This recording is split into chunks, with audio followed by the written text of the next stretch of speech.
Okay, now we're live. All right, it's Lock and Load Monday. And we got a complete Mad Max gear check, Second Amendment update, and hopefully Quark will survive his battle injury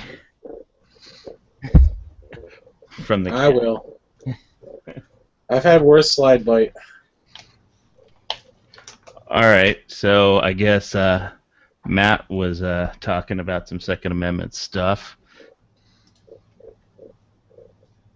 And in other big news, before we get onto the Mad Max complete gear check, go over the his whole rig, but get up to date with the Second Amendment news first. The Supreme Court denied certiorari, or didn't take the case of San Francisco versus Jackson, or Jackson versus San Francisco, and they chose not to hear that case.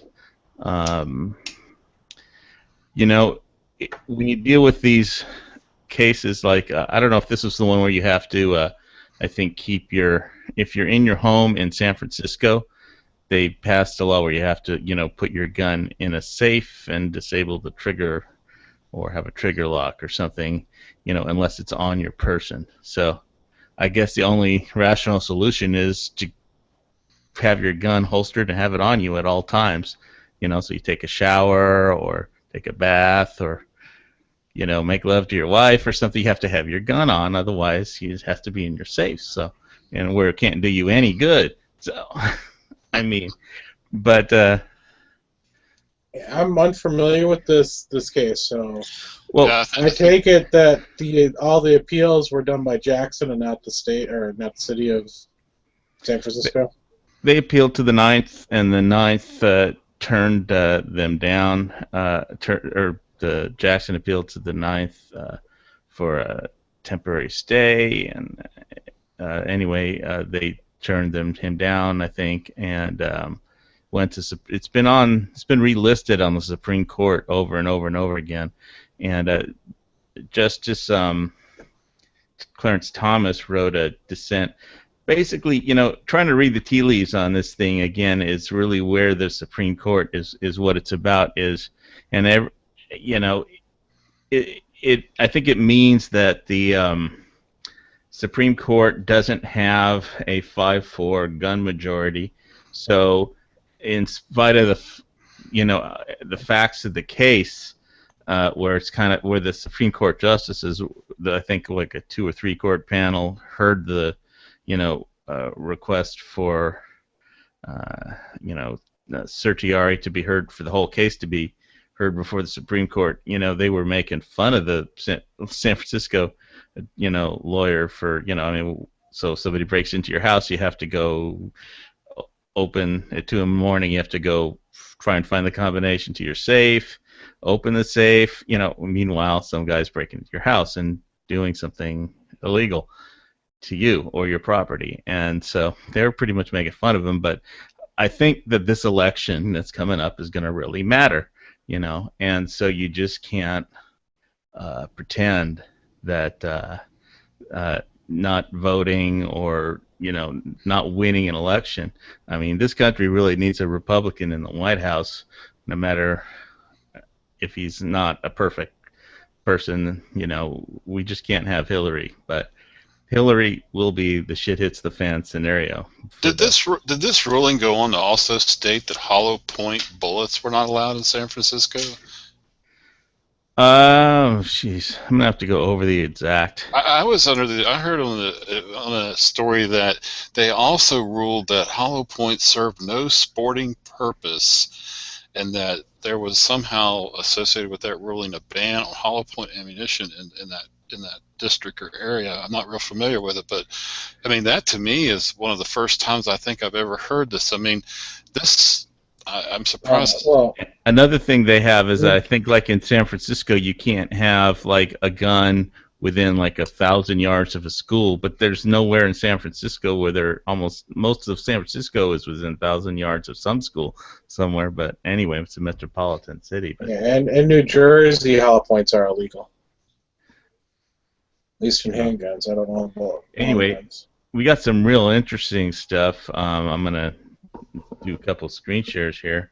If I can find my way to the right page. It gets real hard to run a chat and do tons of screen shares, but so let's see if I could find the right freaking page. Oh, I see it.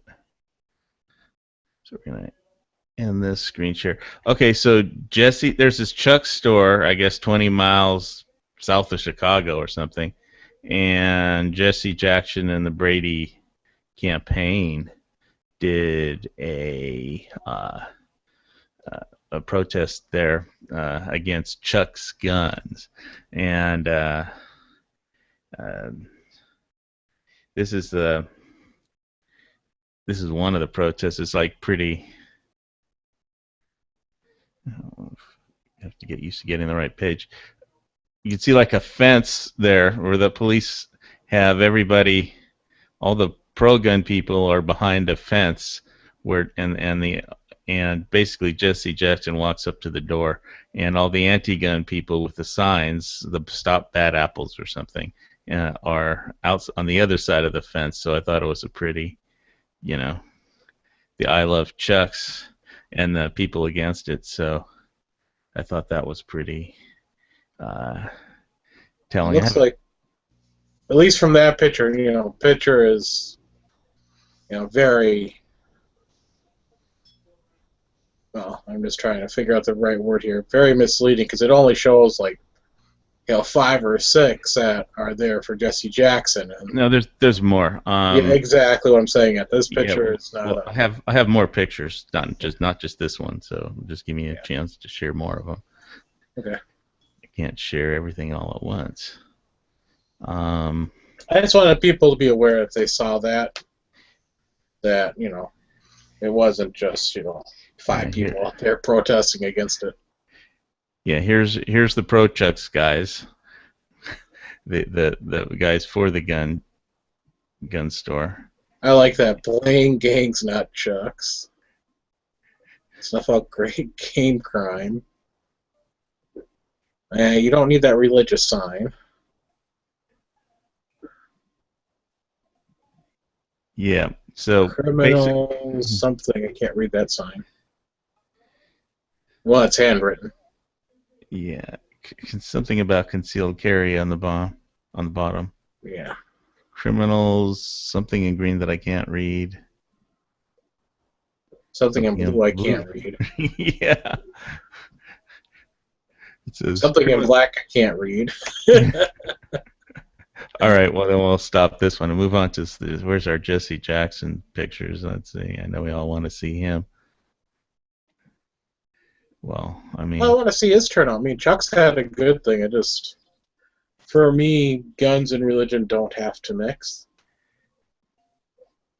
Yeah, here he is giving a speech.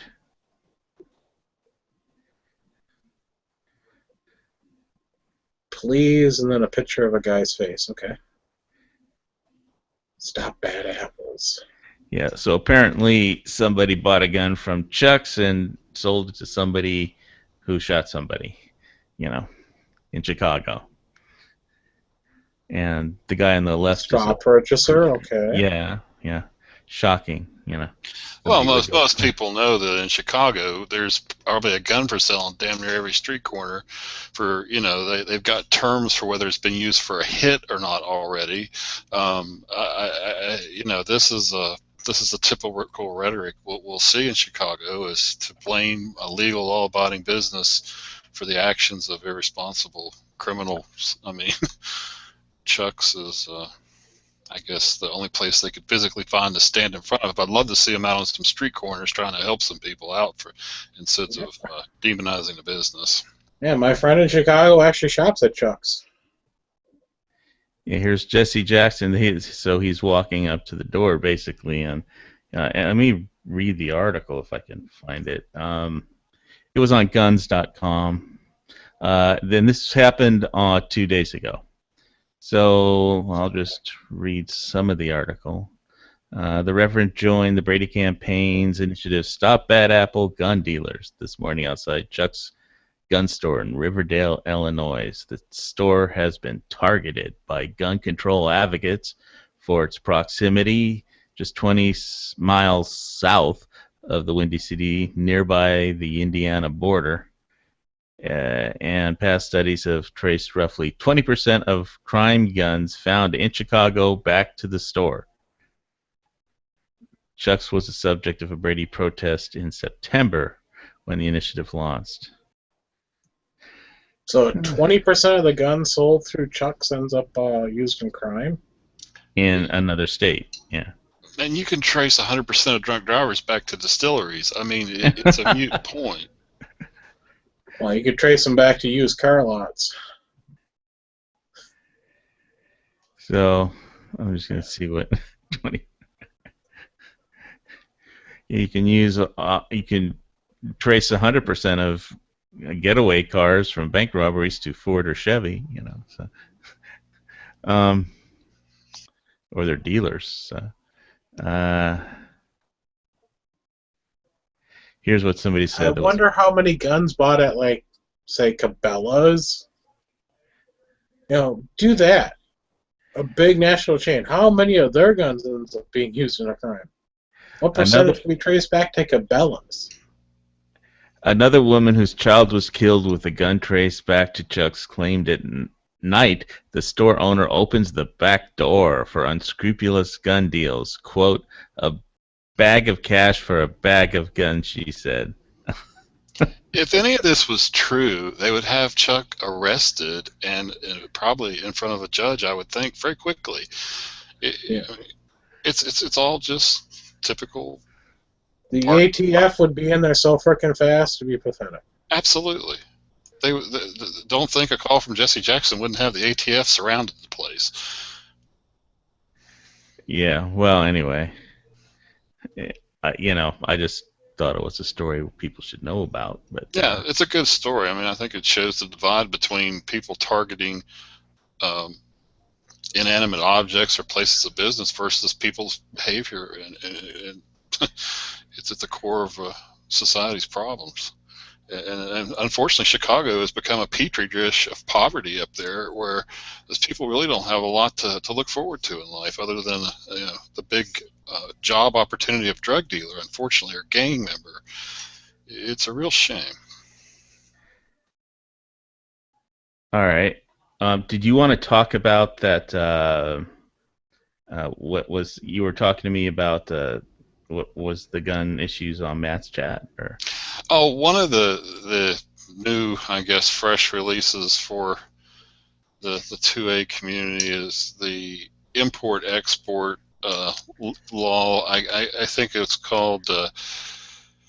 There's two specific laws that we see the introduction of new, particularly controlling public domain dissemination of information, which seems to possibly bleed over into firearms or classified information potentially. I've not thoroughly read through it, but the ITAR, which is one of the import laws, I think the other one's called EAR, Export Administration Regulation. These are obviously export laws that are controlled by the executive branch, which would be the Obama administration in this case. Some of the previous conversation was centered around classified, which would absolutely be the case, and would be the case to this day. Some of the new introductions I've read that kind of raise an eye is the defining of export no longer is like physically taking a good or product to a country and delivering it, but actual information or data.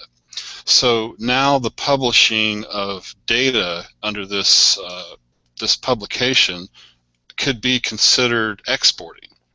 So suddenly, potentially, your Facebook posts or YouTube is now in effect exported into a country that may have firearms laws that you have violated in effect, and the use of such acts as this could be used to enforce potentially a international law against a U.S. citizen per se, or it's undefined or unclear or ambiguous.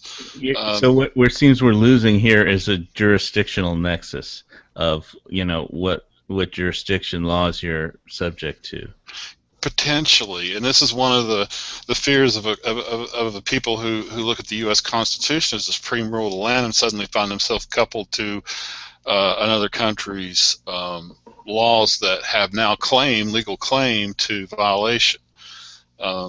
So these things, this proposed federal registry that people reference the NRA kind of like a fear post, but one of the first things in the very first paragraph or so is a link to the 20-some page, larger than the U.S. Constitution proposed registry change. It's very legalized, and it does a lot of things such as taking a enumerated list of things you can and cannot do, which a person can fairly tangibly say yes or no to interpreted definitions. Well, interpreted definitions are just that. I mean, it's subject to the opinion of the reviewer, which becomes even more confounding because now you don't even have Congress in it. You've got an export law being interpreted by a federal agency, not an enumerated you can and cannot. So it really creates a potential a Pandora's box of law interpretation that it could have a chilling effect. You know, free speech is just that, and we all covet it in this country.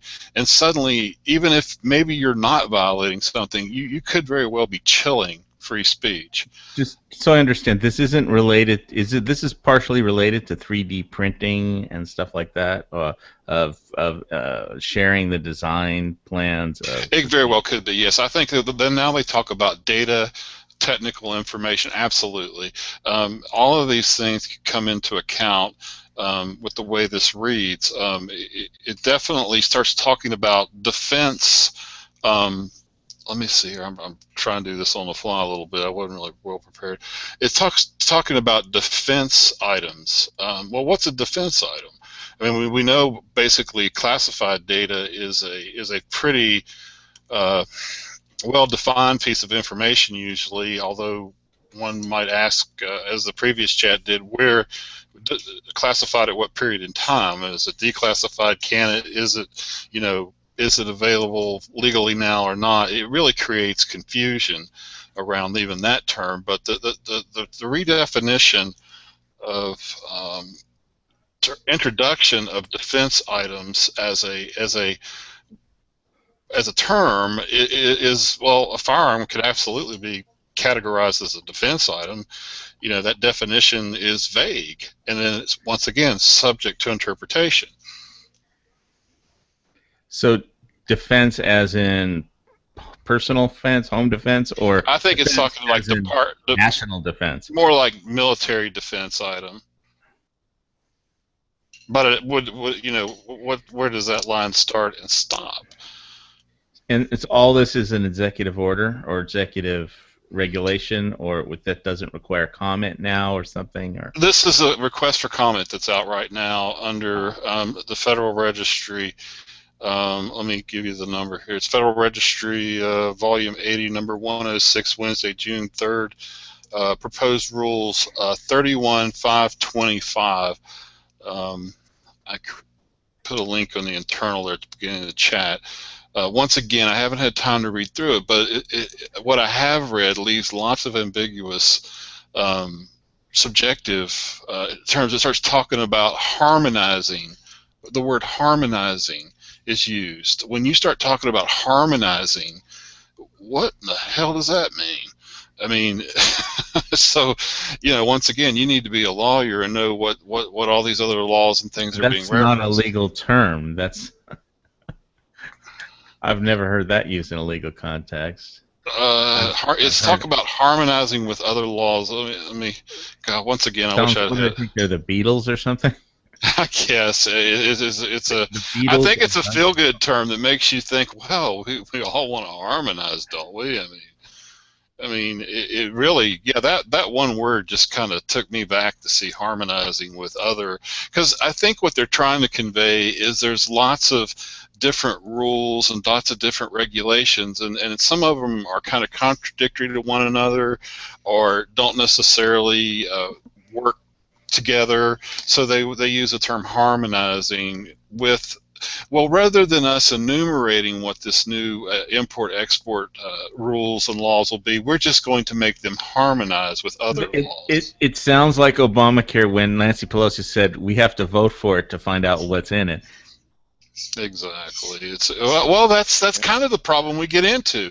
I mean, one of our problems now is we don't see elected representatives actually, interpreting and making decisions. We now see these, federal agencies suddenly empowered to interpret laws that specifically impact. Well, first and foremost was firearms, but now this is a freedom of speech issue. Well, it even goes deeper than that because, one big thing that Reagan, the hero of the Republican Party nowadays, was famous for was like reducing the size of government. And guess who China hacked? They hacked all the federal employees so they could have a database to figure out who to bribe, use, flip, turn, or whatever they're going to do to them. And because it's so damn big, they hacked 4 million federal employees. I mean, and these are the people that decide, how to interpret everything, So I don't know. They're gonna have somebody, and it's like, the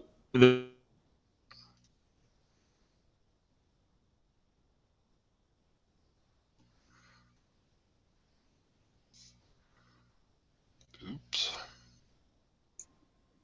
IRS people, the IRS people in front, all the people who run the IRS, and what the chairman of the Republican chairman of this, IRS oversight committee or whatever, government oversight, was asking the person is that, okay, in the entire IRS, everyone's a federal employee except two people, the commissioner and the director or something. No, the commissioner and the council. Those are the only two public appointees appointed by the administration.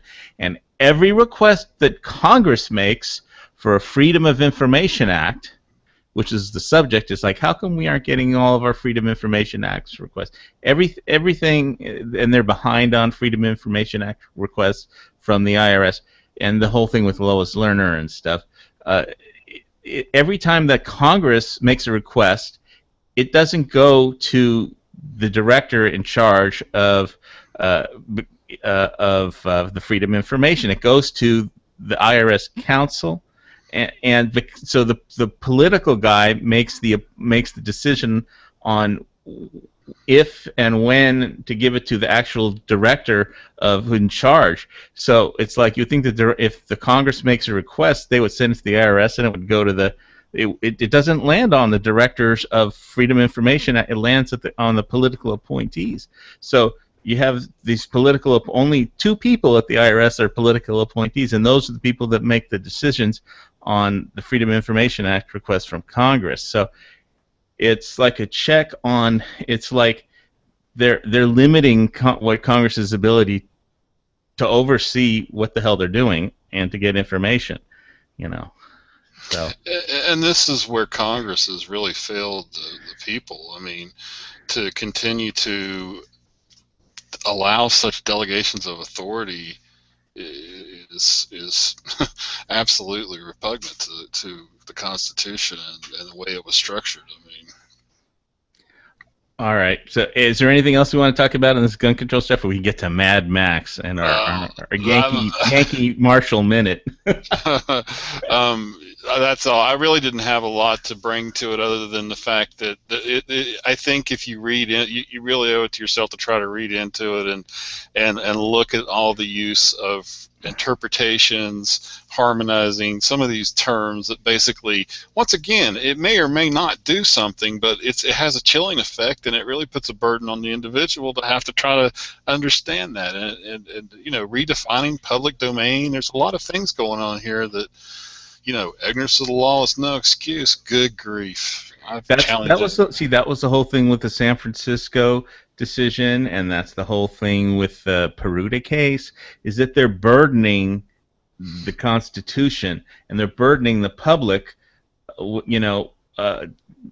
because they're burdening these specific, or the Bill of Rights. And when you burden the public, that you can't just buy a gun, you just can't talk freely, you have to check with law enforcement or the administration or the IRS or the ATF or the FUCKEY Department of the government.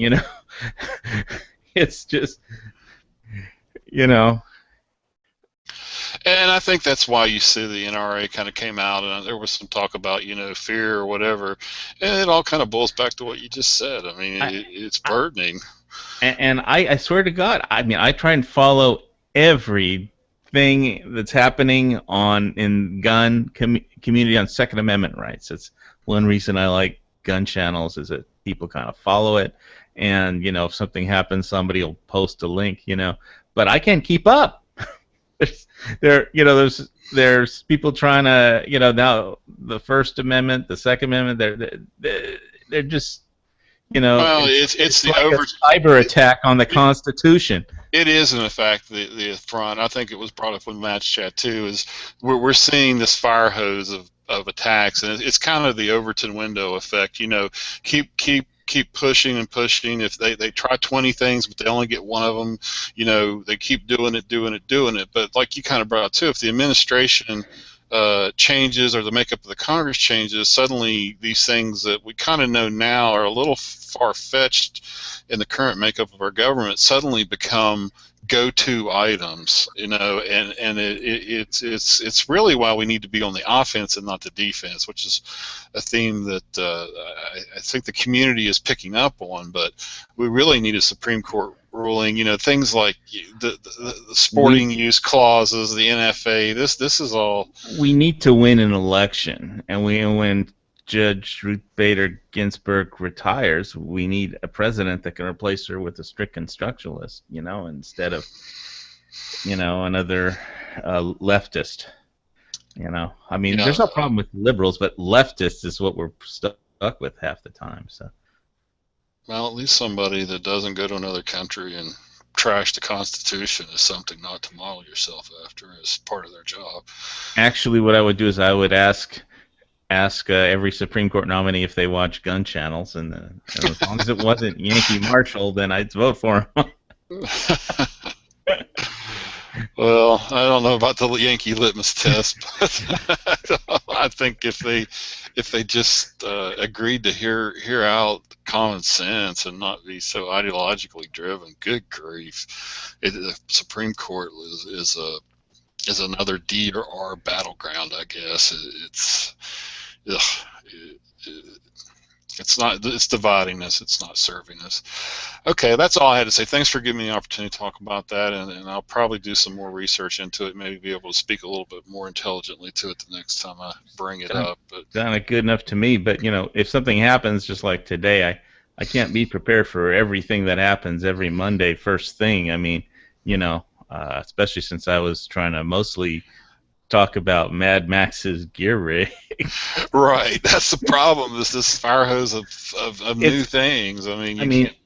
Have you seen that one cyber attack site that I've posted occasionally? I don't want to post it now because it'll just it shows in real time, active attacks all over the world and who's attacking to, and there's a world map, and it's lines from where the attack starts to where it goes. And, right. Yeah, I watched that one night when you showed that. Yeah. Yeah, and it's just so it's like an overwhelming, and so one thing they do, it doesn't have to succeed if they launch like 10,000 things at you or a million things at you all.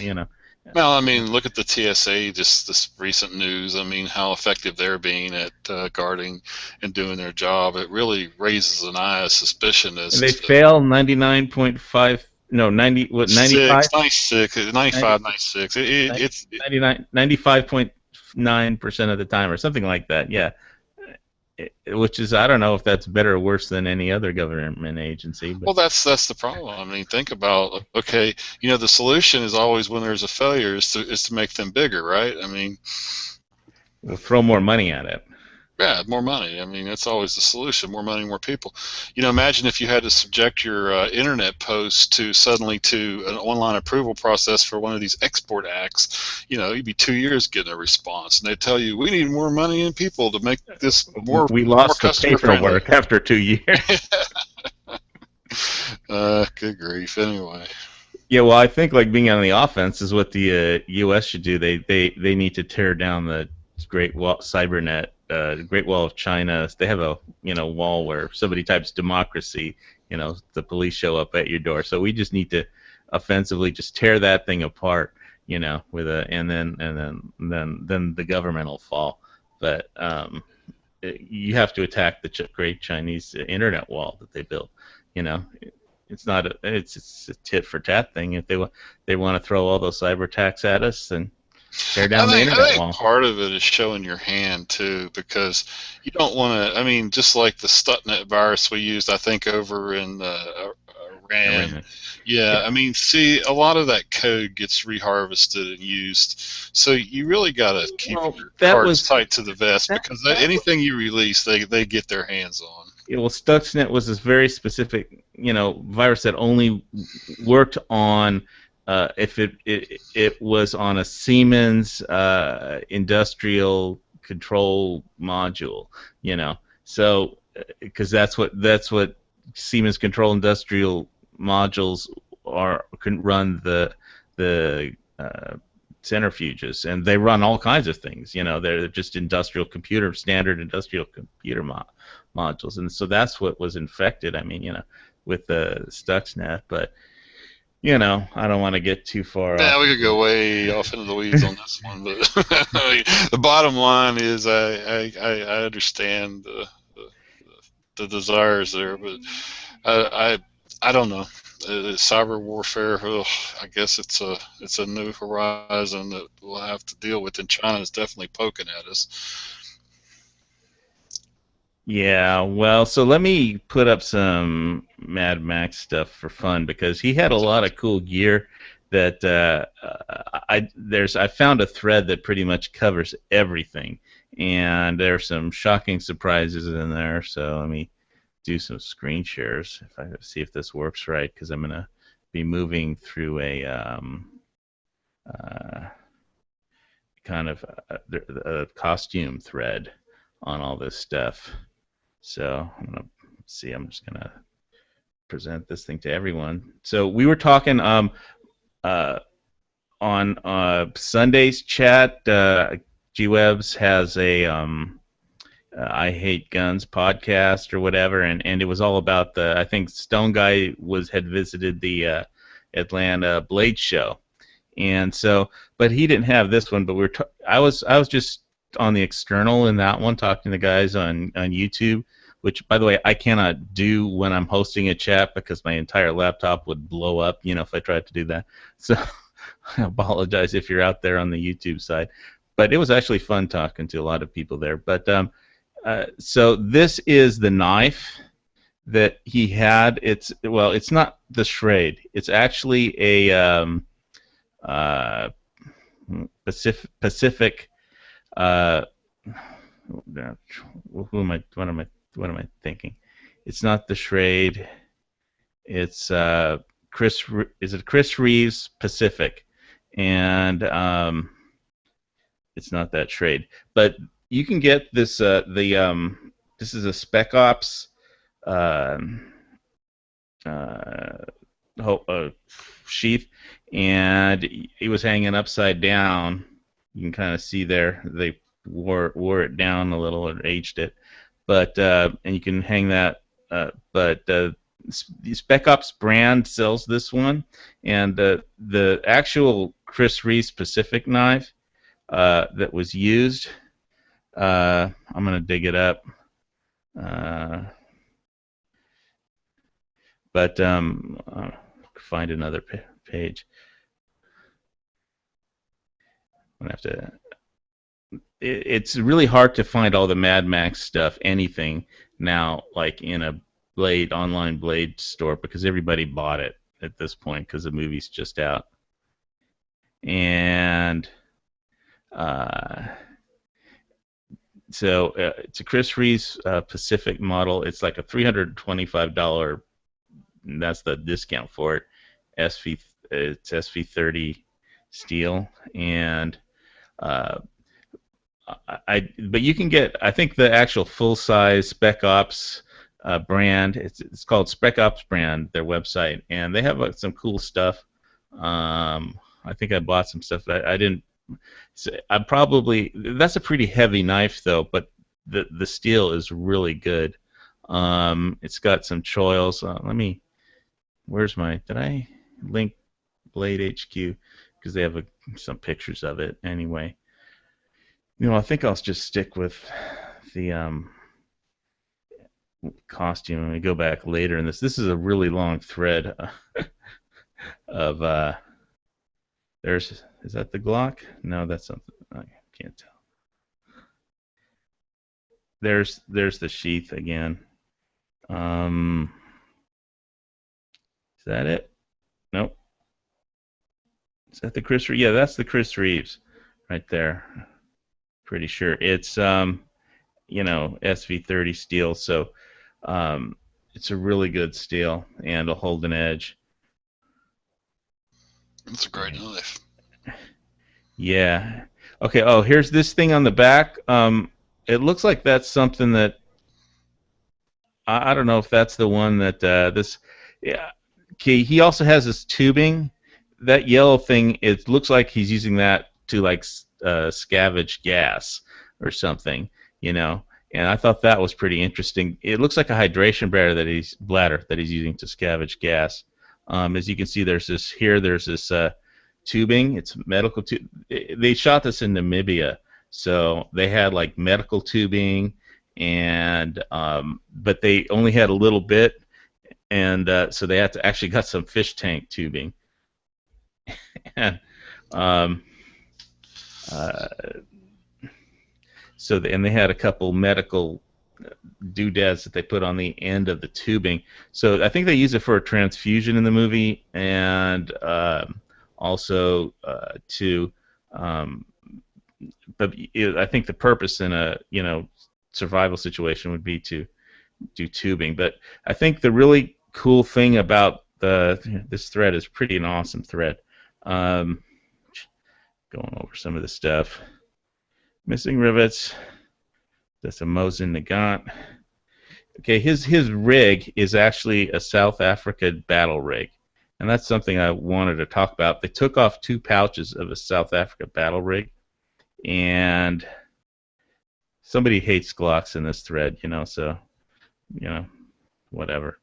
But it's a South Africa Type 83 battle rig, and that means it was made in 1983. Basically, South Africa was under a apartheid ban, and when they had a 1970 rig before. And don't even, you look on eBay, you won't be able to see one, or anywhere. Everybody's sold out. Good luck. Yay, that looks like the Glock. I'm waiting for mine.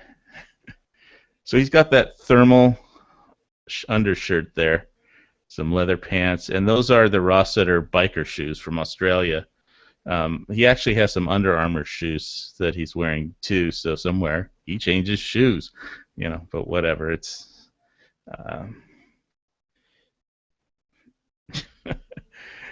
there's the bladder. So you would think that anyway, that it's a bladder for scavenging gas. For a motorcycle, I guess you would need less, but then like if you're scavenging for his Interceptor and the Road Warrior. But All right, so let's see. You show this. Basically, this is a South Africa Type 83 battle rig, and though they're like real, you can't get them anymore. But they cut off the two side pouches, which was for water. And what occurred to me is that you know, okay, now here's the holster. It's a Condor. I have a really old Condor, like leg, drop leg kind of holster, and it's the Tornado that's multicam from 2010 when I bought it. It's been sitting in my closet. I have not used a drop leg, but I have one, so just in case I need it, you know. Yeah, it's pretty versatile. Let's see. Black leg. See, it doesn't. Mine doesn't have this leg pad. It's just the or this. You can see the leg pad here, but it's more like this one without the leg pad, and this just no leg. I could attach a leg pad if I need one for some reason, but all right. So see if they get. Oh yeah, and he uses bicycle inner tubes that are. They use bicycle inner tubes that are inside out to hold, which is really hard thing to do. But apparently, there's actually a company that does that. So basically, I don't know how you take a bicycle tube and make it go inside. I guess you have to cut it, turn it inside, flip it inside out, and then you melt it to wherever length you need, and then here it is, using it to strap down right there. Here's a bicycle tube right along his leg. He's using that instead of the polyester wraps that they used to put around your leg. They use bicycle inner tubes instead. I guess they look cooler, and I guess you can cut them to whatever size you need. Cut them, melt them, figure out what size you need, and instead of the straps that come with it that go around your legs, it comes with two straps. You cut it, or you can use the straps or whatever. But that makes sense. Yeah. Oh, here's the Type 83 South pattern. So in 1983, they came up with this new battle jacket. So I'd be interested if anybody there has actually been in the Army. Because some people are saying this is like one of the best battle jackets, kind of battle gear ever. Now they cut off the side pouches, but and you cannot find these right now on eBay or anything. They all got bought out, so we're a little late on the scene. You're gonna have to wait a while or fly to South Africa, or somebody has because good luck finding them. So I think part of it was that they shot this in Namibia, which is just a hop, skip, and a jump from South Africa. And they could probably get one, but so they cut off the two water pouches. There's two pouches on the side that can hold water pouches, and I think they cut those off for the film. But I think this is different. Like I have a Rush 24 bag, and but I have that's more like a bug out survival bag. I got pots and pans and teapot and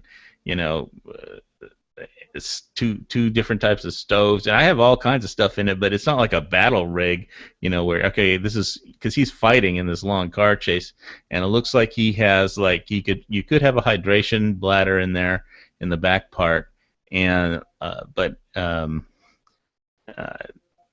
they cut off the two side bags, but it's a really lightweight bag, and this particular link actually has somebody that worked in the movie, the costume guy that worked in the movie, so I found it pretty interesting, because one of the guy, he couldn't talk too much about the plot or anything, but he could talk about technical stuff about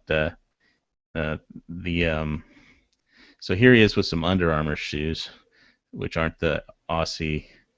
You can see the little Under Armour logo right at the front. And Okay, if you get them used, there's like a problem, I guess, that is that people will put their names on it if they were in the army or something, and then you have to try and get it off if you get them used. And they also smell of bug spray, apparently. But so basically, people cut off these two pouches on each side, or the designer did for the movie. Which, obviously you might not want to. You might actually need water, but this guy's doing more fighting, and he's in a truck. But it's not like he had time to prepare. Although, anyway, this is what he's carrying here. This is the guy who's on the channel with the with the current one that he got before they all disappeared, and it has the side pouches still attached.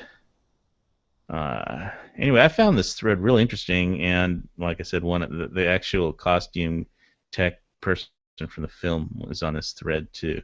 So, let's see. Anyway, I think that the battle rig is more. It just seems like okay, this is just like a fighting rig. It's not like I'm gonna bug out or I'm gonna it's not a survive on. This is just like he's fighting, and this is a fighting rig to me. It's tuned for action. It's not like a long haul. Yeah. So yep, he's got this M433 grenade here. Which obviously would be a tough item to come by. You get some dummies, but if you want the real thing, good luck. So he's got his Mad Max jacket with his pouch and stuff, and there's his, scavenging tube, medical tubing, and some kind of steel mags, and his thermal shirt. Might be able to find those, but I don't know too much about them. Somebody found one for $6 at a Goodwill store. Jeez, cotton waffle weave, knit of a thicker type made by Firefly. So, all right. So, looks like they're pointing to his. All right, here's the Under Armour boots. They have different colors than just this one, and obviously the costume designer people can spray paint colors and shit on, but they do have other colors, not just this one. But that's another one of the boots, so you never notice that he actually. It'd be hard to jump around and fight in motorcycle boots, I guess. But anyway. Anything in Hollywood, though. Yeah, well, I wonder if those are sold out. No, I doubt Under Armour has sold out. I wonder if there's any endorsements between that Under Armour or the knife maker there in this movie. Chris Reeves, I don't think he didn't even use the knife. That was the whole thing, And it's a pretty heavy knife. I've been thinking about getting. I'll go to the Blades HQ site and talk about knives, and because I have some options. Because you might be able to still find a Chris Reeves specific somewhere on the internet, but all the Mad Max stuff has been. This is something for the gun channels guys that they'll like. This is a tin, gun cleaning tin. Because I know a lot of the guys here. What the hell is that? Are into gun cleaning tins. I don't know. They address it later in here. Go back, look at it before I go to the next page.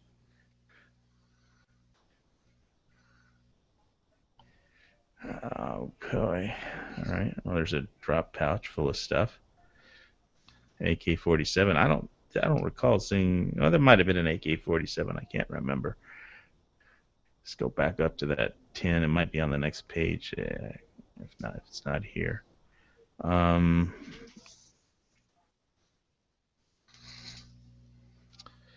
Yeah, it's probably on the next page.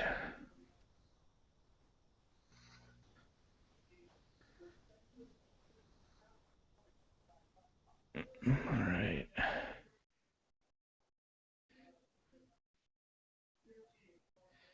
What's that? That's some magazine holder where they cut out the pouches, the water pouches.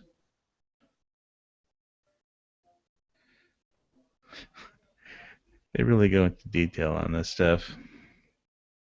So, anyway, I thought what hit me is that, okay, I don't have a battle rig. I have like a Rush 24 bag that if I have to bug out and survive or something in the jungle, or it has everything.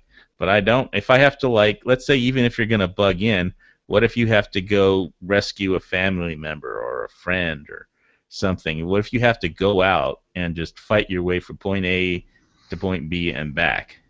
You know, I don't have that kind of a rig. I have like a, Rush 24 bag with everything, but I don't have any battle rig for some reason. Yeah, I don't have one either. Something of, guess it's not in my priority of accumulating things. It's not on the top. I'm more like you. Yeah, so I was more thinking like, well, if the shit hits the fan, I'm gonna need everything. I didn't think, well, if the shit hits the fan, I have to get from point A to point B, and I have to fight. What do I need? Oh, these are the goggles. What a lovely day, or something like that. Jesus. What is this?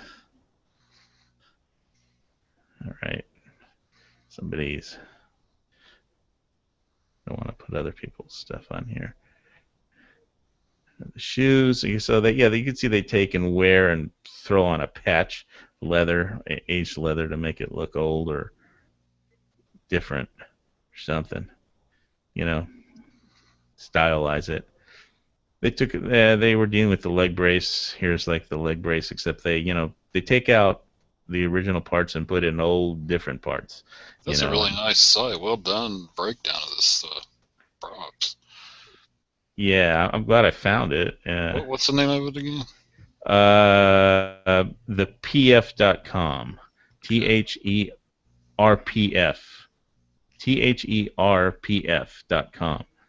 THERPF.com. So yeah, you can see here his grenades, some bullets. Well, this stuff was put together over a year or two, starting from before the movie was released. So, but you can see here in the back where his bag is and the stuff that is cut off from the original South Africa 1983 battle jacket, and which is it's still in use today. And I guess a lot, if you saw Blood Diamonds, I did notice that you can get a Type 70, the 1970 backpack. That's what they grabbed when he ran off into the jungle after he stole like 2 Type 70s and Leonardo DiCaprio and the actor whose character that played Solomon Gandhi ran into the jungle away from the South African military or whatever with 2 Type 70 backpacks from 1970. So anyway, next. So if you're in Gun Channels, I'm gonna give away another Gun Websites patch at some point near the end of this chat. So Mr. Wright got it last week. But anyway, keep going. I don't know, where are we? Yes, we don't have grenade launchers here.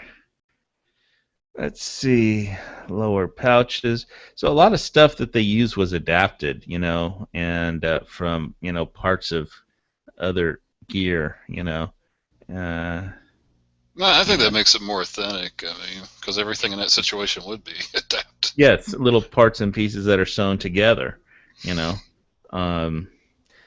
and instead of just a complete rig, So you can see here,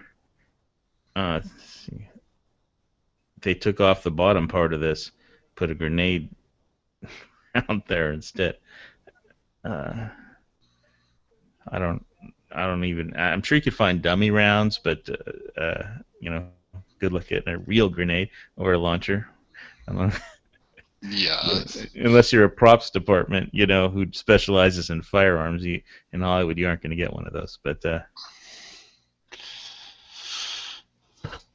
let's see, 511, bunch of Condor crap. All right. Now that one, actually, I thought is that a type? Is that the 1970? No, I don't know. That pouch.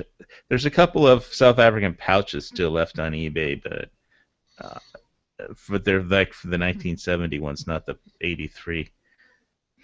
All right. Next page.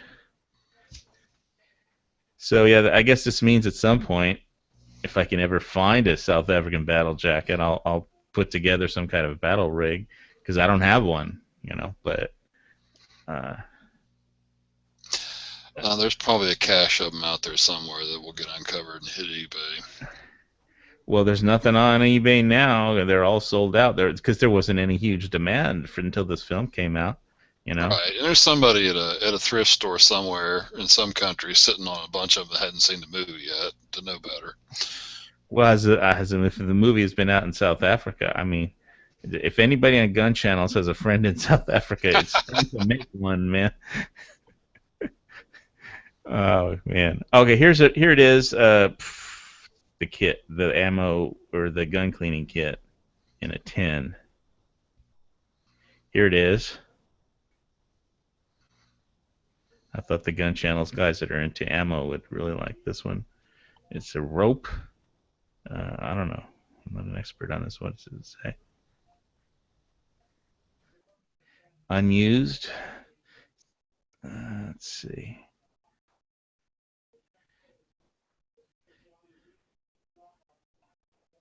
There it is in the movie.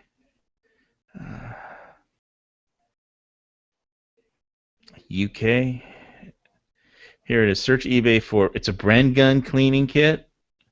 Here it is. Bren gun cleaning kit M617 Army Field Gear, Great Britain. Okay. How did that get in Namibia? Got me. So. Okay, his paracord. He wears paracord in real life too, apparently. I think anybody can find a paracord bracelet. As far as making that specific thing, I don't know. Okay, here's the thing about the tubing. They added, this is a little add-on. Like I said, and part of it was fish tank tubing, and they only had a little bit of medical tubing. In Namibia, they had to scrape up what they could. And these are specific medical connectors. Again, but I think the main part, although it was used to do it just transfusion from person to person in the movie, I think the main purpose was supposed to be for scavenging gas, which small amounts of gas into that little yellow thing on the back, little hydration bladder. What did he say these are? He did say what the actual doodads that go on the end, because those aren't attached to the tubing. You have to stick those on. Star Lumen medical tubing is the way to go if you want that version, it says. I don't even know what that is.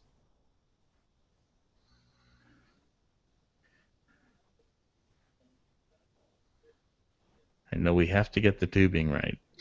Yeah, you don't want to get points deducted.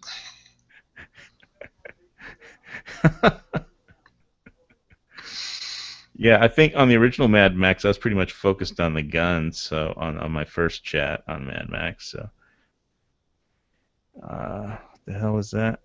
2 M4 mag pouches made it to the final design. Yeah, and that's the Spec Ops brand. Right above it is Spec Ops brand. I mean, they aged, weathered it, and did some stuff to it, but that's basically, you can buy that one. They're out of the full size, but they have a short and a mini size one that's still available, and the short one is like up to a 6-inch blade, and I think that Chris Reeves is a 6-inch blade, but basically that you can hang it upside down like it is here, or it has 2 straps, so you can put it around your belt or molly or whatever. He has mags on his shoulder straps.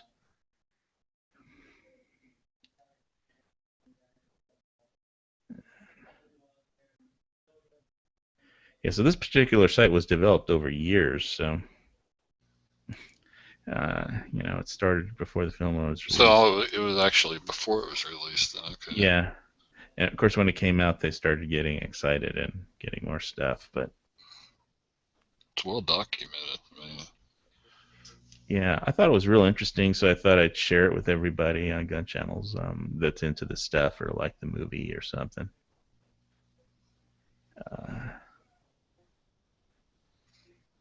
Right.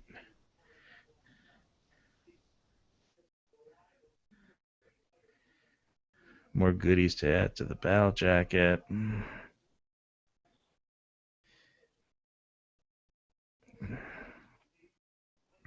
Seam here for the HK magazine pouch.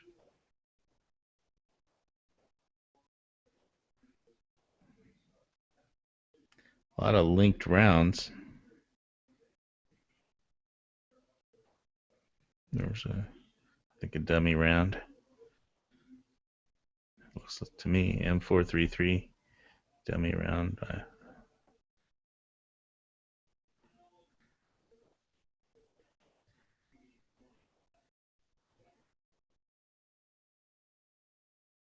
I mean, there's lots of pouches out there that you can buy. They actually, I bought something that wasn't in the movie from the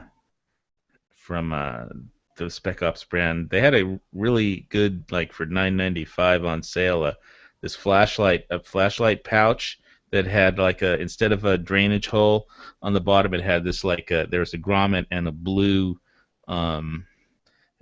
filter. So it's like you could turn on your flashlight inside your pouch and have something that will like give you light but won't mess up night vision or anything. And it's just a tiny little blue light that comes out of the hole in your flashlight pouch, which I thought was a pretty cool idea. Yeah, that's cool. I've never seen that. It's a sale for $10. I bought one of those, and what else did I buy? I think I bought they had a Nomex neck wrap or something that I got there. They've got a Father's Day sale, I think, 10% off or something. Anyway, but I didn't buy the knife sheath. I did go to the check it out because I just bought a Glock and I haven't decided. I think that knife might be too heavy. I mean, it just if the steel wasn't so good on that Chris Reeves knife, I would say, well, don't buy that knife. Get something lighter. Yeah, there's a pretty good spike that I saw. For Tops knives, but that's 1095 steel, and which isn't bad, but it's not SV30. Anyway,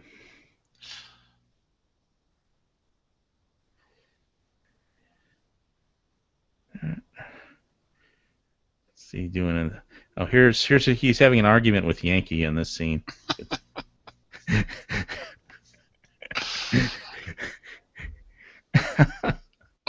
Yeah, that's what I thought when I saw that scene. Anyway. Production value. Did you see what the thing is? Tubing is here, or did I gloss right over it? If you really need to know what the type of tubing connector is, it's somewhere. A nebula, here it is. She told me it looked like tubing from a nebulizer kit, so she picked one up for me. I don't know what a nebulizer kit is. Yeah, that's exactly what I thought. Okay, now that you said that, it does look like it. It's something like they give breathing treatments with for like blocked bronchitis, I think, something like that. Might help you siphon. I don't think it would really help you do anything if you're siphoning gasoline. That tube is a tube, but just I suppose I've never siphoned gasoline with a tube because I don't like swallowing gasoline. But you could probably do it with if you had a pump or some kind of setup. That I don't know. I'm gonna have to practice my gas scavenging skills. You go into the local parking lot with your nebulizer tubing. That'll be a Gun Channels video. Somebody sucking gas out of a tube. I have never really figured out what this whole knee brace thing is about, except he had one in Road Warrior, and he has one. They have one here, but it just looks tough. In the first Mad Max movie, he got shot in the leg with a shotgun. Oh, that's right. Really? So why is he still wearing the? Okay. Did he in the first Max? Oh, in the very first one. Yeah, in the very first movie, he either got shot in the leg or he got ran over. I'll have to Okay. rewatch. Well, that's a good excuse to rewatch the first one. They've had the Road Warrior on Independent Film Channel a lot the last few days, but they haven't been playing the first one because I think Road Warrior is the more popular one. It's Well, still amazing that they made it for only $350,000. the first one was pretty slow, and it was just him chasing a bunch of bikers. Okay, here's the actual closer color called Timber of those Under Armour boots, but it's still they aged it and changed the colors and sewed all little pieces of leather onto it to make it look just, I don't know, not like a brand new boot that they just picked up off of a website or something. You can get those pretty much anywhere.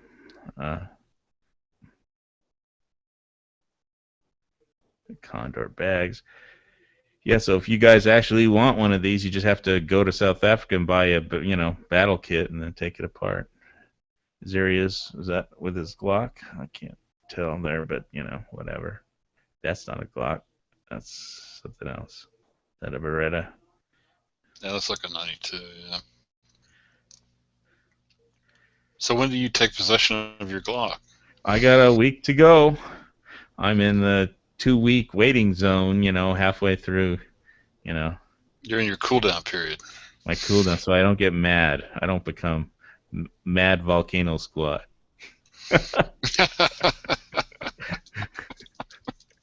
My name's not Max, but I do own a Glock. I just haven't taken possession of it yet because of the damn. I do aspire to own a Glock. Well, I own it because I paid for it, but I remember paying for it. I aspire to take possession of my Glock. Yeah, no. So maybe by next Monday, but if I know them, they'll wait till Tuesday. Now talking about stitching on the jackets here. Boots. Somebody bought these boots. You want to buy a set of new boots and then just totally mess them up to look like the movie and get some leather straps and sew them on. I don't know. Yep, there's his shoe. Yay, Glock. That's a Gen 2, I've been told. I don't know. Well, at least I'll get the Glock next week, so. Because I know I haven't committed any crimes lately that I've been cited for. Anyway.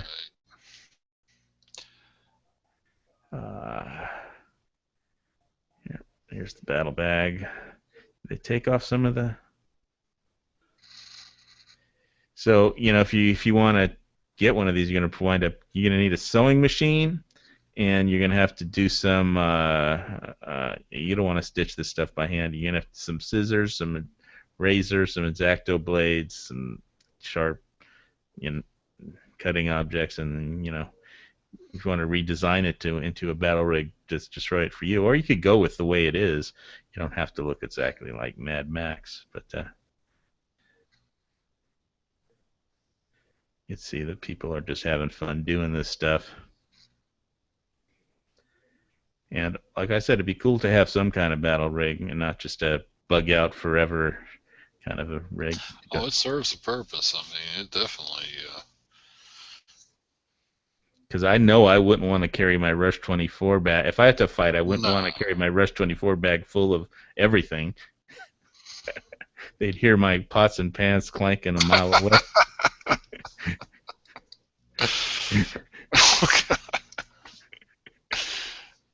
Actually, they wouldn't. They're anyway. Spec Ops brand. So Chris Reeve does not design the sheath; he just designs the knife. But he picked a pretty good sheath there. Now here's a list of items. Somebody kind of put together stuff. Max leather, South Beach leather, Max boots. You cannot; those are really hard to find. Vintage lookalikes. Anyway,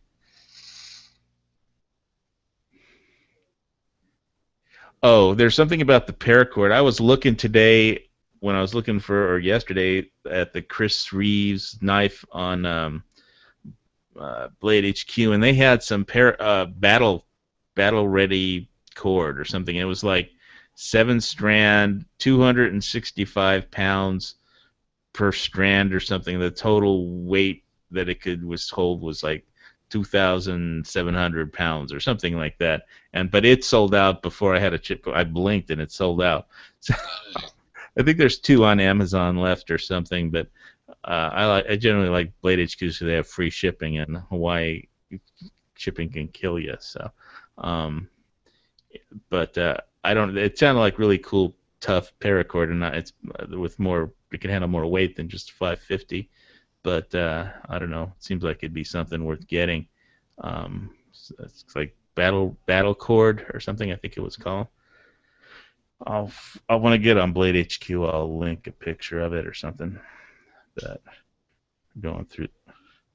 Did they make his thing with a fork? Okay, well, whatever. Yeah, I'm not gonna make one of those face masks. That's just too kinky. Uh, great. They're going into the face mask now on this thing. I didn't actually get this far into the thread. After I found the battle jacket and the blade and other stuff and the tubing, I don't know. So you could see how they weather stuff with mud and dirt, paint, and attaching straps. They take off the original straps and put on, little pieces of stuff from God knows where. There's an art to that. I watched some of The Walking Dead behind the prop department and stuff. Real fascinating how they can really bring something out like that. Take a new item and make it look like desirable old crap. Weathering it. Yeah, somebody had a lever action gun here too. All right. I don't think I'd want to age my leather. This stuff looks pretty beat up. I don't know if I'd want to buy a new jacket and then do all that to it. You'd have to have money to burn. Or I guess just like the look. People probably like the look. Well, those are British field goggles, some type.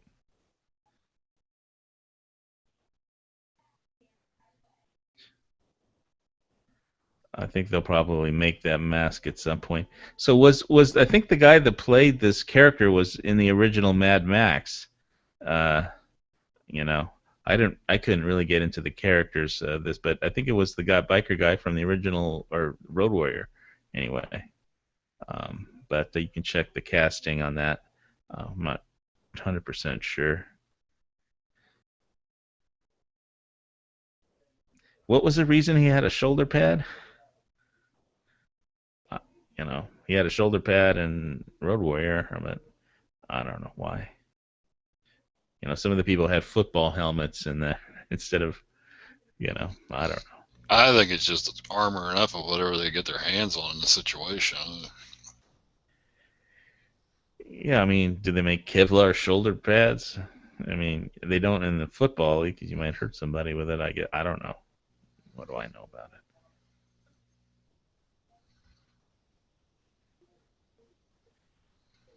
And they even sew shit into the shoulder padding, so.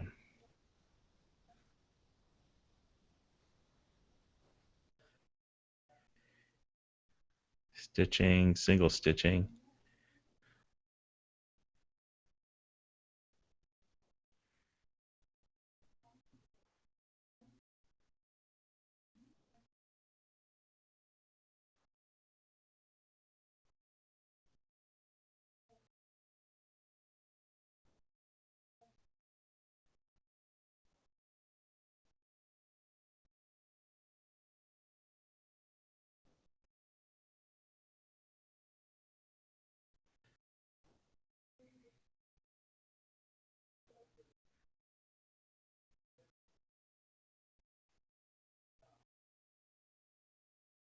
So people are making their own shoulder pads, it looks like.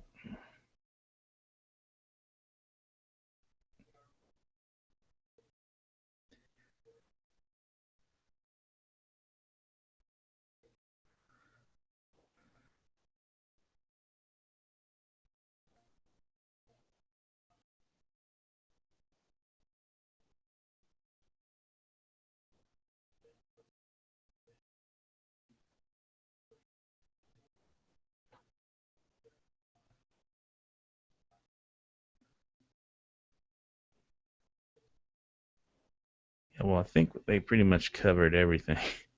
I don't know how much longer this thread goes on. It just keeps going. It looks like it's pretty deep. Oh, here's Mel Gibson and the new Mad Max guy. That's a cool shot. There's his dog, somebody's dog. Okay, there's one thing that I know I have to get is, I mean, because he had it in Mad Max Road Warrior and he had it in this one. He has the lock cutters, the chain, the big lock cutters. I know in Road Warrior he bashed the guy that raped and killed the girl, shot the girl with a crossbow near the beginning of the film, and then he had it here too, and he fights on the truck with some kind of lock cutters or something, and they make a pretty good weapon, but I can see how lock cutters would come in handy Good, yeah. in an apocalyptic scenario. Shit hits the fan.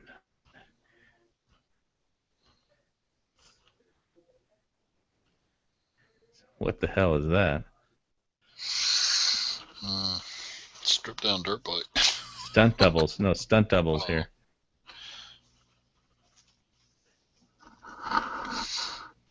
You mean he didn't do all of his own stunts? Ah, shit. Man.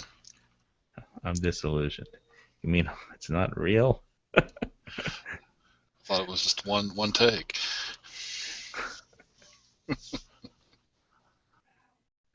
So what is this? Early concept. All right. Well, didn't quite make it.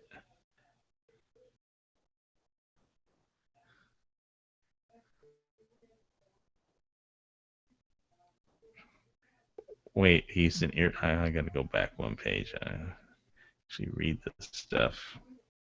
Back to the bottom.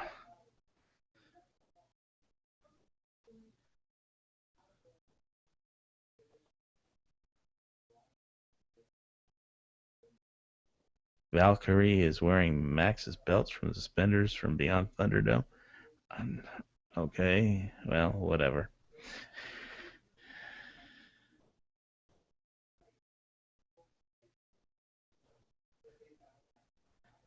All right. Everybody that's seeing this movie is trying to spot every piece of kit in the whole movie. Prop question.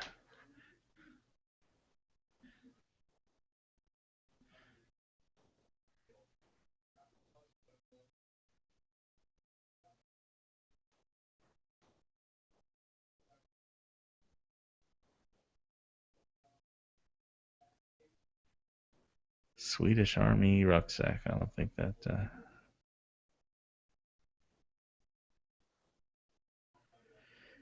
Well, this. Okay. I don't see what that had to do with anything. But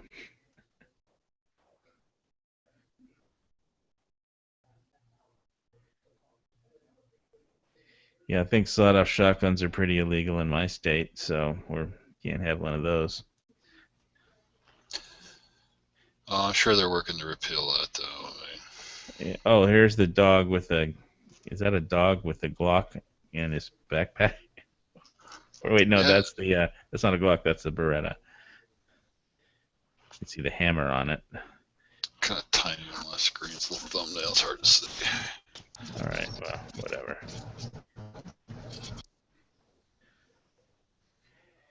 far as getting leather pants, I'm gonna pass on the leather pants. Oh, come on now. I'll leave that for Yankee to do. You can do a video with leather pants and some women's lingerie, and I'm sure everybody will watch it. All right. Okay, the Condor. What is this about the Condor? Condor leg holster, drop holster. My Tornado Condor leg holster, which doesn't have the pad, does have a pouch in the front, but it's not on the side. There's a pouch. Yeah, I don't know what. Oh, I see there. They have like a strap on there. So on the holster. No, wait, that's not his holster. That's the jacket. So wait.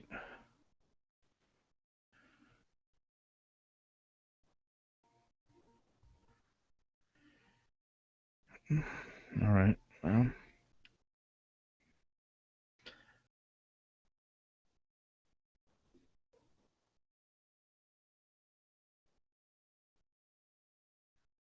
Oh, he had a Browning high power somewhere in this movie too. All right. I think we mentioned that at some point, but I forgot where it was. Because after 2 hours of guns and shooting and chasing, I couldn't quite get every gun just right.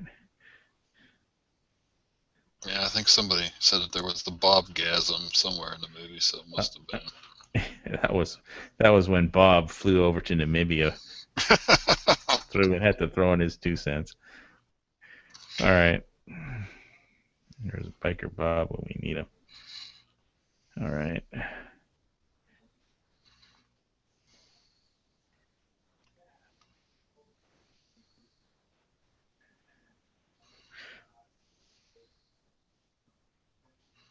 Here's the shirt for any weathering. Somebody found one.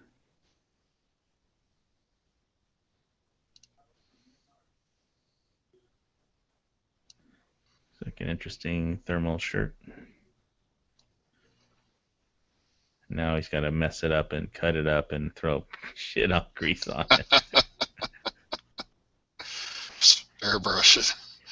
Yeah, it's an airbrush. Yeah, they're coloring it, making it look, instead of having a clean shirt. I mean, before I would prefer a clean shirt myself, but you know, I'm not making a film, so.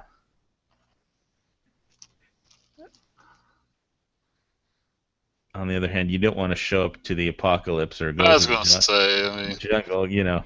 You don't do much laundry in those scenes. There. Well, yeah. Plus, you don't want to have like people smell you a mile away because everything smells like Tide detergent because you just washed all your clothes. Good point.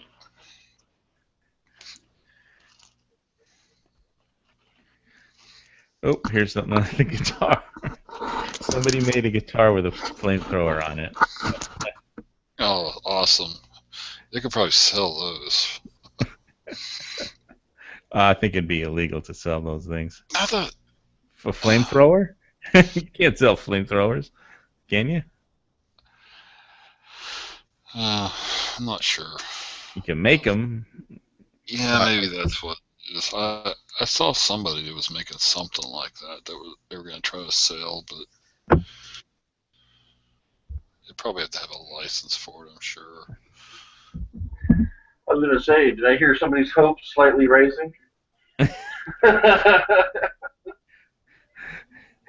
Well, yeah, it'd be cool to have a guitar with a flamethrower on it, you know, but you have to be careful who you burn, you know, burning down licks is one thing, but burning down a house is another, so. This is true. And you always got to watch out for the stray cat. Especially if it's somebody's pet.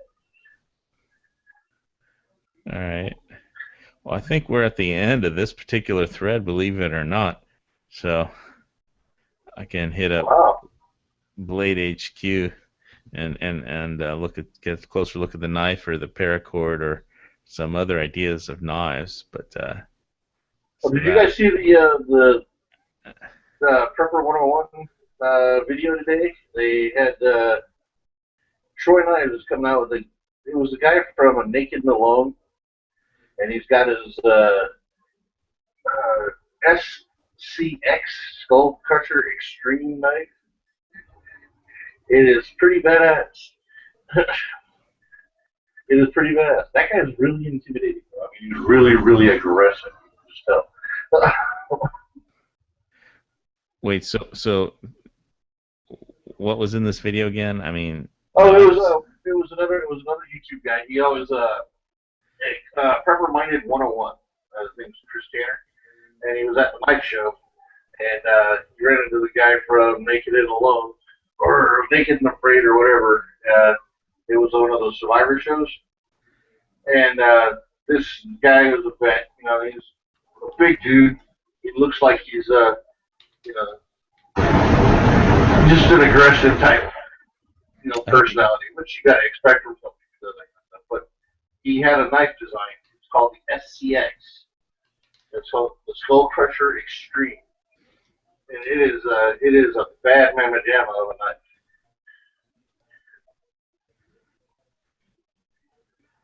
all right, and that was a Blade show. Yeah, that was that Blade show.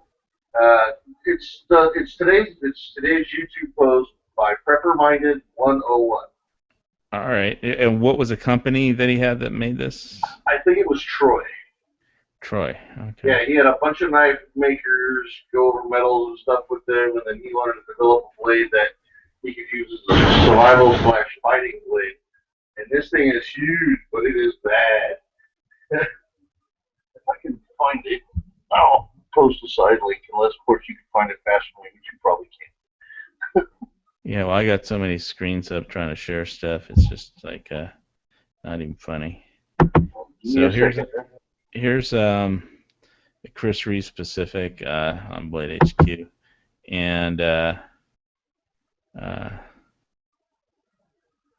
so let me. Here it is in the sheath. Spec Ops brand sheath. G10.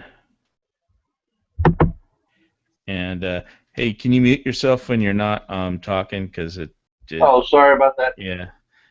So overall length 11, 6-inch blade, CPM Crucible Particle Metallurgy. So that stands for S35VN. Clip point. 6-inch long blade, and the total weight on that is 11.6 ounces. I don't know. It's a real cool knife, but good luck finding them because it was in the movie. Yeah, there might be some somewhere. They aren't cheap, but because it was in the movie, even though he didn't use it in the movie, I don't know. They might be hard to find. And so what was I gonna pick? I was gonna pick something else because they don't have these. Where's that paracord I was telling you guys about? War Ready Battle Cord.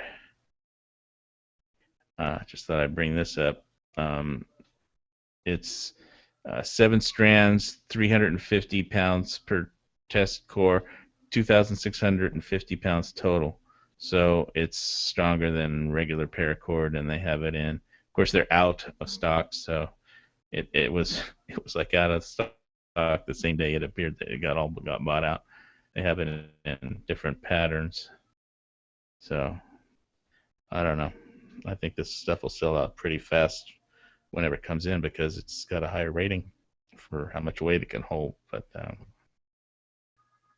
might be cool to get some. But anyway, back on to this is my favorite list of stuff that I might get. Now, where's the one that I was actually seriously thinking about? That would be this one. It's only $89. It's 1095 steel, and it's a 5-inch blade. It's a top SWAT spike micarta. It comes with Kydex holster. You can get the shorty Spec Ops if you want for it. But that's on my to get list one of these days. Most of my blades are like, I have a 3-inch Karambit and, Paramilitary 2 Spyderco. I don't have too many long blades. I mean, I have machetes, but those aren't like tactical. Those are like, machetes for and a parang. But anyway. Hey, just a quick thing. I put the one I was talking about. It's the second link. The first link is the guy's actual knife that he had designed. So if you guys want to check those out, go ahead. YouTube. Okay. Did you? You might want to put that in the HVS chat too. So here, I can just copy them. Let's see. I've been trying to do all the website stuff, so I haven't been able to follow on the. If I could find my way back to the chat page. Sorry, guys. Let's see. Can only have like 10 million pages open at once. Actually, it looks like flamethrowers are illegal in many states. Really? Selling them or owning them? You can go to throwflame.com and buy one. Oh man, I can't believe they don't have. I haven't seen any laws against. Well, apparently, it's just fuel and compressed air, which is, I guess, equivalent of a CO2 tank and some fuel. Oh, CO2. That reminded me. There was this blade at Blade Show. I was looking at Living Survivals video from the Blade Show, and there's this company called Wasp that has a 440C kind of a battle hunter knife, and it's got a button on the top of the knife, and in the handle you could load in a compressed air, and you press the button, and, you put the knife into your game animal or target or whatever, and then you press the button, and the compressed air comes out. Oh, that's sweet. Yeah, it's Wasp, WASP, and Living Survival has a video of it. First, it's like at 1 minute into the video, he shows it like, what the hell is that? It looked like the knife was having an orgasm or something. It's like I was like, that doesn't make any sense. So then later, like at 5 minutes, he gets to the actual showing what that particular knife was, and and they had a Spec Ops brand knife sheath too there, but It's called an injection knife, the Wasp you just mentioned. Yeah, and it looked cool. I'd never even seen one of those before. I hadn't even heard of it, yeah. Yeah, I mean, but it's only 440C steel, which isn't too bad, but I think Blade HQ has something on all the different kinds of steels. I think I'll link that in the chat somewhere too, but yeah, so I didn't know that Damascus steel was originally when the Crusaders went, and the original Damascus steel isn't what it is today. It was basically a specific, blending of different types of steel where it was harder than the European blades, and they could actually break European blades in half, if they hit it with a Damascus steel blade because they were that much harder. But they don't do that. The secret was lost or whatever, but it was called Damascus because it's when they were fighting in Syria, but now Damascus steel is something completely different, so than it was. Yeah, I think it's almost a look anymore as much as it is a strength. Yeah, but originally it was the strength, and that's where it originally gained its fame, which I thought was pretty interesting. So anyway, I'm gonna link that one Blade HQ just in case anybody's interested in steel, and I'll put this on the notes if it ever makes it into the chat. Let's see. Blade H. I know I put the different types of steels on here somewhere. Oops, I'm looking at the guns.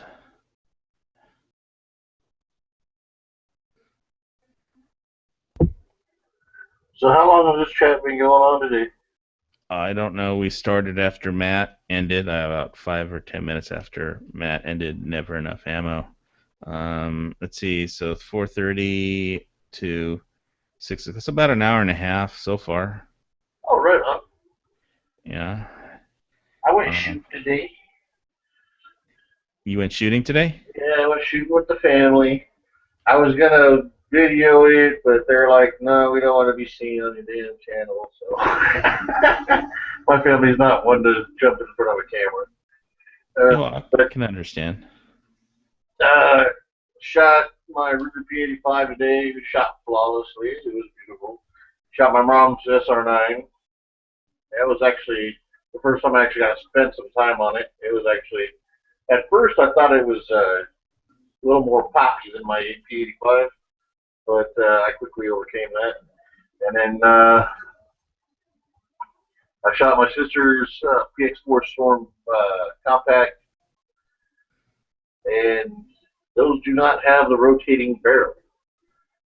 At first, it was a jam-o-matic. It was just jamming up seemed like every round. And then toward the end of the day, her husband let me know that it was reloaded ammo we get picked up free from a friend. And I was like, yeah, that about fits the bill. Because I ran my factory UMC through it, it was fine. You know, I found out I need to get back to the range to practice more too. I mean, I was holding everything inside the 10 ring, and I was making headshots, and I was shooting at 710 and 45 feet, or 710 and 15 meters. And I was, I dropped a couple into the upper body, but most, I'd say 95% of my shots were in the head. And when I was aiming at the head, and 100% of my shots were in the 10 ring, it's just my grouping pattern was slightly dispersed compared to what I'm used to. So I need to get back on the range and get some more triggers back. You and me both. You were going to be a better shot than me, but I was still sitting there giving my sister some pointers because she was all over the place first. But by the time we were done with the day, she was starting to at least keep her groups clustered. So she was starting to get some kind of consistency. And my mom is actually becoming one hell of a shot, believe it or not. I was like very impressed with my mom's shooting. I was like, wow. I mean, she was born in 1946, so she's damn near 70 years old. And she didn't pick up shooting until serious shooting until 3 years ago. She was holding some good shooting groups. I was very, very impressed. She actually shoots better with her 9mm than her 22. That's impressive. So, my dad, he's a good shot. He's been coaching her. I've been coaching her. I'm always on her about sitting there and practicing manual arms and practicing trigger reset and things like that. So, because I'm, so influential. And then my sister, she was acting like she was scared of the gun. So I just, just got to be, can't be scared of it. It's an object. You're going to pull the trigger. You know what's going to happen. Just, roll your shoulders forward, lean into it, line up your sights, and squeeze the trigger. Takes your time. Grasp, breathe, relax, and stop, squeeze. And she started to cluster her stuff up. I think she still got an anticipation problem, but I can't, fix everything in a day. Just tell her to close her eyes and shoot. I mean, it don't matter. You got to get the feeling of it. It goes bang, it comes back. Go bang, a little bit of recoil, and so that's all there is to it. You don't have to hit anything. Just get used to the idea of shooting it first, and then your eyes and aim. As the day went on, she got a little more, accustomed to it, and then she got to shoot. Me and Dave were letting. Well, actually, it's Dave's gun. Dave was letting her shoot his Blackhawk, and he's got a brand new Ruger Blackhawk that's 738 with a 9mm cylinder. So he was running the 9mm cylinder today because they wanted $27 for a box of 50, a 38 special round nose.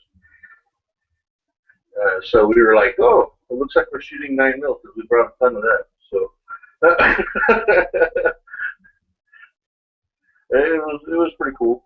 And he's a decent shot himself. I was, quite impressed. They were shooting at closer distances than I was, but they're not as avid a shooter. Well, my dad's starting to do it, but my sister and her husband, they like to shoot, but they don't go out all the time. Well, sounds like a nice family outing. It was. Anybody else get to go shooting today? No. Just work. Sorry. Work. However, it's on my to-do list for this week. And lots of it. Cool. So I think I'm gonna do the patch giveaway. The GunWeb GWebs wants me to give away a patch once a week. So uh, it won't be 17, but there's a pick a number. I mean, wait a minute. Let me think. Pick a number from 1 to 20, and whoever gets it or closest, whoever gets it wins a gun website patch, and you can put it on the HVS internal chat if anybody's on there and wants to make a guess. You can win a patch. Do I get a play too? Yeah, sure. Okay. Yeah, put it on the HVS. Put whatever your guess is on the internal. Type it on the internal Hawaii Volcano Squad HVS. What is it? The HVS Squad internal. Yeah, not the internal chat but the gun websites page, and anybody's wake out there. Type a number. So. I did. I want to win a patch. They look like cool patches. I might just buy one off of them because I think I need to send them $12 or something. But I already sent my $12 in, so I guess I should be getting one soon anyway. So it's all good. God, I hate when your channel makes all that noise. But am I making a bunch of background noise too? No, only when once in a while, it just goes, for like about 2 seconds straight. But and it's like kind of white noise or pink noise or something. Sorry about that. I think I just got a crappy internet. I think it's the internet, but anyway. Well, I can tell who's closest, but nobody's actually got it yet. So I don't know how many people are awake. I'll wait a couple minutes, see if anybody actually hits the exact right number. Oh, what was the question? Sorry. Well, you have to. I'm giving away a patch. You have to pick a number between 1 and 20, and it's not 17. Whoever actually, and you have to type it in the Hawaii V Squad chat there on my gun channel's chat page there. So if you want a chance at a patch, type a number. I'll just give it to the closest person in a couple minutes, but I'll leave it open. So. Yeah, I'm waiting 1 more week for my Glock 17 permit. 2-week waiting period. So as soon as I get that thing, I'm going to head out to the range and definitely make a Mad Max parody video or something. I've got a Glock 17 and I absolutely love it. Great gun. Glaston Glock's first design, and yeah, I mean, it took me 3 weeks to come to the conclusion that was probably, for me, the best 9mm full-size gun that would work here for me. Good choice. I got the 17.5. No, it's not 17.5. It yeah, I got the Glock tool. I went to Rock Your Glock and I had them send me the Glock tool, the Glock front sight tool, which is more expensive than the tool, the front sight post hex tool or whatever it is, and Ghost connector bar. And so I haven't bought a front. I'm probably going to get an America Glow front sight post.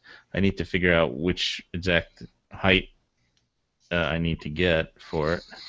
I don't know if the Gen 4 is different than the other ones as far as the height of the actual I think post. The 3 and the 4 are the same, but I would definitely double check it. I'm not the expert. I put a True Glow on my front post site. Yeah, My well, buddy runs excess sites on his Glock 21. And they're pretty good sites. yeah. Somehow I figure that uh, the America Glow had like a bunch of front site posts, and one was sold out, and all the others weren't. So I figured the one that sold out is probably going to be the one I need. But I, they have like a bunch of different sites.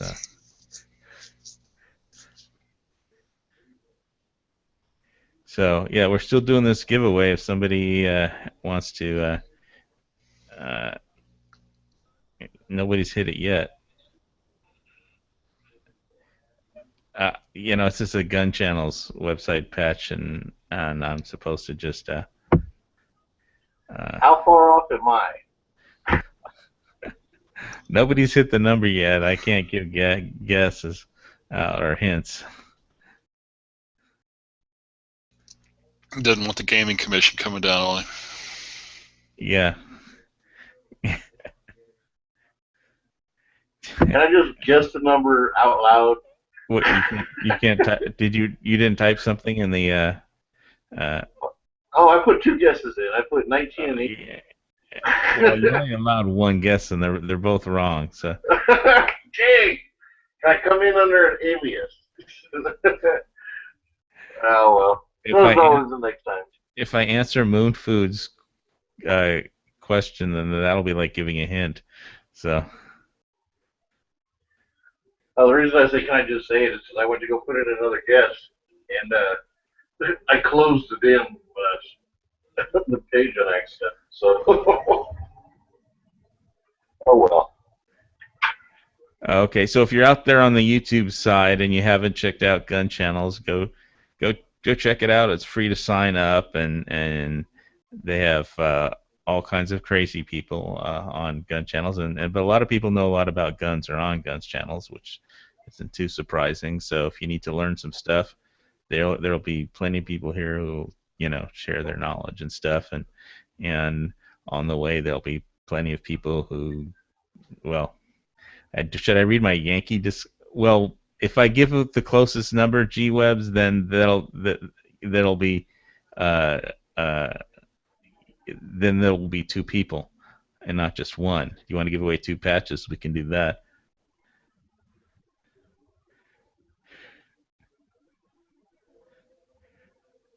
Oh, well, here's my Yankee disclaimer. I need to read my Yankee Marshall disclaimer if you're going to go on to Gun Channels. That is just listening to Yankee Marshall may cause brain damage, so use caution.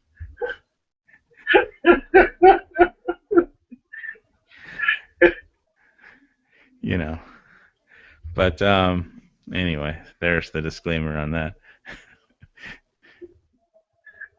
It's what was that? I linked the stuff from Billy Madison the other day where it says I think the dialogue was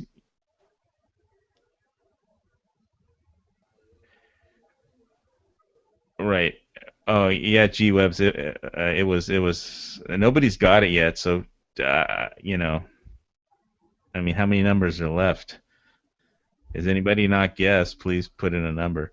And I'm just waiting for somebody to hit the right number. It's Bob! What? It's our high power expert. Oh, hi, Bob. We'll see if my internet's going to play nice. Oh, okay. It's not too late to enter the contest, Bob. It's a Wi-Fi little link on an alien spaceship. Yeah, it's a Gun Channels patch giveaway. You have to guess a number between 1 and 20, and put 1 and 20. That's easy, man. Yeah. 17. I said it wasn't 17 at the beginning, but. Oh well. All right, then. 6. Type it in the Gun Channel's chat. In the Hawaii V Squad chat, yeah. Yeah. On the Gun Channels page. On the lobby chat, or? No, the page for Hawaii V Squad, where the If you go Never mind. I don't need that. gunchannels.com/HVS. Yeah, I'll just buy some from G-Webs. It helps support the channel anyway. Yeah. So, well, you missed our Mad Max complete gear rundown, but it's okay. Oh shit, man. Well, I haven't seen the new Mad Max, so. Oh, well, you got to go see it. It's fun. It's 2-hour chasing, basically. Sounds great. I love the original one. I remember when it came out, went to see it at the drive-in. Okay, nobody's got it, so if everybody pick a new number, otherwise, because we need to end this thing. It's between 1 and 20. It looks like some of the numbers were going to the lobby and not HVS. Oh, I didn't check the lobby. Yeah, well, you got to put it in the right chat, guys. So, sorry. Everybody take one more guess, but if the lobby guesses don't count, so. No, I think the lobby guesses should count. Well, it's too late because, I'll argue about that.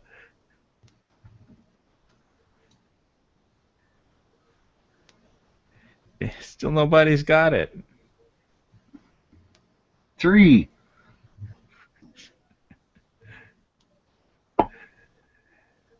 Yeah, so what with Billy Madison line was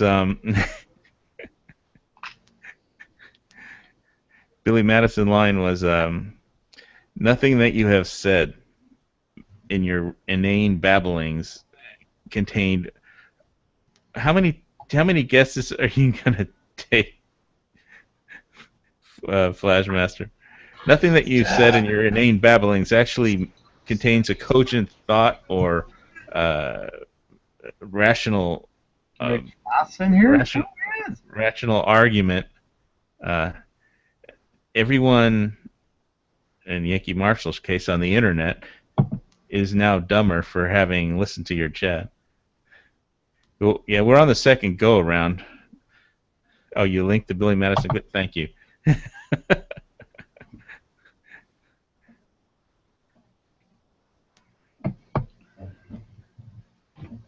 64, isn't that the answer to the ultimate question of the universe? I don't know. From Hitchhiker's Guide to the Galaxy.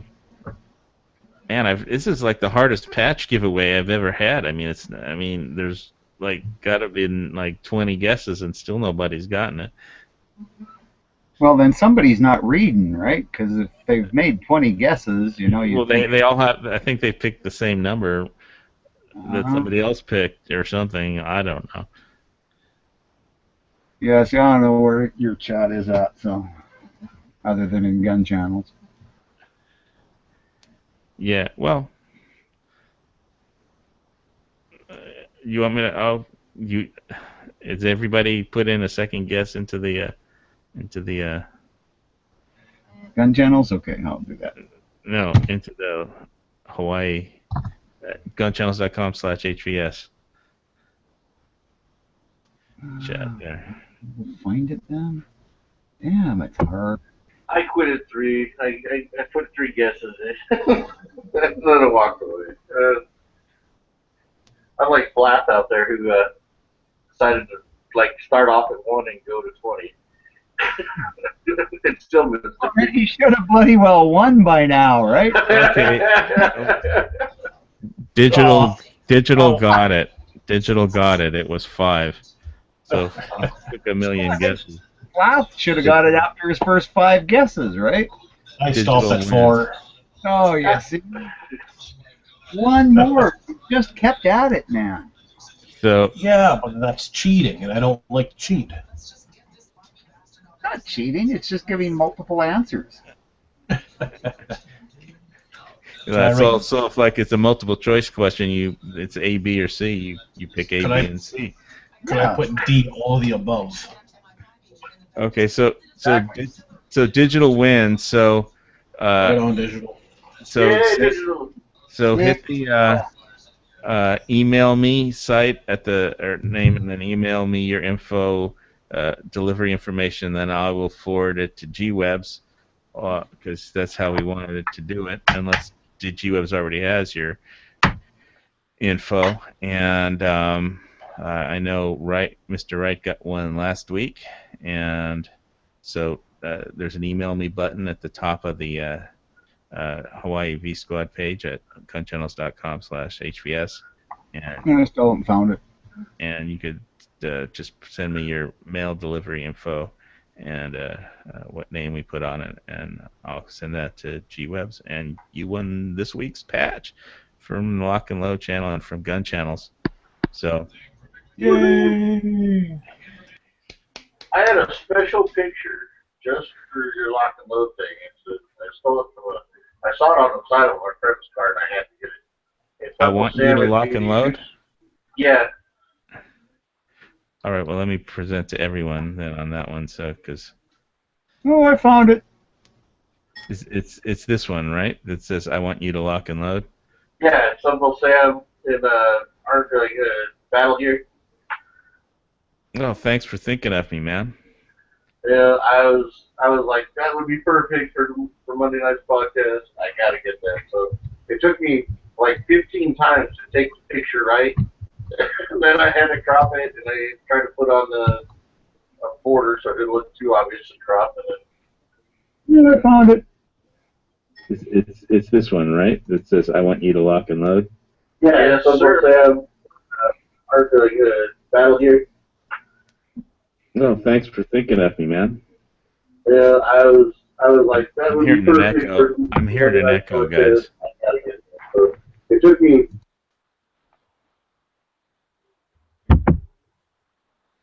Let's see. Is that better?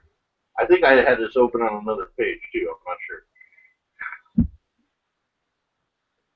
Probably when I was putting in guesses. Yeah, I was hearing an echo everything, but yeah, thanks for turning off that other page. That's cool. So you found it. Where did you find it? It's on the side of my friend Danelle's car. She has it. She got it as a sticker for her window when she was working in a military surplus surplus store in Tucson, Arizona. Yeah, I want you to lock and load. Shit, that's cool. I thought of you when I saw it. I said, no. I had to try and get the picture. It took me a lot of pictures, but I finally, I got the right one. No, use your camera or your actual phone or. Yeah, it was on my phone. It was at night, and I was having to use the flash, so I was taking it at different angles to try and get the direct the flash away from the picture. You can still see it's kind of light in the middle. And then I darkened it up. I cropped the borders, and cropped the picture, and I put a border on. Hey, I saw Chris at Good Guy with a Gun join the chat. I'm really sorry you missed the earlier part where we went over all the Mad Max gear, because I think you might have liked it. Oh yeah. Yeah, we went over every piece of his kit. I mean, all the ammo pouches, everything. I mean, I found basically a costume webpage, and they had like one of the actual costume craftsmen that actually built all of the stuff for him to use in Namibia. And basically, it was a South African defense pattern 83 jacket, battle jacket, and which is built in 1983. And we went all. I don't know if you've seen the movie, but we went all through. They cut off some stuff and sewed on other pieces, and different ammo pouches, and it's a medical tubing for scavenging gas, and it was I don't know. I think we went like an hour and stuff. Yeah, you might want to just check it out, because it was after the chat post, because of all the. I mean, they had M433 grenades and all kinds of different ammo. It was just really cool, because the whole point was we were talking that I know you're not a shit hits the fan person, but we're talking about if you most people like me, I have a backpack with like everything I could possibly need in it, but I don't have like something that if I have to just go out and fight with it, I don't have anything like that.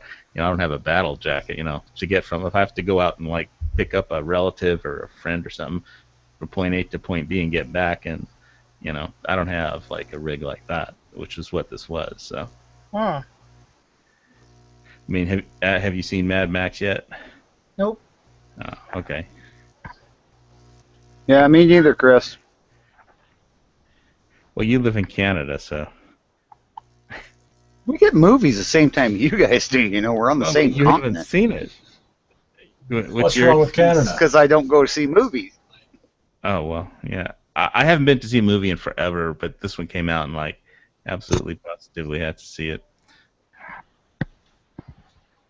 I haven't been into a theater for like a few years actually, but yeah, I had never seen 3D before, a 3D movie before this, with the glasses and stuff. But it was really cool. I watch like mostly blockbusters when it comes out. So like I saw the last Avengers. That's the last movie I ever saw. Yeah, well, this one had a lot of cool guns and and the kit was pretty interesting. I don't know, it was good. I had a good time. It was fun, and so.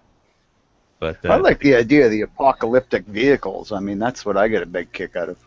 Oh yeah, man, those cars were just awesome. I like that big. I don't know what it was like with the huge tires and.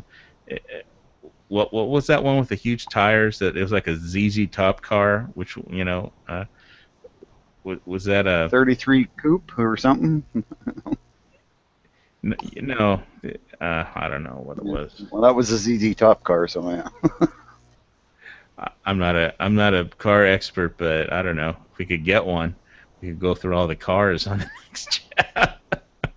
I'd love to have. Yeah. I'd kill to have one of those cars or a tracked vehicle, but I'd settle for a tracked vehicle. But any one of those cars with of course, those tires are just fucking, like, 30 feet tall tires or something. Yeah. Well, yeah, the tires, that's like monster truck tires, and they cost as much as most people's cars. Yeah, plus you need a suspension system that can handle those. Yeah, and a motor to turn them, and yeah, there's a reason that monster trucks have like 10,000 horsepower. Spacers and stuff to space out the wheels so you can actually turn them without fucking your frame over. But yeah, that was just, the vehicles were awesome, but I don't think I could get the guns. I could buy a Glock, but I could never buy one of those monster truck cars. Yeah. What's really neat is there are guys who have those like tracked vehicles, like Bren gun carriers, and it's funny, they're a World War II vehicle, but they were actually fairly fast. I mean, they do about 40 miles an hour on tracks, and that was flying in those days, and they would leap in the air and shit. It was a hoot, and you can. Yeah, they were salvage. There's a guy who's got one. He put an old rat truck body on, and he calls it, Ratestein or something like that, or something like that. But it's just fucking outrageous. But yeah, you can. He put a V8 in his though, the original 4-cylinder engine he took out, but it'd be pretty fucking scary. Suspension was not the greatest. They'll take your teeth out pretty quick. 1940 Fargo pickup. Somebody's saying. Sean Ponnery here is saying it. Yeah, well, and there were some just really cool cars in that film, and yeah, well, it's a chase scene of cars and trucks through the deserts. Yeah, really. What could be better than that? That involves a lot of guns. I know. I just thought that I'm surprised Chris hadn't seen it because there's so many guns in that movie that and I really like the. I mean, I'm never gonna get one, but they had an SKS with this like huge scope, Barks rifle, extreme tactical. Scope with this 5-inch sunshade, and the whole effect was that the scope was as long as the SKS, pretty much, with the sunshade on it. When I first saw the original Mad Max series movies, they barely had guns. In fact, it was a little bit more realistic in thinking about it, because guns are going to be hard to come by, and ammo is going to be hard to come by during, if that situation ever happens. And so basically, these people had a what do you call this? basically these people had crossbows and stuff. So one guy had like a revolver and he put 4 rounds in it. Well, you remember Mad Max, and where somebody gave him some shotgun shells, and they were paper shells, and he was like he was rubbing them, and the one just crumbled into nothing, eh? The 1 round, that held together. That'd be good. So he had 1 round kind of thing, eh? Yeah, but that one didn't work. They never worked, the shotgun shells in Mad Max, until the last final scene. Which is silly, because I mean, modern ammunition, if it's kept dry, it's going to keep working. I shot stuff that was 50 years old that had been stored in the basement, not in any special way, in a box. Some of it was even hand loads, and it fucking worked fine after 50 years. I'm not a reloader, so shotgun the same. It doesn't have the same. If it was a plastic casing on it, factory load. If it was plastic shells, it'd be fine. Paper shells haven't been used in a long time, so it's. I would understand when it happened then that the plastic, the paper ones would a little bit dry. I wouldn't think it crumbled, but it'd be dry, and somewhat delicate. But modern shotgun shells are plastic, and those will last a long time until the brass disintegrates. Yeah, the brass will go before the plastic ever does. Well, the director wanted it to fail, so Mm-hmm. Of course, the main thing was in Road Warrior when he goes through and keeps the gyro captain prisoner. He didn't even have a shell in it, and was upset because he was being held prisoner by someone with an empty gun. Yeah, but mind you, you could have beat him to death with that 12-bore double. They're heavy. Well, it's sawed off, so it's only it was. Even sawed off, it's fucking heavy. I think in that situation, he was more scared of the dog.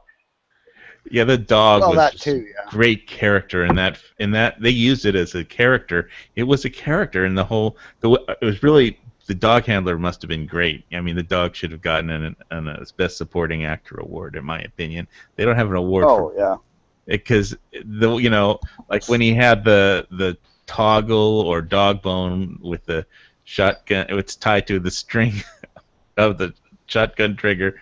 That was just like the funniest scene ever, and then the dog looks to the side for the rabbit, and every time the interaction between the dog and the gyro captain pilot, it was just the way they got the dog to look at him and then back at Max, and it was really good, but I guess a good trained dog would be useful in the apocalypse too. Yeah, well, it would be too. Yeah, think about it. Well, just a dog in general in shit hits fan, it's one of your better alarm systems. Well, dogs are useful now. I mean, law enforcement, search and rescue, military. Yeah, they've been using dogs for past Vietnam, I think, and before. Well, World War I, they used dogs, man. Yeah, there you go. There was a dog in World War I, a bulldog, that captured a German soldier. Well, speaking of dogs and films, I mean, the original, the Warner Brothers made their, how they made their name or was it Fox or Warner Brothers? I forget, but it was Rin Tin Tin. Rin Tin Tin. What they said about they like having dogs as a star in your film is because they don't complain about money. They'll always show up and be ready to work, and and they work for dog food. They don't show up drunk or high. And you can have five different dogs for the same role, look almost the same. They did. And and then all you have to do is pay one dog. That's mostly dog food. Yeah, and well, like I say, there was I don't know how many Rin Tin Tins, but there was 5 or 6 Lassies. Yeah, that was a Disney dog, and that made a fortune for them, and it was. Was Rin Tin Tin though when they had silent movies still? I think so. Yeah, I think he started I think he started in silent movies. Oh, Yeah. Well, I mean, and so it's something that everybody wanted to see, you know, and Oh yeah, heroic dog. I mean, you don't see a lot of heroic cat movies. oh God, I hope not. Well, Quark had a cat incident Yeah. apparently today. He has suffered an injury Well, from for his God, how do you get cat. injured by a cat? I mean, I've had, that's I've not had, true. yeah, I've had Really 30-pound want cats. to know? Yeah. That's I've had that's 30-pound cats. As long as you're not dumb enough to try to give them a bath. Stephen King's Cat Eyes. They made a movie where the cats attack people or something. No, the cat is kind of like to the eyes of a cat. He witnessed a lot of fucked up shit. And Yeah, but what about the Stephen King where the cat saved the little baby and they thought the cat was trying to hurt the baby, but it was a demon. little girl, Yeah, little and girl, and it yeah. was like a little thing that comes out of the wall. Yeah, and it sucked her breath out, and they thought, of course, my mother actually believed that. Like when I first had kids, my mother said, "You have to get rid of your cats because they'll kill the baby because they smell milk on them and they smother them." And I'm like, "What? Are you fucking kidding?" And the cats love the baby. I mean, they would let the baby do anything to them. What do they call this? Old wives' tales. I do not know. I had a cat. Her name was Liliac, Romanian for bat. So she was a kitten. She looked like a bat. And she had a thing to where she loved to climb up on my face and lay down. And I always had to pick her up and take her up, and she'd always end up back up on my face. So I ended up compromising with her. I'd lay to the side, and she'd like curl up on my ear. But and I'll tell you, that's the same cat that went batshit crazy on me for trying to give it a chicken nugget because it got food aggressive. So Oh yeah.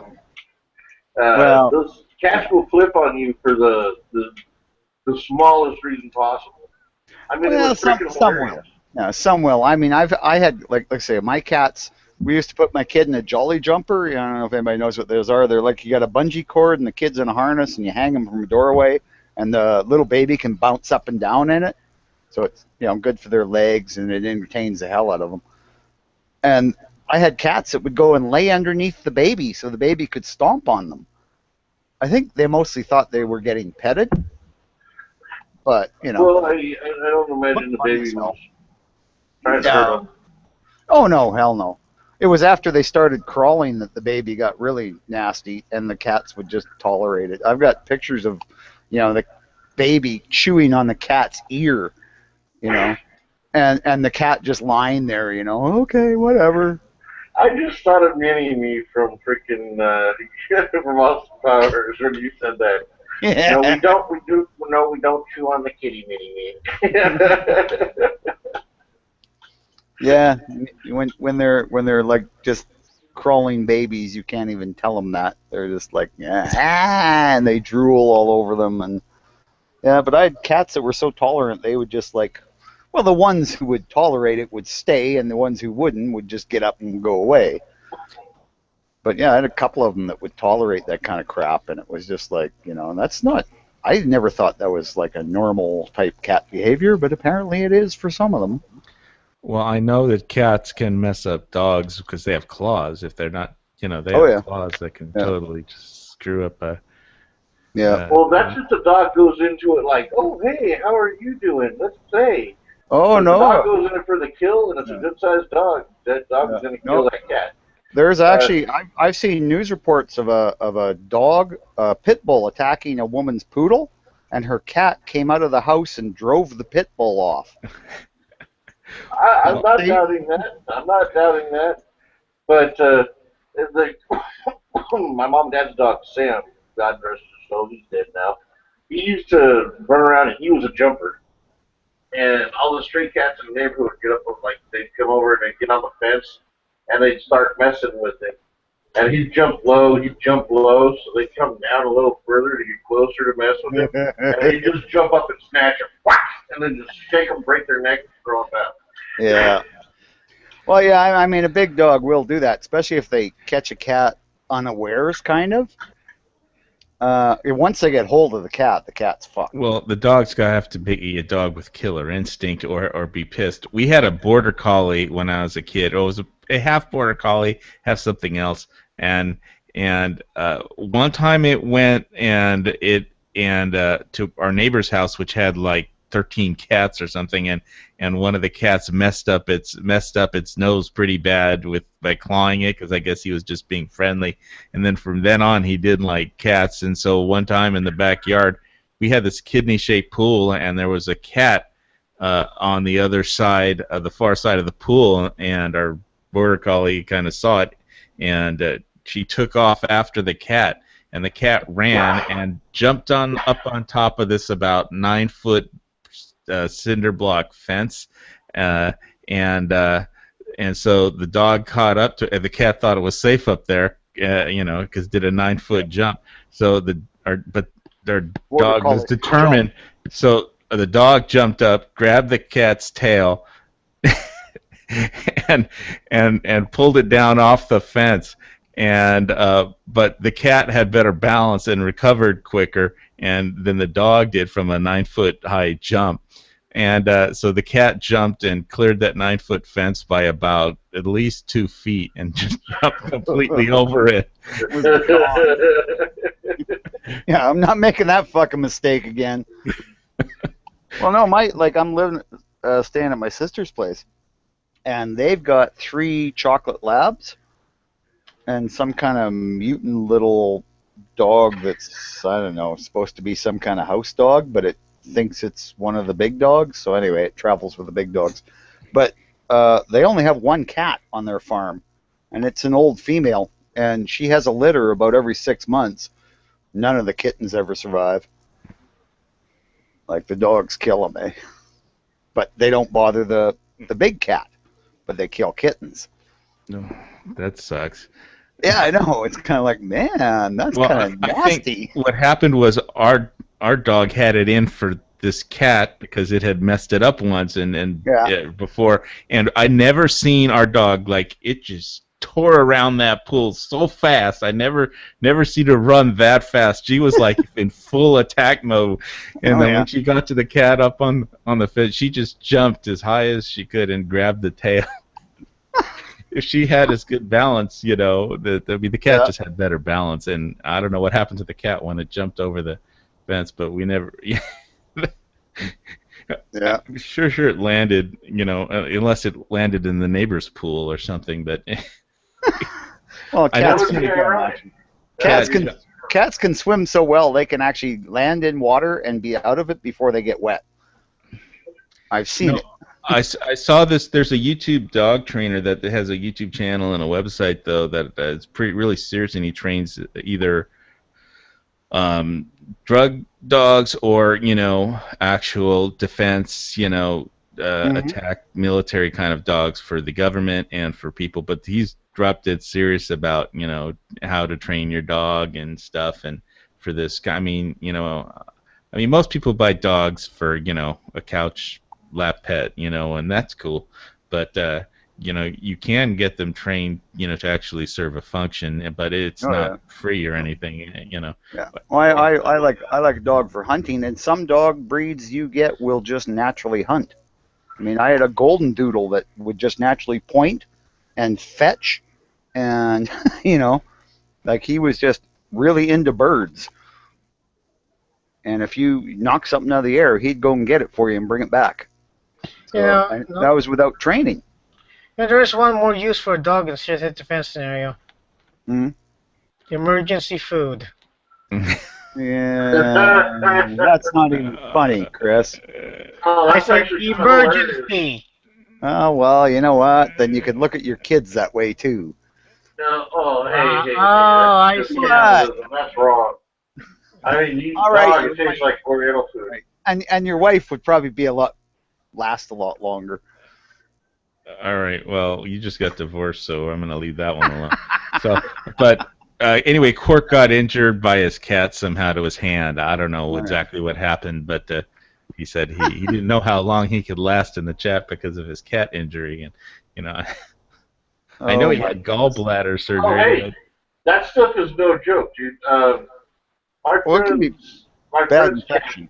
I was like babysitting their cat while they were gone, and I went to go feed it, and the damn thing attacked me.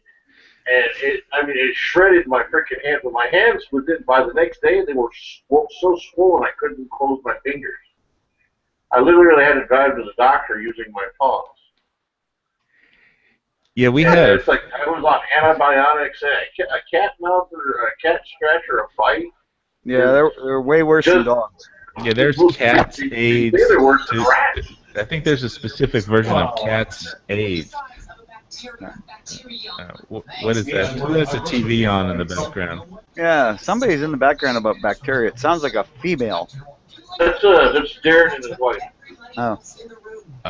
Yeah, no. Yeah, no. shut up. Cat mouths have a ton of bacteria, and it's really not good for you. Darren, I think I need to mute Darren.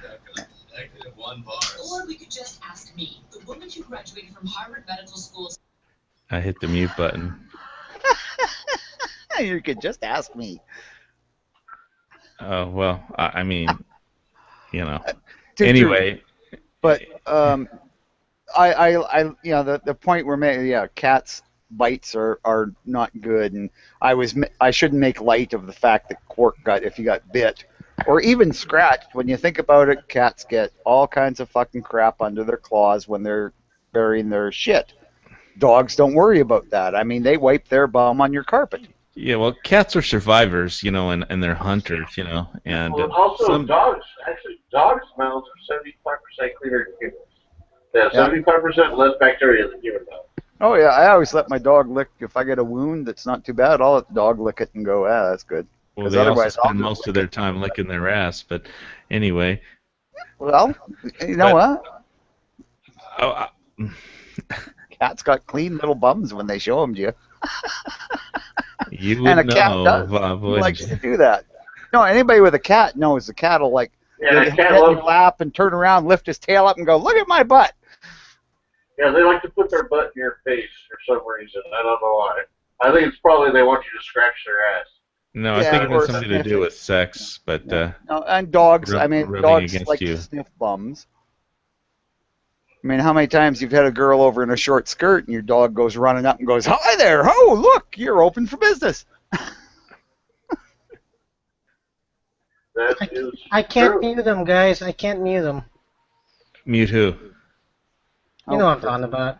He always wants to mute me Bob? because I bother him. Oh, yeah, well, you do get a little off there, but, you know, whatever.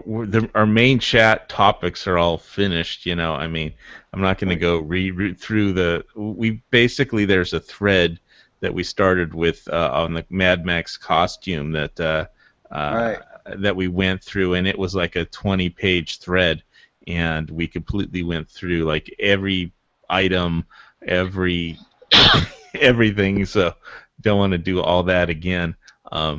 At this point, so we're just at the fun point of the chat. So yeah, sometimes if Bob comes on in the middle and when we're talking about something important, you know, it'll be like, "Shut up, we're trying to." I'm still here. I'm still here, guys. No, I know. I get your point. I do tend to do that the odd time. Right. Well, occasionally. Whatever.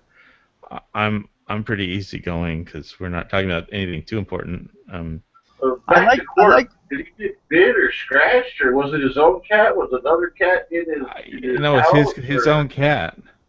But you know, one thing I want to talk about was that you know, the cats have really good senses, and I found out I used to have this cat that was sleeping on my old. I had a soft top Mustang GT convertible, and I had a feral cat. He would come by my house when I was living up in Captain Cook in Ohio now, and it would sleep. I like it because it's a soft top. It's like a nice bed for it. Every night he would come up. So and there was cat hair, and it was sticking to the top of my soft top, and it looked like crap, and I hated it.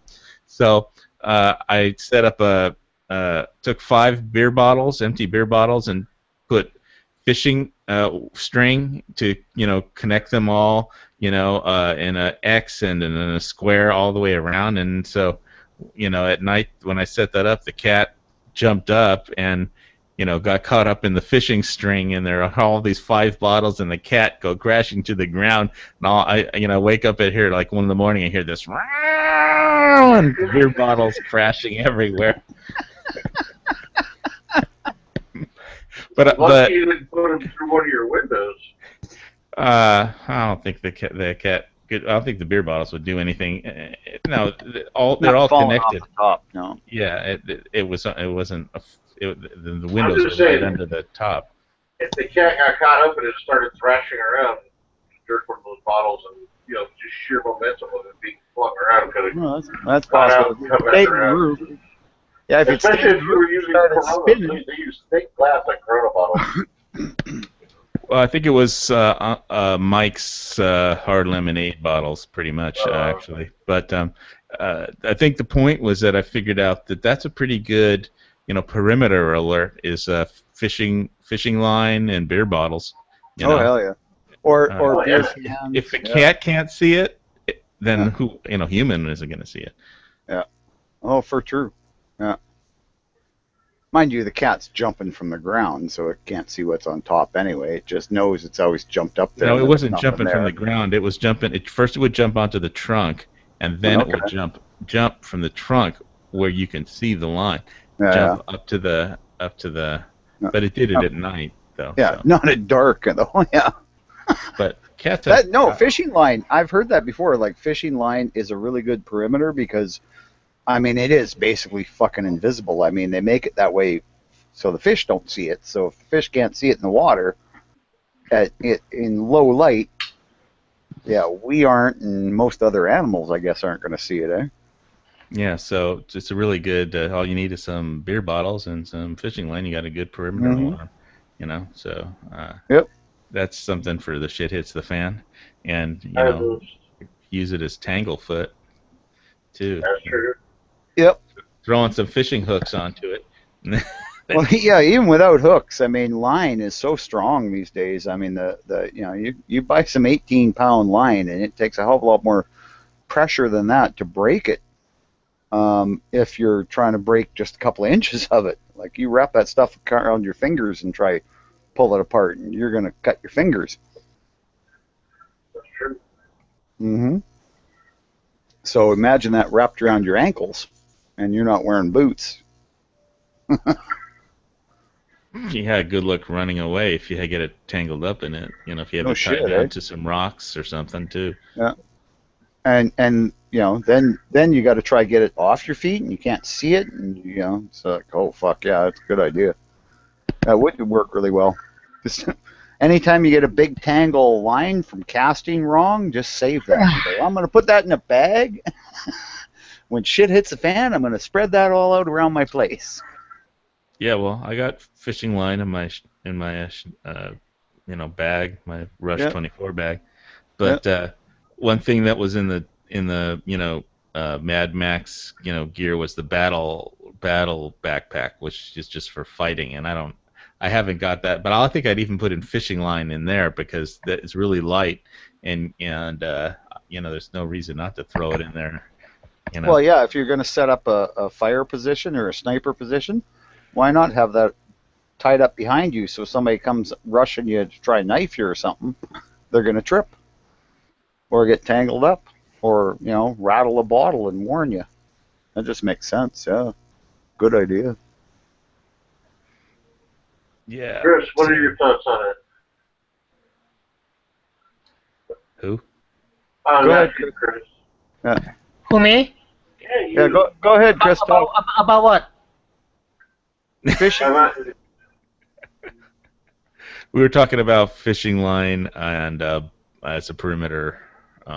You guys know how I feel about talk like this, right? That's why that's why I was hoping for waiting for another topic. Oh, okay. Well, it wasn't like it doesn't have to be applied to a WRL or a. Chris isn't big on WRL or shit hits the fan right now. So. Yeah, I know, but I mean, you could use it just camping. Like if you're out camping in the Alaskan wilderness or something, and an animal comes into your camp, how much that costs? Yeah, Or you're camping in the Arizona wilderness, and you set that up, you get alerted if something came into your camp. Yeah, you got cougars up there, right? And I mean the cat kind, Chris. And what about those pigs? What are they called? Armadillos? They mostly avoid people. Yeah, but just in case, they come stumbling into your camp while you're camping out, you can set it up for that purpose too. There's a million and one uses for it. Or if you're broke and you don't have an alarm system and you want to be able to set something up around your house to alert you if someone's trying to break in, you can do that too. Yep. Sounds like a good idea. Sounds like a good idea. Okay. I'm just saying, not everything that is mentioned in a shit hit the fan scenario necessarily has to be applied to a shit hit the fan scenario. I know. I just don't like, it's just really edging me on that. Every time you talk about shit hits the fan, everybody wants to get, talk about gear that they want to get. And if you don't get this particular gear, or if you don't do this particular procedure, you're fucking dead. That's why it really pisses me off. It's like, who are you to say I'm gonna die? If I don't have particular gear or particular thing or mindset, it irks the shit out of me. Oh yeah, you have a right to be. Those guys are called mall ninjas, and they're joke. Because people have been surviving. What do you mean you don't have a water filter, like a sip to water filter? You're gonna fucking die. You're gonna fucking die. You need to buy that shit now. That really pisses me off. No, I think what we were just going over. I think the topic mainly of the original chat when we started at the beginning was like, we looked at Mad Max's rig in his South African Model 83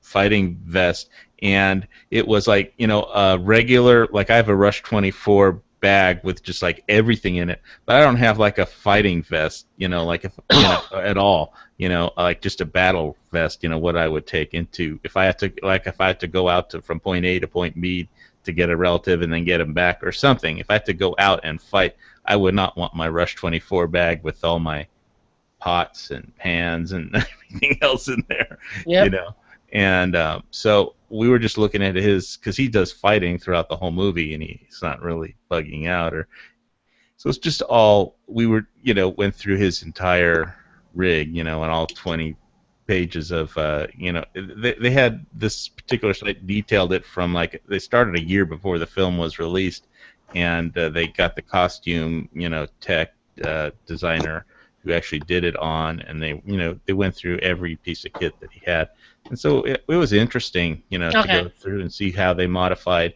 they took off some of the water pouches of the South African pattern 83 battle vest, which was and they put on they sewed on different parts of different other pouches and stuff, and ammo holders to hold all different kinds of ammo everywhere, and from M433 grenades to all kinds of ammo, and so it's just interesting because I didn't have any battle rig, or I didn't even think of getting that. Oh wait, I just have a backpack with like everything I would need to survive and bug out or live in the jungle or something, but I don't like have a pack with if I have to just go fight. I don't have anything like that. And some people, I guess, like this. I know they shot it in Namibia, and it was close to South Africa. But anyway, and so you can't even find one of these particular South African vests on eBay. They all sold out, and so did they have a Chris Reeves knife, although he didn't use it in the movie. He was wearing it, and a Spec Ops brand sheath, which was really cool, which the large side sold out, but the Chris Reeves Pacific knife sold out. They might have them, even though they're $325. It's like a 6-inch blade with SVN or CPM 35 steel, and sounds like really good product placement. No, Like- he didn't. If it was product placement, he would have taken it out and used it at least once. It wasn't even used in the film. It was on his shoulder rig, you know, on his. Yeah, but on we're his straps. talking about it, so that means it was good product placement, right? I mean, that's what product placement's all about. That's why, you know, you'll see a movie think where somebody will go pick up a beer and they'll, you know, you'll notice that the label is out, you know, or maybe the label's in. If the label's in, it's because they didn't get any money. If the label's out, it's because Well, they did. they changed a lot of the products, or you know, you couldn't even see it. I mean, everybody thought it was a charade for like about a year Yeah. until they figured it out, actually. But usually, if it's product placement, you'll see it, you know, a little clearly, you know. Yeah, I guess you're right there. Yeah, I'll have to agree with you. Yeah, I may have been off on the wrong tangent there, but I truly. This is the first time anybody on Gun Channels agree with me about anything officially. So no, that's not true. Actually, some people agree with me on some stuff. But yeah, no, actually that makes sense. So, well, there's yeah, one time. they do so much product placement in these movies these days that it is really disturbing. And like a lot of the stuff was, I mean, obviously was from the original Mad Max, like the Rossiter biker boots. Like, I mean, you know, that company doesn't even exist anymore. You can't find the boots, but they use that because it was in the original Road Warrior, or like somebody was saying, he got shot on the first Road Warrior film, and then in the leg with a shotgun, so he had the brace after that, and in all the other subsequent movies, and so, but they used an Under Armour shoe, and you know that, I mean, you have to figure it out, and they went through a lot of stuff to figure out what actual, you know, I mean, I didn't even know. It took them a while to figure out what there was a South African pattern '83 jacket, you know, so battle jacket, and with stuff taken off, and you know, the water bags in the back taken off the big bags, and they put on just like Molly ammo attachments or other stuff. I don't know. It was interesting going through it all. It sounds it. I kind of wish I was there for it. Yeah, it was. It's basically, it looked like it took him a year to go through and figure out what everything was, because they started like back last April or March or January of 2014 or something, when they started before the movie was released, you know. So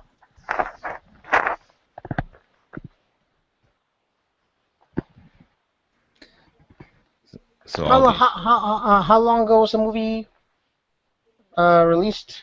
When did it open? Fury Road. I can tell you because I don't actually have to go over. I think it was about 3 weeks. It's been open for 3 weeks. Okay. I'll see if I can catch it. Maybe it'll be in the Dollar Theater soon.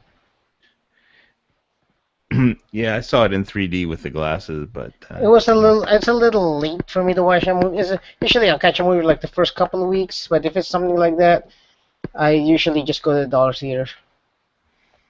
Yeah, well, you just might like the cars and the guns and stuff, you know. Okay. But, it's a 2-hour chase scene, basically, so, you know, it's fun. But it's got a lifted Prius with coyote skin covering? Is somebody typing that in the chat? No. It's just...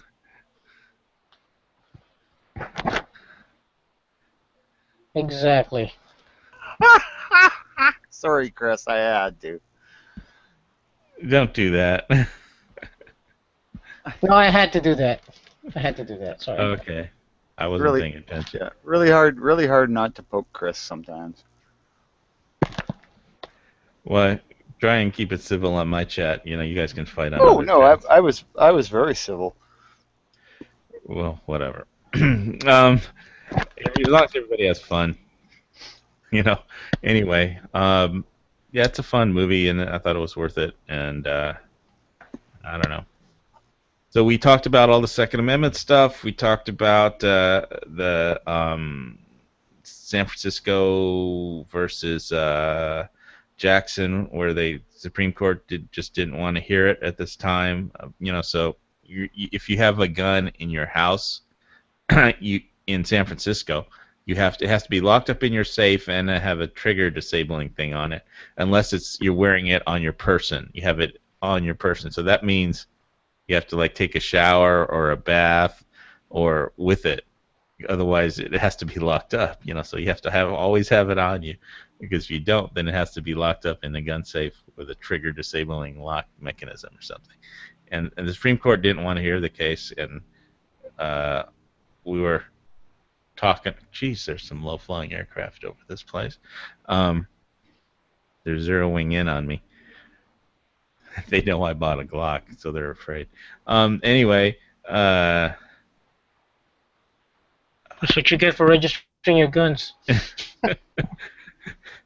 Picked the wrong day to register my gun. Anyway, yeah, so you have to have, you can't, they didn't want to hear it. So the whole thing is, I think they didn't have 5 Supreme Court justices, and they don't want to hear any. I think they might just not want to hear any Second Amendment cases until the conservative guys, until after Ruth Bader Ginsburg leaves, and if there's a Republican president, they get another strict constructionist conservative on the court. But there's no chance of that, right? The Republicans might win. I mean, Hillary could lose. I don't know what's going to happen. We don't know if Hillary's even going to be the Democratic. That's what they say, but I mean, who knows? I mean, she was supposed to be last time, and then this black guy came out of nowhere, and he was in Germany drinking beer today or the day before. Yeah. And he actually said, unbelievably, after 7 years into his presidency, that the plan to defeat ISIS still isn't complete. So, whatever. I don't want to talk about the Middle East. I'm more worried about the Russians.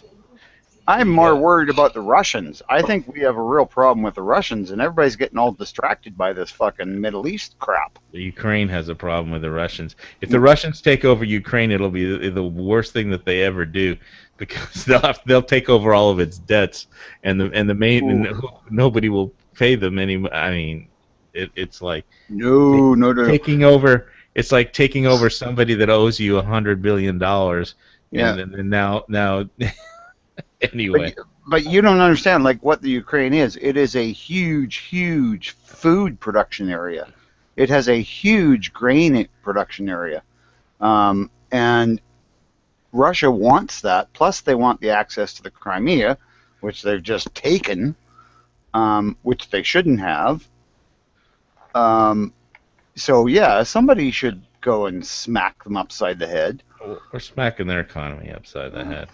Their economy. I mean, he doesn't care. It's the regular people who are suffering. The fucking Putin and all his rich buddies are just fucking laughing, right? Because they don't notice food shortages. They don't notice the energy shortages. It's kind of like if somebody attacked the economy of the states, right? Do you think the government, all those people with huge wages and huge pensions, and are going to worry about the peasants? None of the governments worry about the regular people. Well, nobody worries about regular people in any government. That's exactly what I meant. So what was I talking about before we got on into politics? I don't know. Second Amendment stuff. I'll shut up for a bit and go on about something that's important. Well, I want to try to cover the Second Amendment stuff one more time in case people missed it. And the whole point was that let me bring up something else on the Second Amendment. In just 8 days from now, that we got the Peruta en banc, and so they're going to argue. Actually, you can hear it live on YouTube.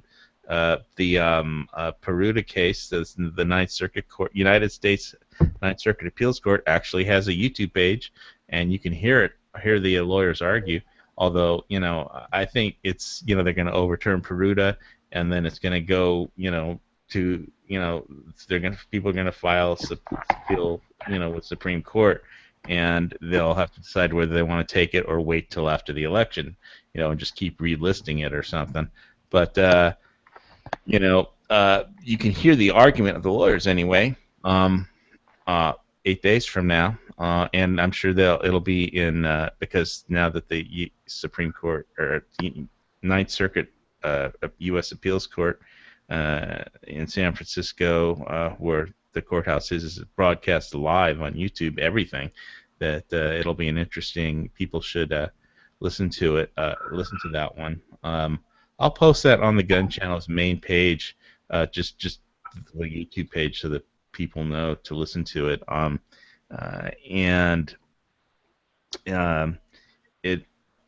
It's the whole thing though is that this election matters. This coming election matters. So when it comes, try and be as politically active as you can, and wherever you are, do what you can, because even in Hawaii here, when they tried to pass that silly law that says you can't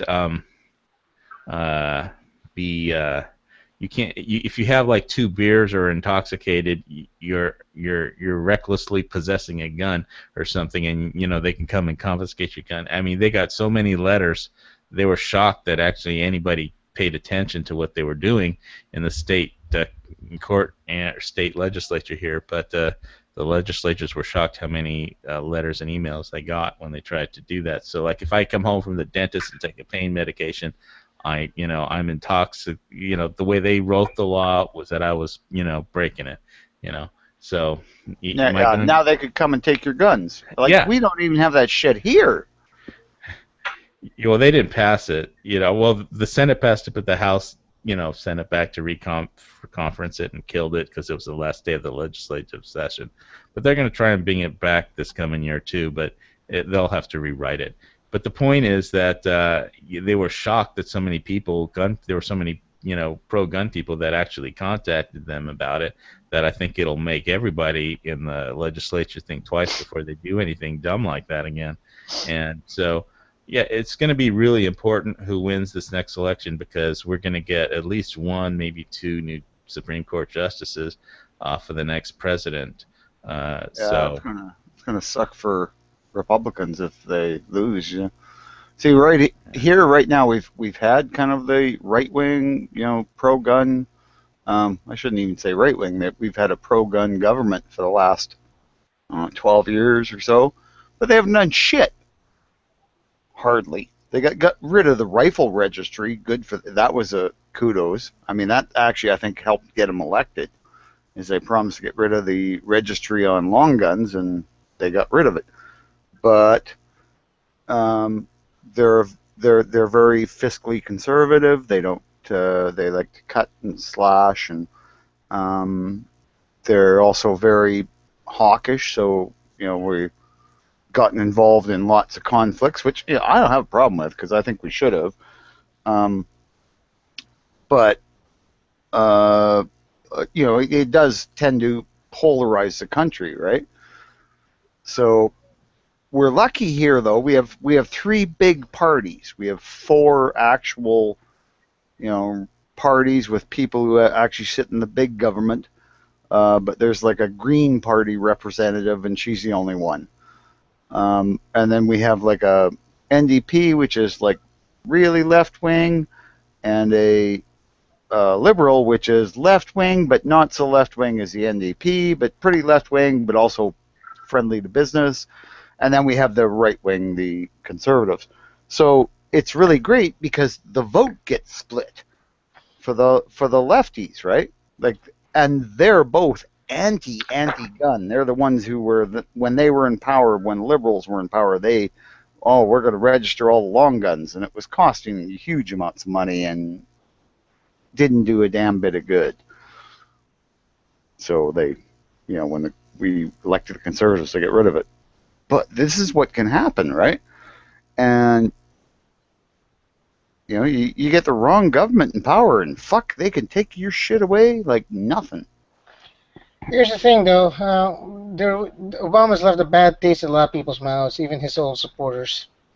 It's going to be a hard time for another liberal president to come on. It's going to be a hard sell for a conservative president, but it's going to be very, very hard for people to choose.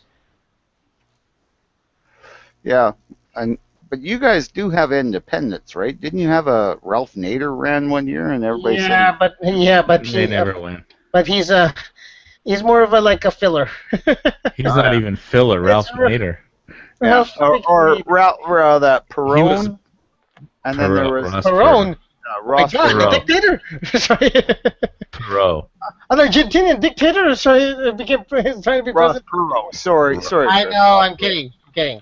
Yeah, but yeah. Well, we have that independent senator from Vermont.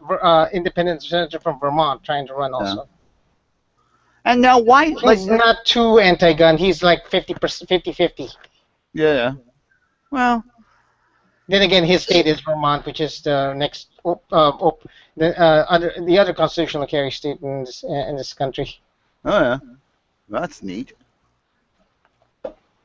But whether he agrees with that or not doesn't matter just because he's from the state, right?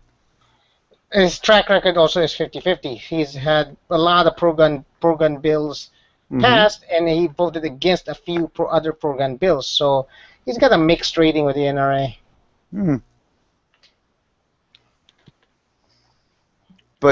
But he could become president even though he wasn't one of the major parties, right? He could represent himself, yes. Wait, who are we talking about? Well, an independent. If you have an independent who runs in America for president, and he's popular enough, he gets the votes, could he actually win, or does he have to be a part of a party? Nope.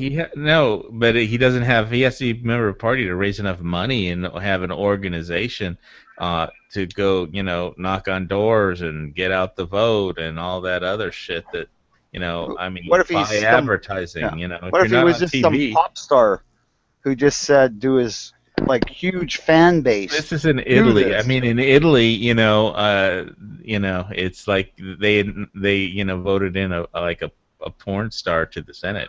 I know, and she was a porn star who did horses. Oh wow, I didn't know that. Yeah.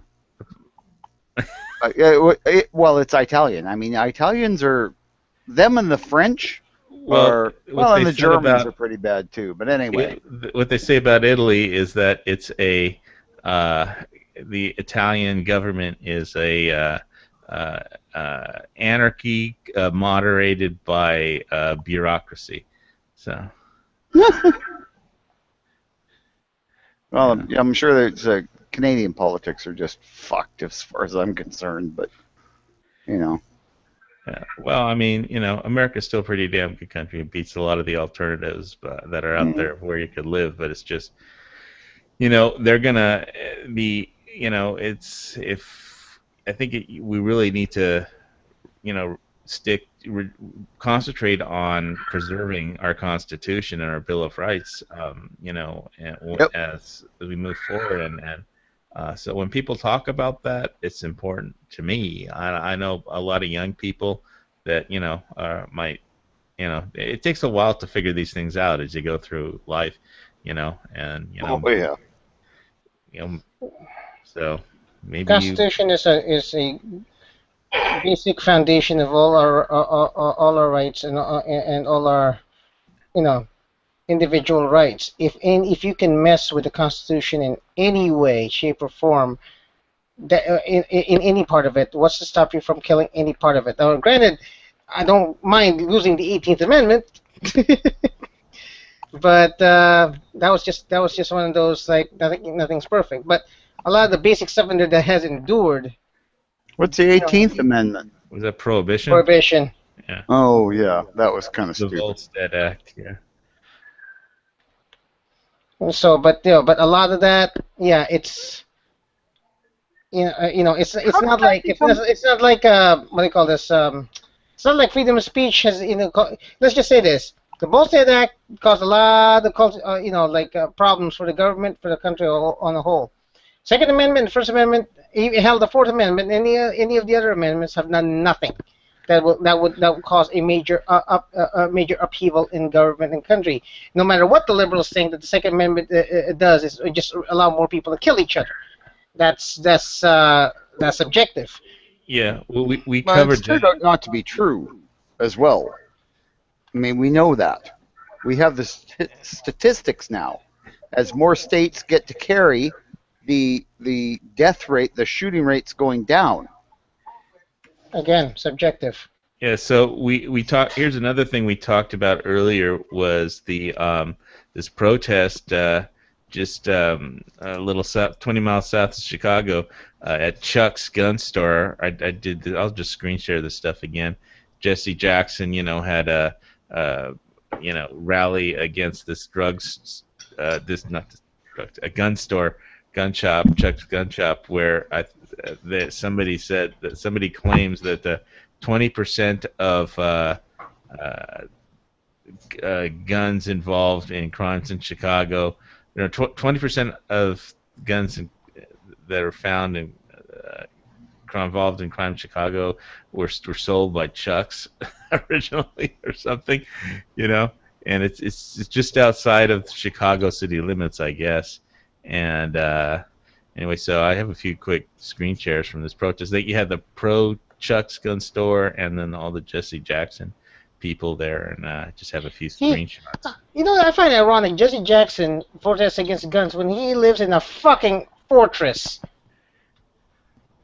with enough firepower to occupy, the whole Chicago. Yeah.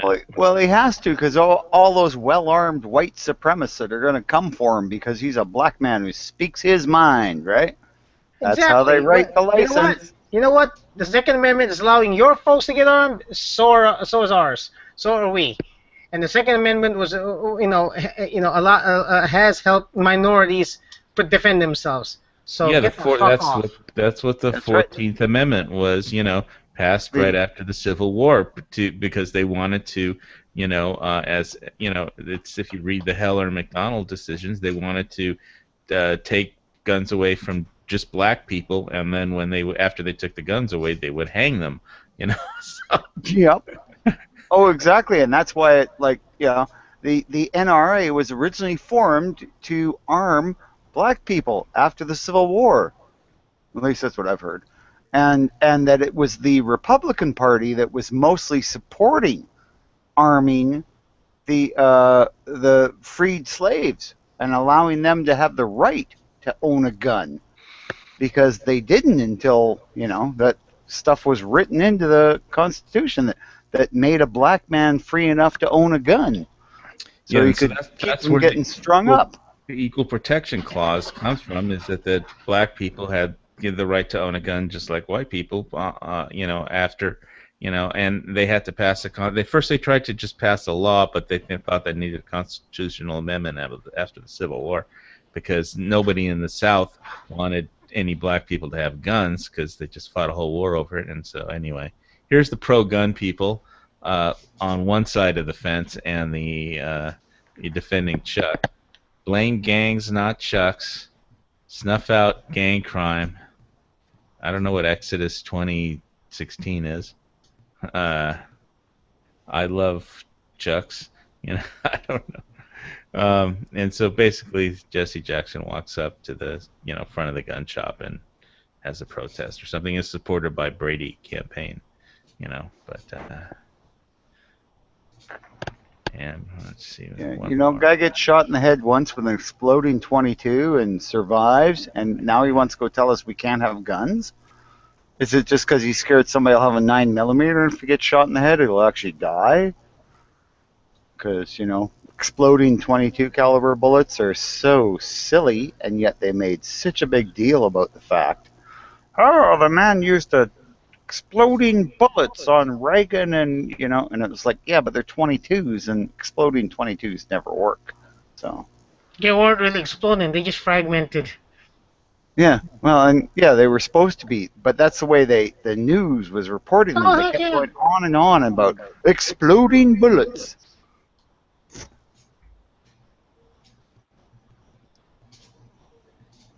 We got Darren back, and Brant came in here. The new person, or Is this an organized chat? I didn't know that. Flath. no? Yeah. Hawaii, you know who I am. What did your other say about cat bites versus dog bites or whatever it was? Because it sounds like she actually.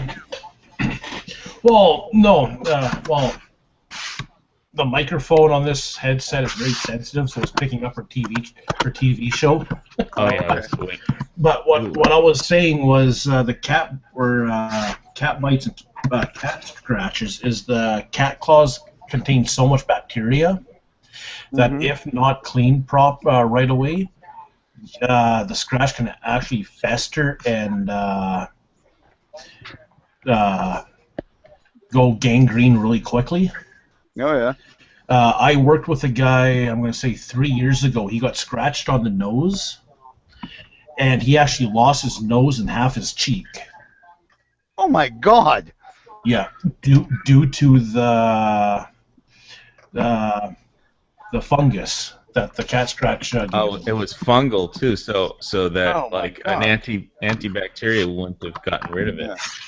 Yeah, no, like he lost his nose, half his cheek, and part of his upper lip. Well, my dog got scratched by a cat once, all in the nose from pretty deep, but Try to get them some terbinafine. They'll get rid of it. But yeah, no, like cats' claws, they contain so much bacteria and fungus that it's. what was it? pretty Can much- you say that again, Chris? What was your? Terbinafine. That's what I had. I had a fungal infection once that was pretty much trying to eat me, and terbinafine took care of that. Is that a drug? Prescription drug? It's a drug. Yeah. Prescription? Uh-huh. Oh, okay. Okay. So, and that's like that flesh-eating disease, right? People get that, and it'll, and they just get it out of nowhere, basically, and it just eats their bodies. Remember when I didn't show up for a while because because my toes were bleeding. Yeah, I had a massive fungal infection down there, and it was like poking holes out of my leg too. Like I would have like eruptions in my leg from time to time. So I had to seal Flesh-eating up. fasciitis? Really, really gross, and we're live. Fasciitis? Flesh-eating fasciitis? Hey, you know what? It happens. So. Yeah, Just telling you. Well, Nothing but antifungal and some bacteria, some hydrogen peroxide wouldn't cure. Oh, actually, you know what I heard? I heard Christie, the guy from, what is he, governor of New York or something? Jersey? Okay. Anyway, he's got that flesh-eating bacteria. They've only given him 40 years to live. Anyway.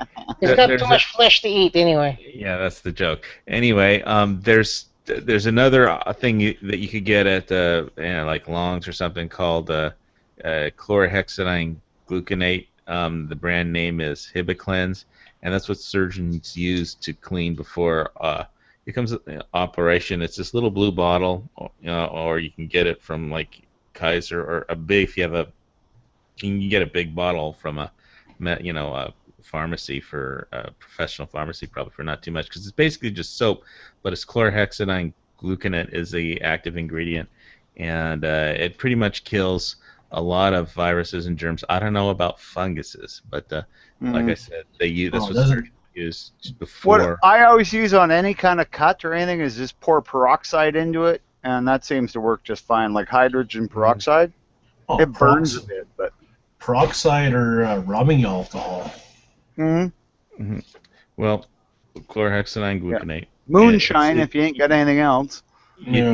Just stuff that you don't need a prescription for, Yeah. But and you can carry around in your supplies or backpack or something. But yeah, that'd be kind of cool. Well, everybody should. I mean, like, this thing is we have to do a proper bug out bag talk, but I know we've done them before, but I have to redo mine because now I don't really need a bug out bag. I need a battle bag because I just basically jump in my truck and go, and I've got my 28-foot home comes around behind me. I think that's the main thing. Like for Like, I know Chris doesn't like the whole shit hits the fan scenario, but I think just a good vehicle and probably a week's supply of food and minor medical supplies like Band-Aids, alcohol. Realistically, I mean, there's no way I can prep for a 2-year nuclear winter. It's just not going to happen. I'm sorry. No. You know. But like for me, like all my like supposed bug out vehicles, they're all pre-80s.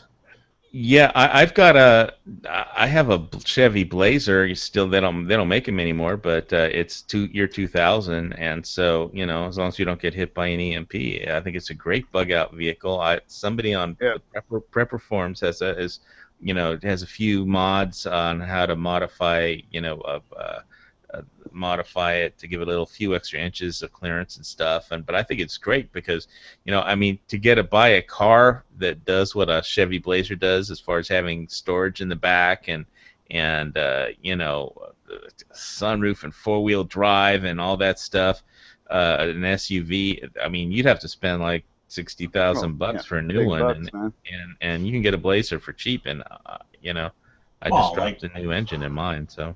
Like me, 2 weeks ago, I bought a 1979 Dodge Ram Charger. It has the stock CB radio.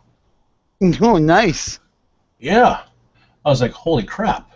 So, it's got electronic ignition, but you can switch it back to the points really easy. Oh, no, it's carbureted.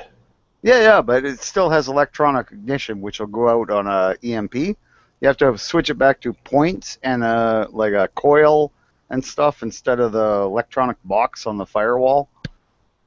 Yeah, no, that was back. That started in 1973 was the last year that everybody had points and coils.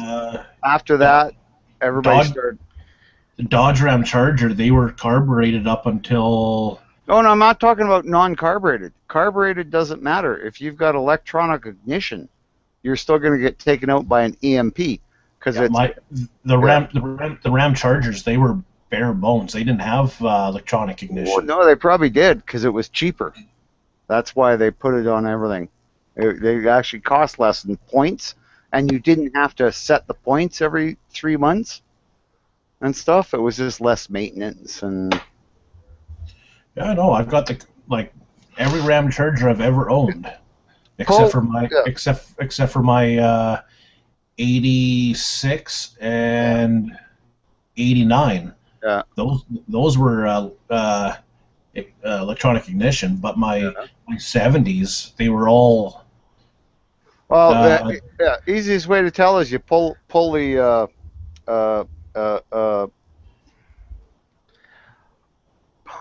pull the fucking cover off the spark plug. The distributor. The distributor. God. You pull the cap off the distributor, and if there's a little thing in there that goes tap, tap, tap to each other, like that actually touches each other, that you have to clean, because you have to clean those about every 3 months. Otherwise, your vehicle will run shitty. And if it's got one of those, then it's a coil. If it doesn't have one of those and it's got a sensor, then it's electronic ignition.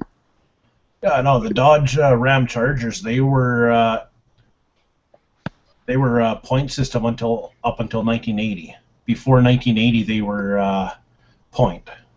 Oh, okay. Well, that's unusual. Like my Ranchero, my '73 Ranchero, the last year that Ford 60. That's a Ford. Ford was always about 5 years ahead of everyone, 5 to 10 years ahead of everyone. I don't know. I don't know.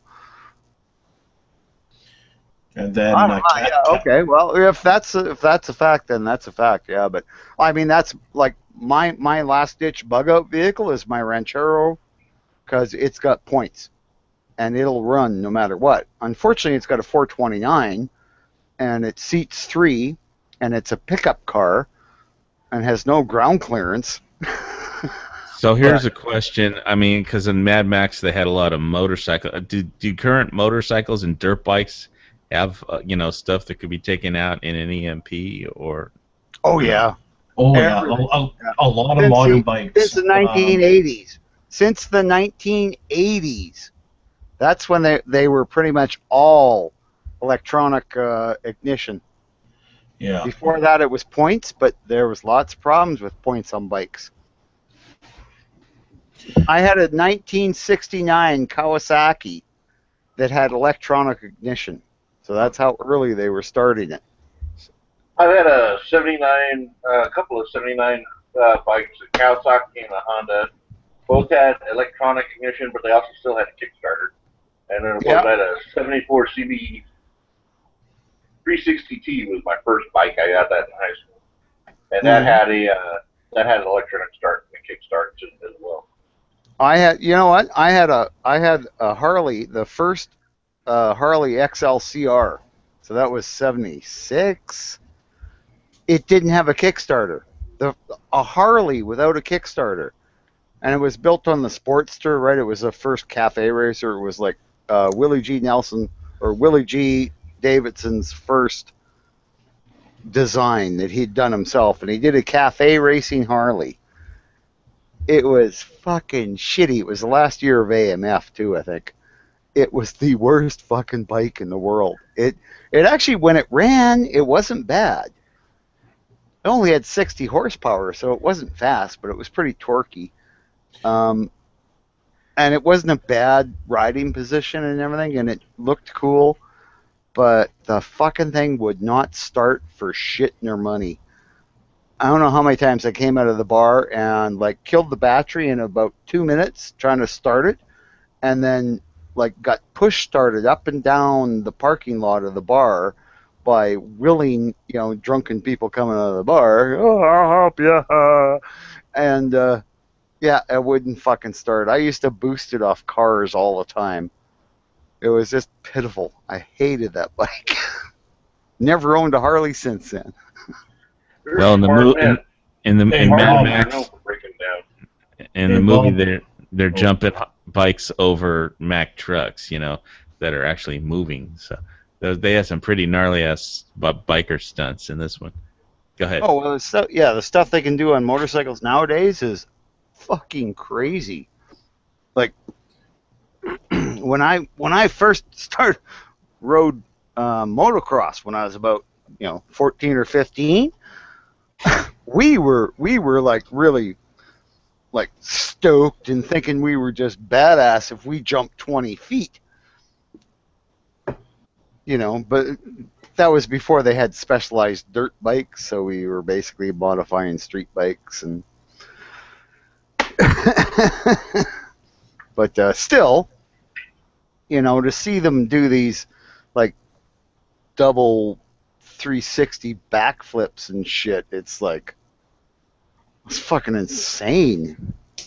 Even after I was older and riding, a pretty decent I was a Can-Am qualifier, which is kind of it's barely street legal. It's like a really high-end enduro for doing, I guess, enduros.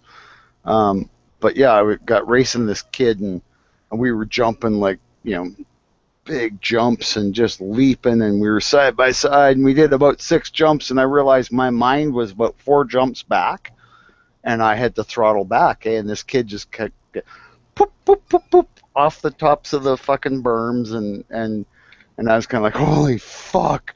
Couldn't believe I'd just done as many as I'd done, and it was yeah, that's a young man's sport. This is a Dr. No topic. I know he likes motorbikes and stuff. He's really into it. But yeah, Digital Profits dissing your Ranchero there, Bob.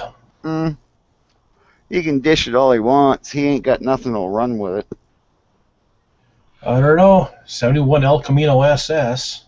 Nope, not a chance. Oh, my 423 or 429 just fucking ups that so much.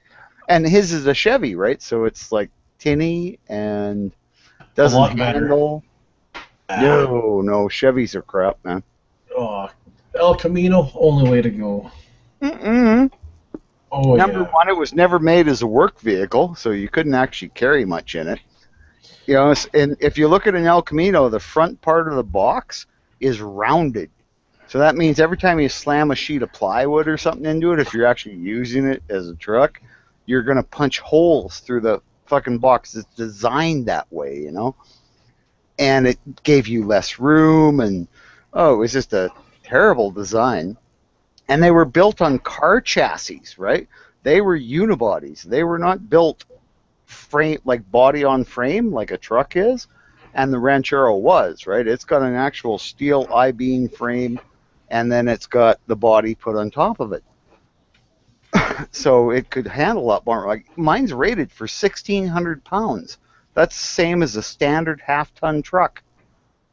Even though it, sits like it's only 3 feet high and has a 429 and can spin really big tires like nothing. A 429 engine? Yeah, a 429 Cobra Jet, actually. It didn't come with a Cobra Jet. It came with a 429, but I put the Cobra Jet in it for shits and giggles. When I was a kid, my dad had this old Lincoln, I don't know what it was, but this gigantic car with like this, I don't know, I think it was a 410, but I don't, it was like a V8. Well, Ford made a big 410, and they made 460s. I remember it was just, it didn't accelerate it's super fast, but when it got going, I mean, you could, that thing would just haul ass. And one time we used it to haul a boat up to Lake Tahoe, but we went up the wrong way. We went up this hill, and we had the thing floored wide open, and we were going like 3 miles an hour. Yeah. Well, you're pulling a big boat with a car.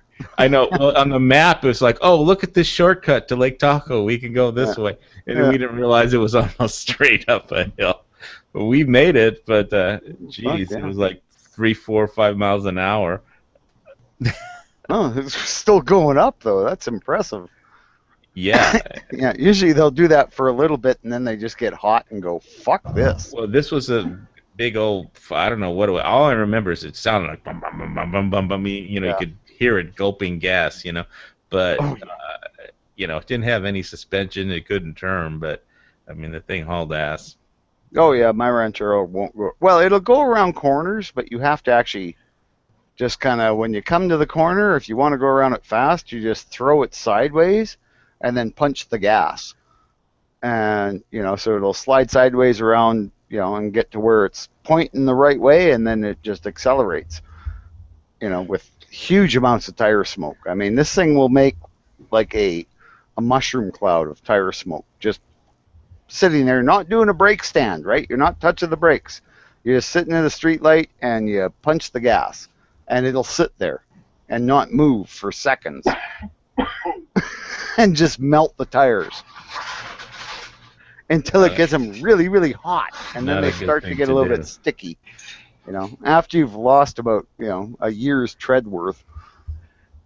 I wouldn't want to do that.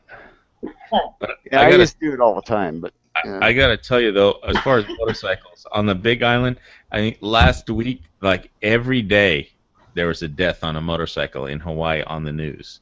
Really? Yeah. It was. I mean.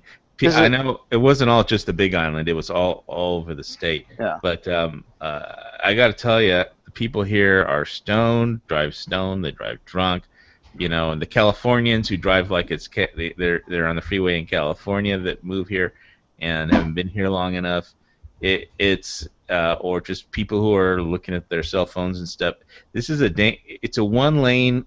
On each side, 2 lanes, 1 lane each way, going up belt road that goes around the island on curvy roads with steep mountains, sheer cliffs and stuff, and it's not a safe place to drive a motorcycle. Doesn't even sound safe to drive a car. It isn't, but it's easier to get killed on a motorcycle than on a car. Oh yeah. So I would. A motorcycle might be fun, but I don't want to die yet, so. On this island, where I live because we have so much land, like all the roads are wide. Our streets are really wide. It's like I live in a fairly small town now. Well, not small. Well, small city, we should say.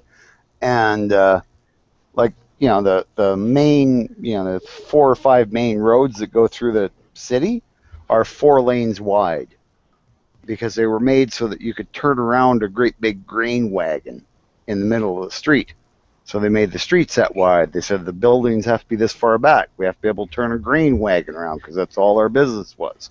So I think like last week, we had like 2 people die. Like one person died a block away from me, from my condo where I live, on a motorcycle one side, and then on the other side, a block and a half away from me, somebody else got killed on a motorcycle, and then by the Costco, somebody got killed up there on a motorcycle, and then somebody got, like I think in last week's chat, somebody got speared by a spearfish. That's on our island. Well, that doesn't count against motorcycles, but still, it sounds horrendous to ride a bike there. Yeah, and they found a couple bodies on some streams from local hikers. I guess. No, you just can't ride like a jackass. If you ride, you just cruise. You'll be fine. I grew up in the mountains and roads very similar to what he's describing. Very narrow, 2-lane, 1 lane for each way of traffic. Yeah, but how much traffic compared to Hawaii? Because there's so many people in such a small area. I'm willing to bet the population of the San Bernardino Mountains is probably equal to that of the island he's on. Okay. Yeah, and if you don't ride like a jackass, you'll be fine. I mean, you just cruise. If it tells you to brake and slow down and take a turn, you brake and slow down and take a turn. Your life depends on other people's driving. Yeah, too. I think he's more talking about the drunks and the tourists trying to take pictures and not paying attention, and you're on a 2-lane road and someone in a car just comes around in your lane. How many good old boys and rednecks do you know that will drive high stone stoner truck? Yeah, I know. All right, I'm telling you, there was nothing but good old boys up in those mountains. Yeah. So, I mean, I made it. Just you gotta apply rule number 1. When you're on a motorcycle, that's lots of people. No, yeah. You're invisible. When you're on a motorcycle, you're invisible, so you have to look out for everybody else. You know what? That is so. You know what my saying was always? I ride a motorcycle that everybody in the car is out there trying to kill me. There's 2 types of bikers: those that have laid their bike down, and those that are going to lay their bike down. That's true too. Oh yeah, I used to do a lot of drinking, driving, and racing, and yeah, unfortunately, I used to sometimes do the 2 things at the same time, or 3 things at the same time, and that was bad. I had some real. Well, I actually never got hurt that bad, but man, I busted up some bikes bad. I slid one for 3 blocks once. Ground the whole side of the engine off, right down to the crankcase nut.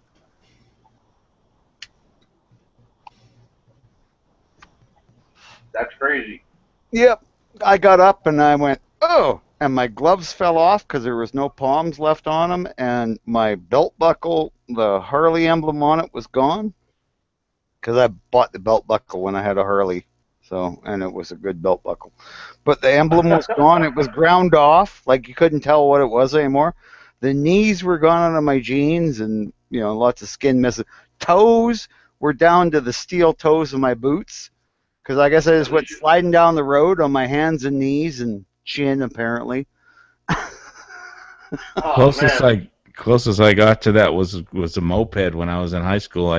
I was pulling in at full speed because it was like 1 minute before class started.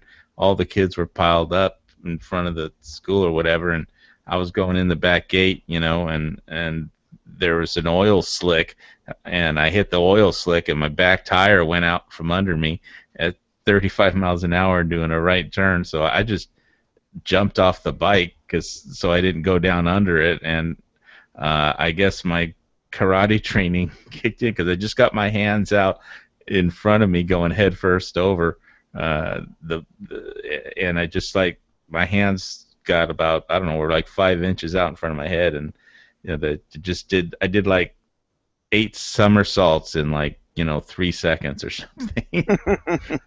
Oh, And my hands were, roll. yeah, I got I didn't have a control. The only thing I could control was what happened first, and that was both of my hands hit pretty much evenly and perfectly, and then I just flipped over, about 8 times in perfect back. I didn't have any control over it because it was just you hit your hands, and then your legs go over, then your hands go over, then your legs, hands, leg. Keep your legs tucked in, yeah. Yeah, and I got up, and everybody standing outside applauded. Nice landing. Yeah, Yeah. 10 points. 10 out of 10. Some girl came up to me later in the day. Said, "Was that you? Were you the guy that did that motorcycle or moped crash earlier?" I was like, "No, I said, no, that was somebody else." And walked away. Yeah, I didn't roll. I just slid. I was going fast. You should have looked at her and said, "Yeah, I want to go for a ride."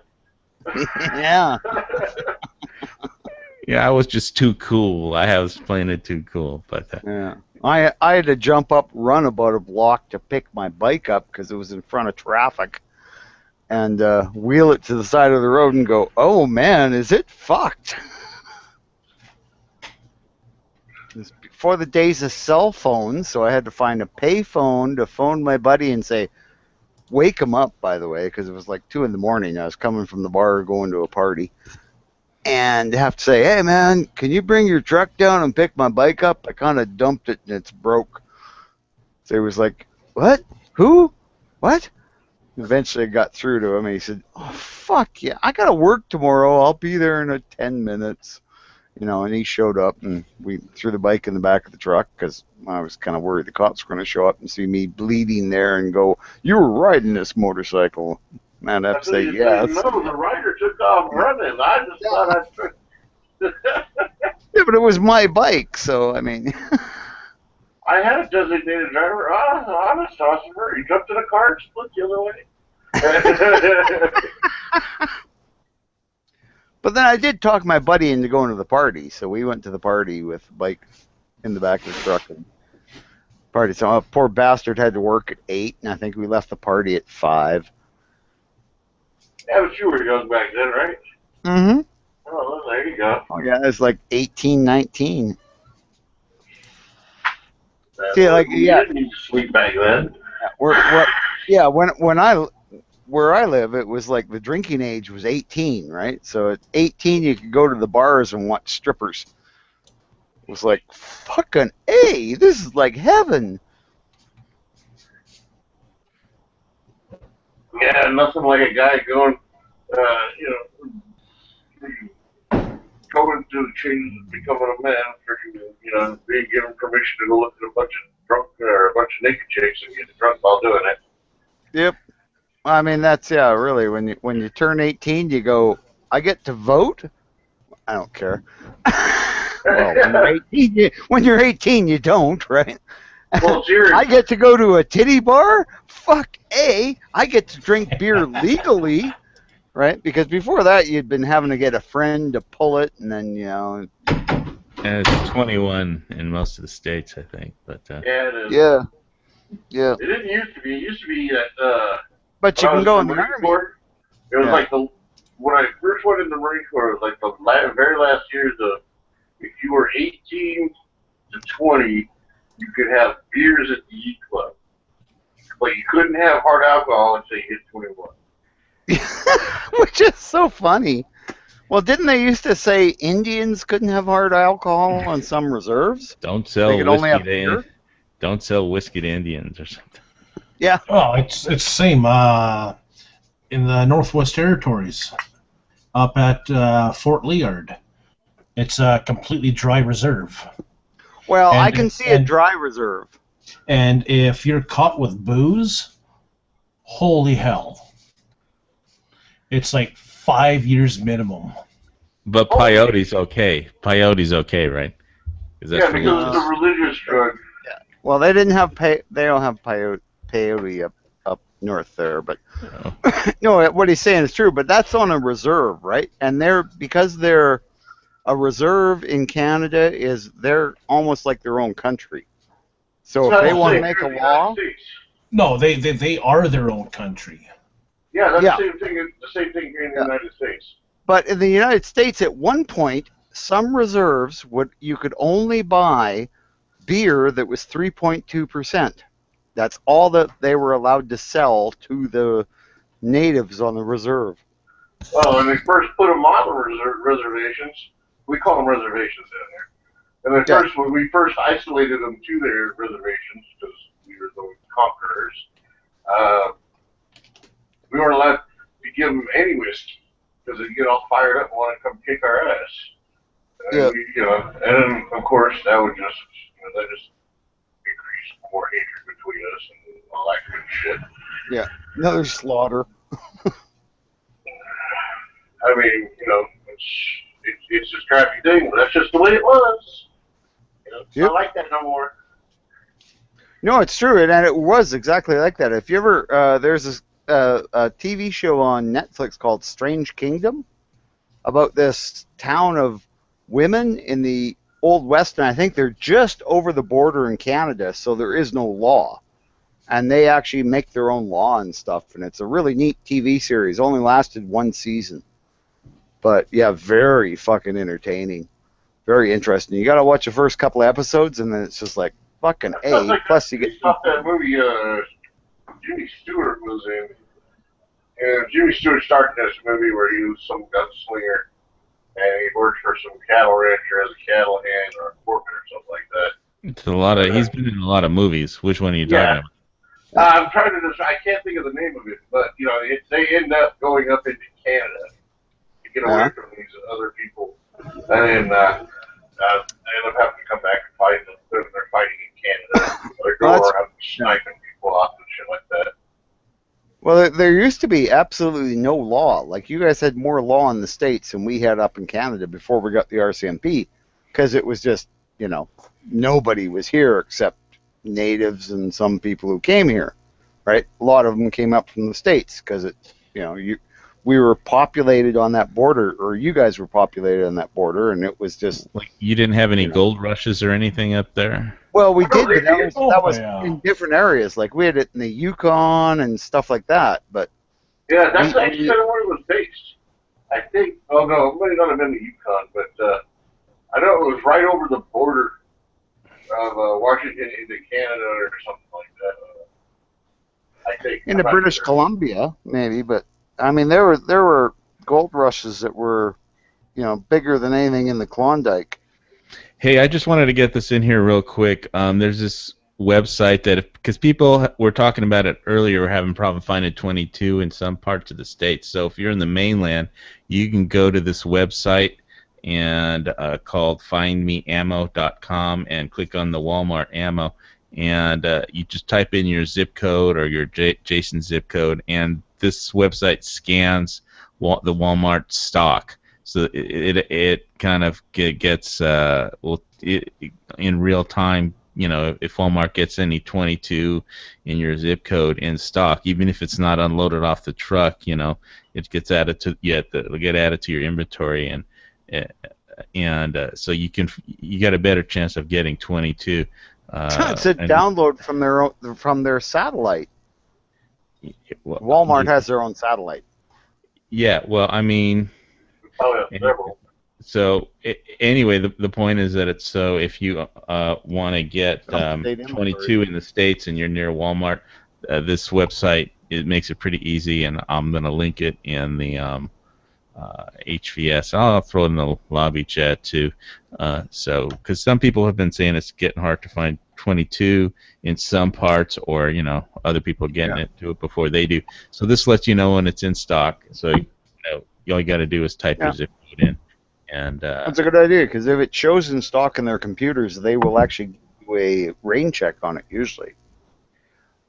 Well, I mean, if it shows in stock in their computer and it's not on the shelf, then it's like in their truck still, and they haven't unloaded it, or it's in the back on the ammo cage or something, and they just haven't put it out, or the employees are not putting it out either on purpose because they want to buy it themselves, or So, but you can go to them and say, I know it's in stock, can you check? And if you do that, they're generally going to give it to you. Yeah, well, you could scan for it on the scanner, and they'll say it's in stock if it's in stock. But this will tell you before you go down there, you know. So anyway, Yeah. we can go back to That's motorcycles really now. cool tip. Cool tip. What were we talking about before? Guns. Oh, were we? Motorcycles, cars, cats, dogs. Oh, Hey, you want to hear cool? You want to hear speaking of cool? motorcycles, I just found out that Indian is still in production. You didn't know that? Oh, I thought they came back in 2001, 2002, and they died off Yeah. again in 2005. Well, no, they're I'm not sure whether they're using Polaris engines now or whether they're using S&S engines, but I mean they're not really Indians. I mean they got the name, but that's about it. They're not making their own motors and shit. I don't care. They're still pretty badass looking. Like Well, yeah, so's a Honda. It's still on You know what I saw that I liked? you know. They were used in World War II. I'd rather have an old Indian 80-inch flathead than any of the new shit that they're trying to sell under the Indian name. They're selling you the name. They're expensive. Well, who doesn't? An Indian is a was built before Harley. Yes, Indian came out a year and a half before Harley did. Okay.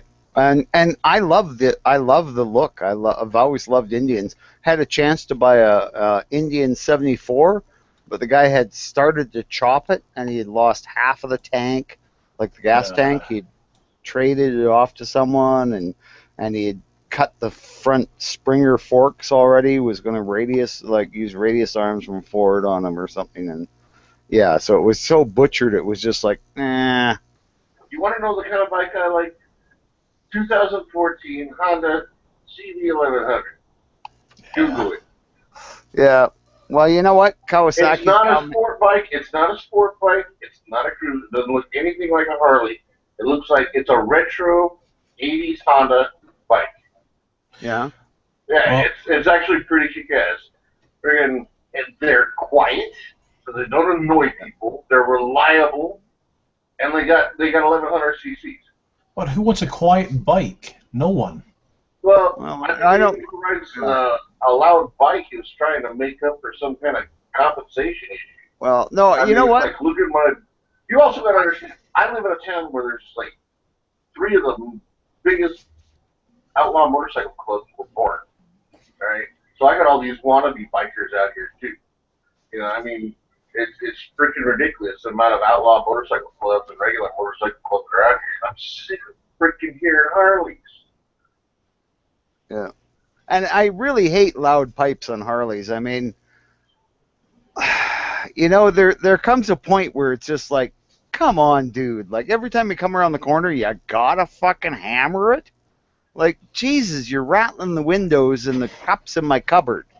You know? Exactly. That's what I'm talking like, about. that's as annoying as the asshole in the Toyota Corolla with a, 1,000-watt stereo that's just pumping the bass going by. Like, we had this guy and drive up into the condo complex who wanted to rent a place here, and he had this car, and it was a truck. This old ass truck, and he didn't have any muffler on it or anything because the whole condo was shaking like bum bum bum bum bum bum bum bum bum.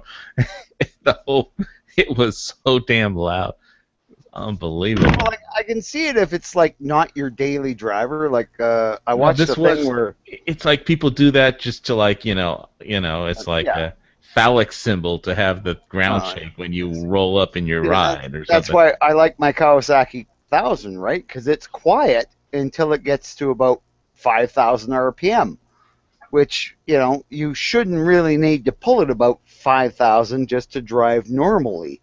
If you're getting above 5,000, that's because you're starting to get sporty, and that's when it starts to get really loud, and it gets louder and louder, and up to about 11,000 RPM. That's at that point it's screaming, and it sounds like an F1 car or something, It's just, that people don't like that noise.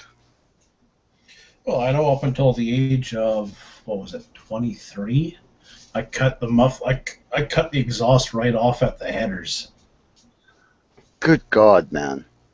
Oh yeah. Like my 98 Nissan Pathfinder. Anything past the cats was cut off. Well, I could After see. or before the cats? After the cats, because I wanted the engine to run at least somewhat right. Yeah. Well, I see. And then you're still somewhat muffled. And then my 86 Ram Charger, 42-inch cherry bombs. Oh, I could see putting cherry bombs on a Ram Charger. You know, just pull them right off the headers and dump them out the bottom. I mean, why not? And then my 77 Warlock, I got 26-inch cherry bombs. Oh my God! No noise. Those Noise are the is kind what of makes. cars I would purposely go and buy a bag of potatoes and shove potatoes down every last one of those fucking pipes.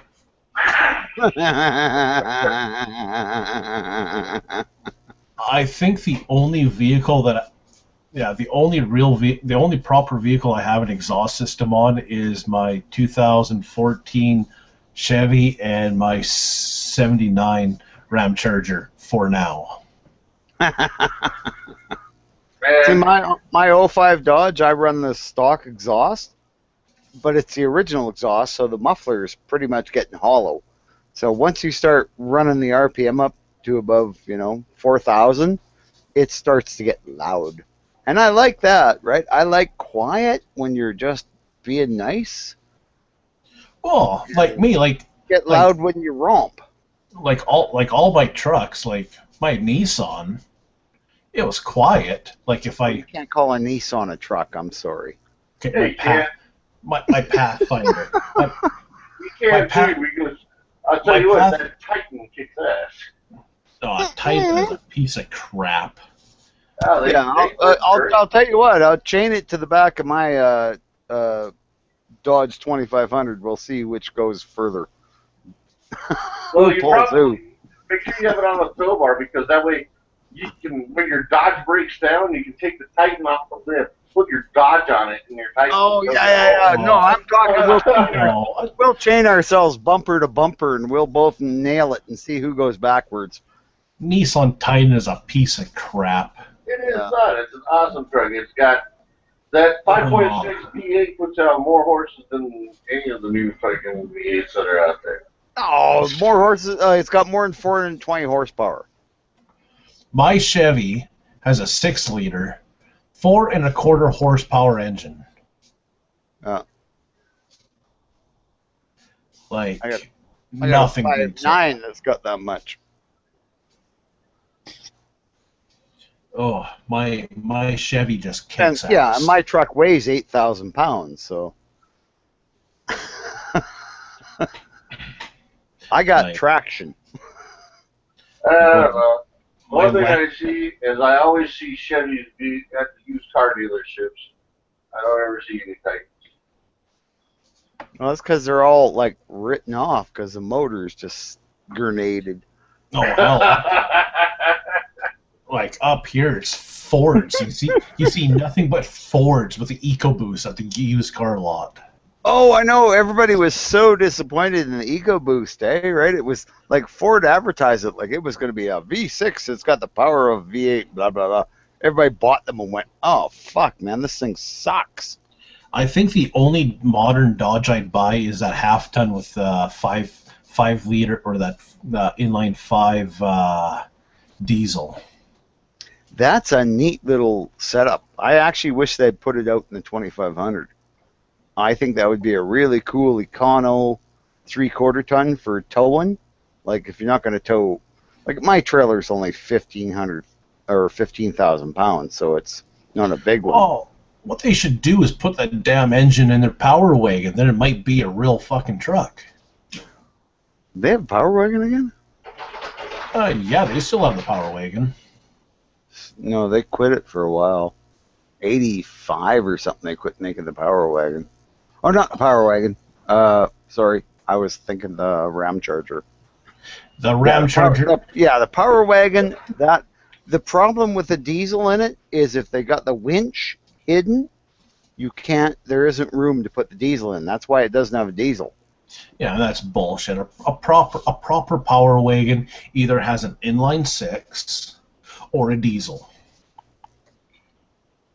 Well, no, I mean it works good with a Hemi. I mean that's why it's won Truck of the Year so many times, right? I mean that's basically what my truck is. Mine's a poor man's Power Wagon, right? Doesn't have the winch and doesn't have the lockers. Everything else is the same.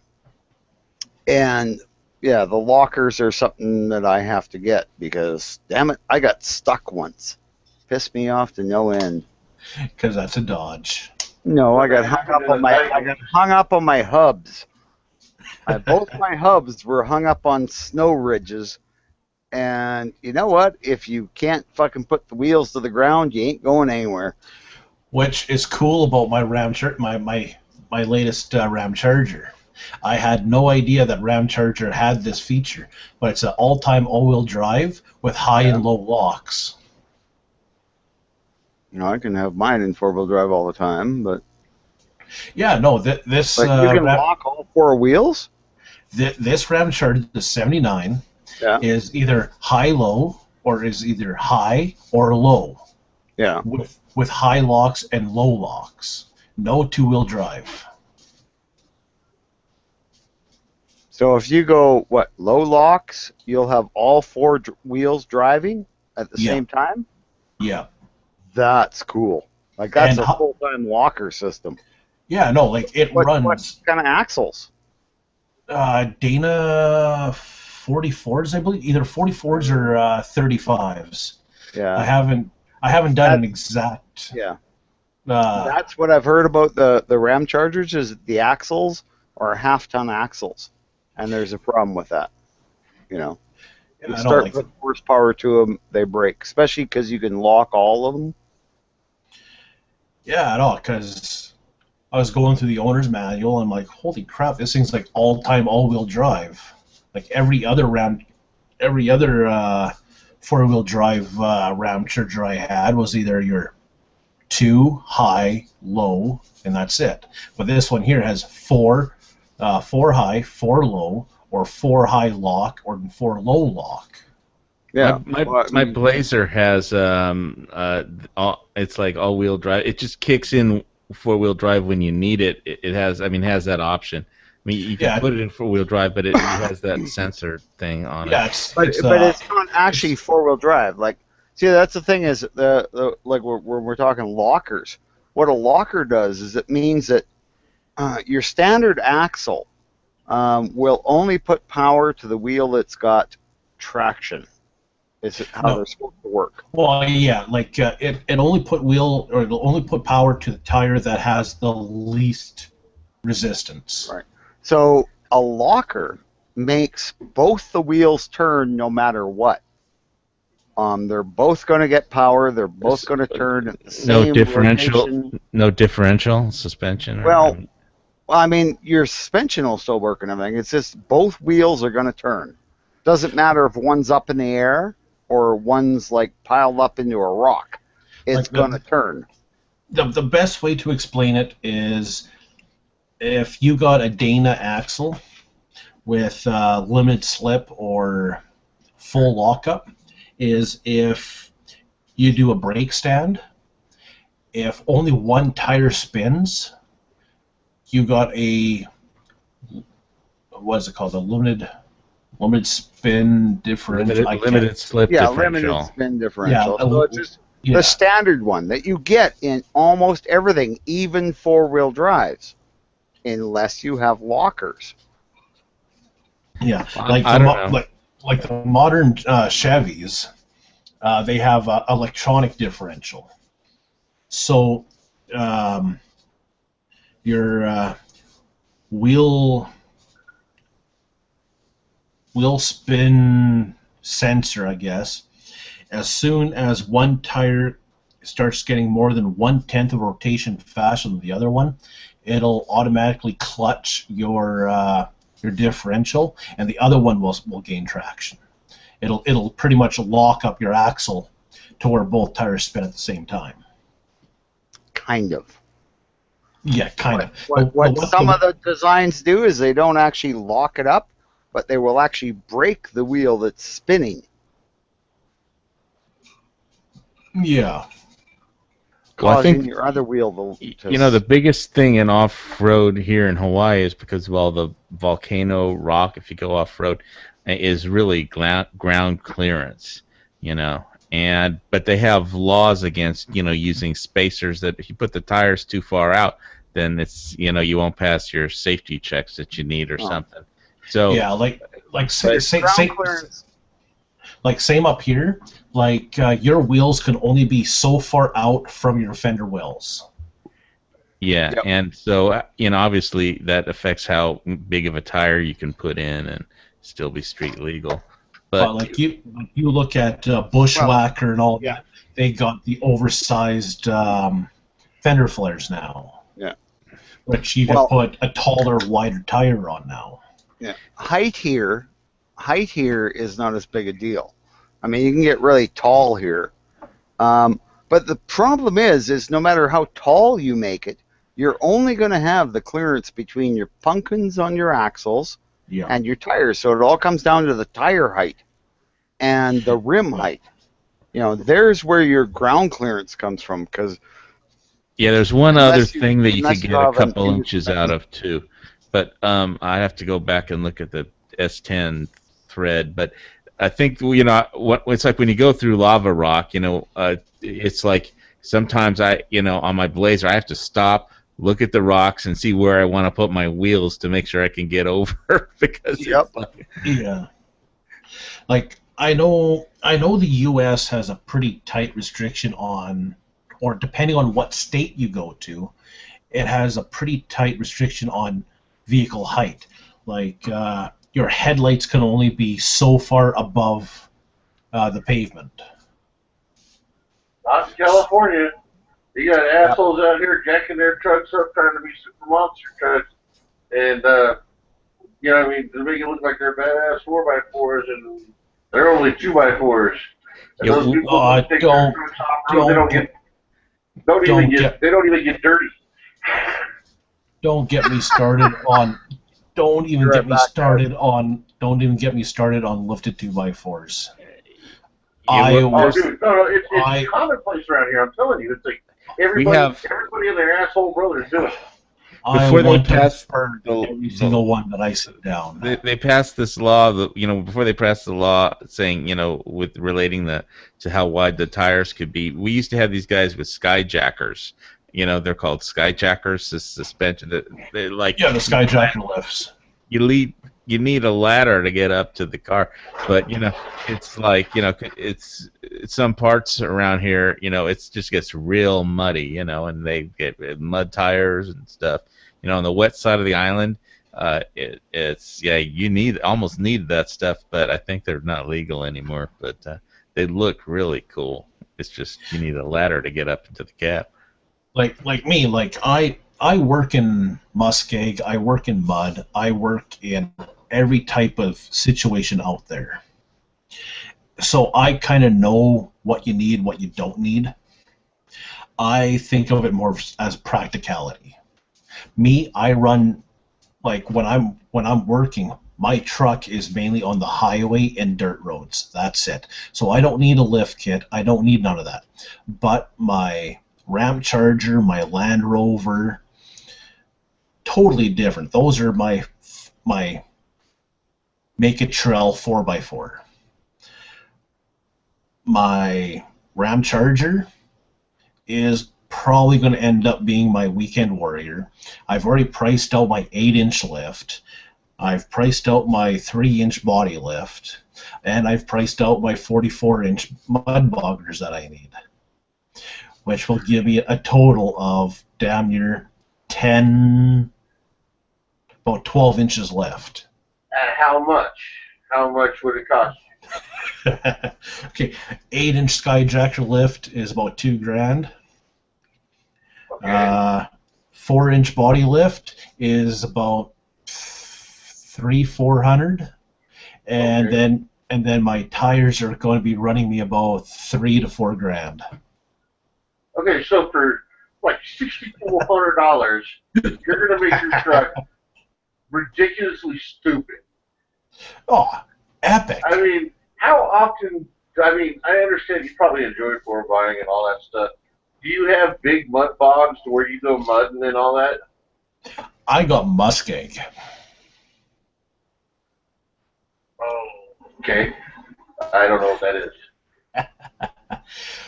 Muskeg is liquefied dirt, and it's hard to explain, but it is rotting vegetation over a lake bed. Oh, okay. So the tires are gonna what? Help you float in the water? Yes and no. They'll help me float, and they'll help me chew through. Okay. What kind of tires are these? You need a 12-inch lift because that you can't get by with just the 8-inch lifts.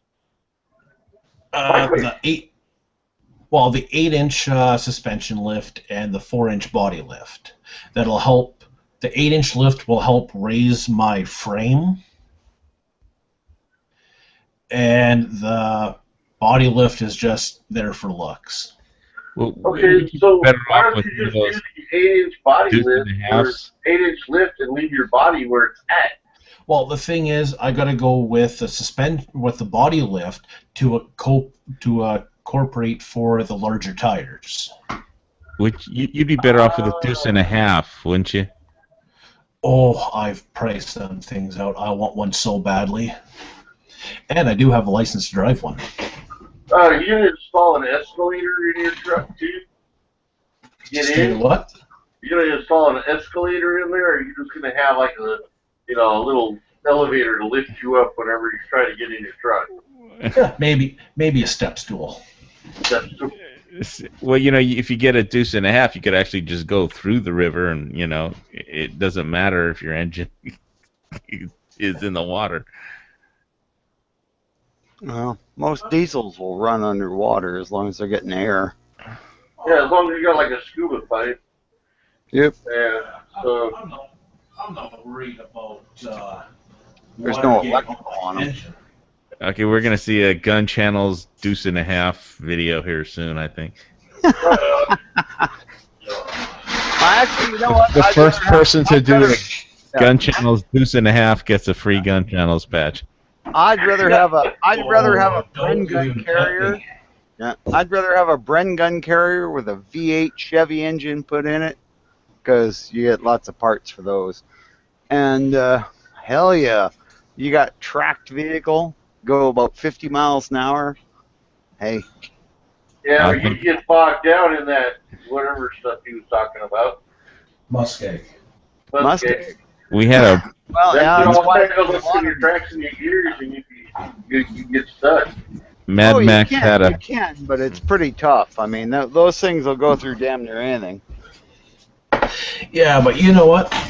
I'd have to go with the deuce and a half, but I'd have to get the Bob deuce and a half. And hopefully it's got the hydraulic winch. See, I'd want to go for the duck. That would be cool too. You had a duck? But I want to drive it. I want to drive it on the highway without getting laughed at. Well, the duck will go 50 miles an hour. Why don't you guys just get an APV? I mean, for a landing ship. I mean, come on. Let's cut out the bullshit, man. Get the armored vehicle with tracks, or the super awesome tire system on it, and that way, I mean, anything in your path is just null and void. You can go right over or through anything. Look at the 8-wheeled lavs and stuff like that, right? The Marines, they swim, and they're made in Canada. Oh God, dude, is everything made in Canada? Next thing you be telling me Just the Canadian cool shit. invented electricity. I'm talking just the cool shit. If you want Honest to durability, God, it is made in Canada. The Marines buy their vehicles from God. Canada. You guys buy a lot of engines from us too. I mean, we're Look, a Canadian might have designed it, okay, but that's it. And they were a smart Canadian. They came to America. oh All right, please. so And you know what? get It over was yourself. a Canadian that insisted on a 30-06 round for his battle rifle, right? So Yeah, and you can tell how long that lasted. It lasted what? yeah, 20 but you know years? what? How Everybody long who did the used it 223 been said it around? was so good. It wasn't Well, good around. 3's rounds But around then because 308 took it yeah, and see, we took it wanted to to another kill level. the Nazis because we wanted their scalps, right? And it's really hard to scalp somebody who's still alive, so you have to use 30-06 so it makes sure that you can get their scalps. All right. There you Well, go, Bob. speaking of tracked vehicles, there's this really cool YouTube video of a D9 versus the Albazia tree. We have this Albazia tree problem here, and like when we get the windstorms and the hurricanes, they blow over. It's an invasive tree that's really brittle. The higher it goes, and the winds knock them over, and they knock over the power lines and lands on people's houses, and they go really tall. So there's this D9, a video of a D9 here, and trying to take one out, and Yes, it lands. The tree wins. Whoa. It lands on the D9, and Okay, well, put it in the internal, man. I'm going to see I gotta this. find the video. Well, I'm gonna have to search for it. I've Oh, seen damn it.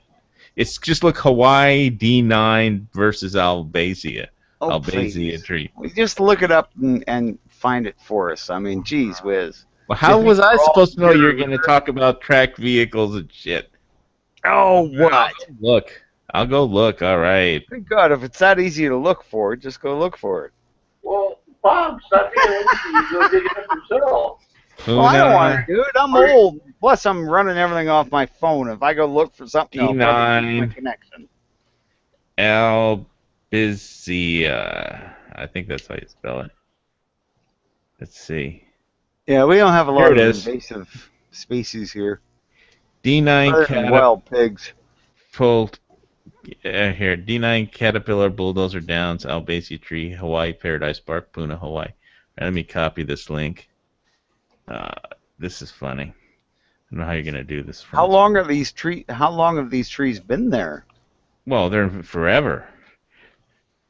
But they're an invasive species? Yeah. Oh yeah. I mean, yeah.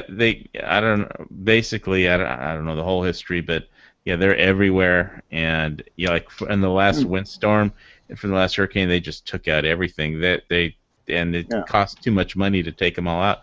Basically, the problem is they grow super tall. And there's the video and the internal. I'll put it out in the externals. Yeah. Too. Like the No.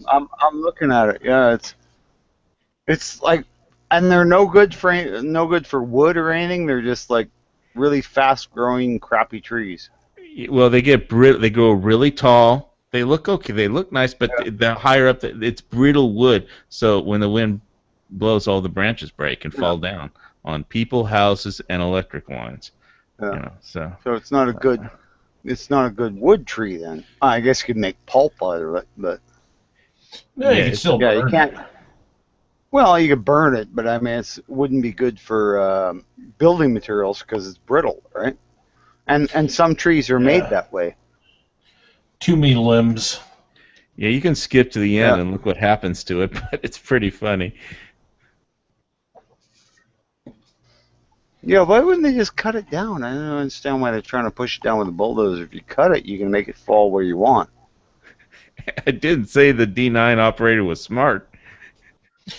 Well, not so much the D9 operator, but what about the guys on the ground? They're just filming it, and the guys we're getting are ready to talented, laugh. too. I mean, I'm sure this must have run up a repair bill on the D9, and the tree fell on it. Like, for one, the guy is being a complete knob. I'm only a minute. You just know how to 15 in. drive a cat. Yeah. Like, if he was smart, he'd use his ripper and drive around the tree to rip out the roots and Around then the push it front of it, over. yeah. And then put his blade a little higher. He's got his blade right at the bottom. And that's Well, guaranteed you're going to, you know. Like, From look, where- he could raise his blade way up. Well, I'm a man at 40 and, oh, yeah. Oh, there goes a $5 million machine. I wonder if that guy has a Like I say, I mean, yeah, do a rip in front of it, put your blade up high, and just push the damn thing over instead of trying to break it. Well, no, like fuck. you don't rip in front of it. You rip behind it, and then where you ripped, that's where you push. Because that root structure is That's a weak. good So point. you, Yeah. But you still want to rip in front of it because that's going to have to move down, right? So you want to tear those roots out. So instead of it going launching way up, it's going to pretty much drop in its own length. Well, Oh, wait, I just missed it. Shut up, Flath. You made me miss oh, it. shut up! I'm in I work with a pipeline. You might have worked in a lumberyard, but Yeah, but I grew up on a farm. I used to go and cut trees down like for yeah, months. you cut them down. You never use a dozer. No. I think But Basia yeah, no. trees have, from what I've heard, they have like really tough roots to rip out. They're really hard to rip out the roots. Yeah. A on these things. D9 weighs like 90,000 pounds. Oh yeah, it did look like it did some damage. Though. That was a big tree. Oh, he cracked that frame right in half. Yeah. You see, it's actually probably. I mean, they'll use a lot of the parts, but the dozer itself might be hooped. Oh, the engine's gone, the frame is gone, the cab is Well, gone. it depends where it fell, right? If it caught the back of the cage, it would probably. Yeah, but it landed right in the middle. It landed right in the middle of the dozer. Are you Canadians Well, what's fighting gonna, amongst it's gonna yourselves? break? No, I don't Yes, know. we are. Yeah, you'd still get lots out of it. All right, Yeah. both your Canucks need to kiss and make up. He moved further away Right. from me, so he can't. Hey, yeah, Flath and I have been fine ever since we met each other. We just went right fucking on, man.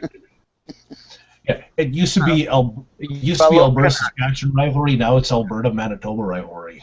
Oh yeah. The funny thing is like we start talking shit about Canada, and you two pop up. You're like, hey, fuck you guys. You know, Canada, Canada, Canada.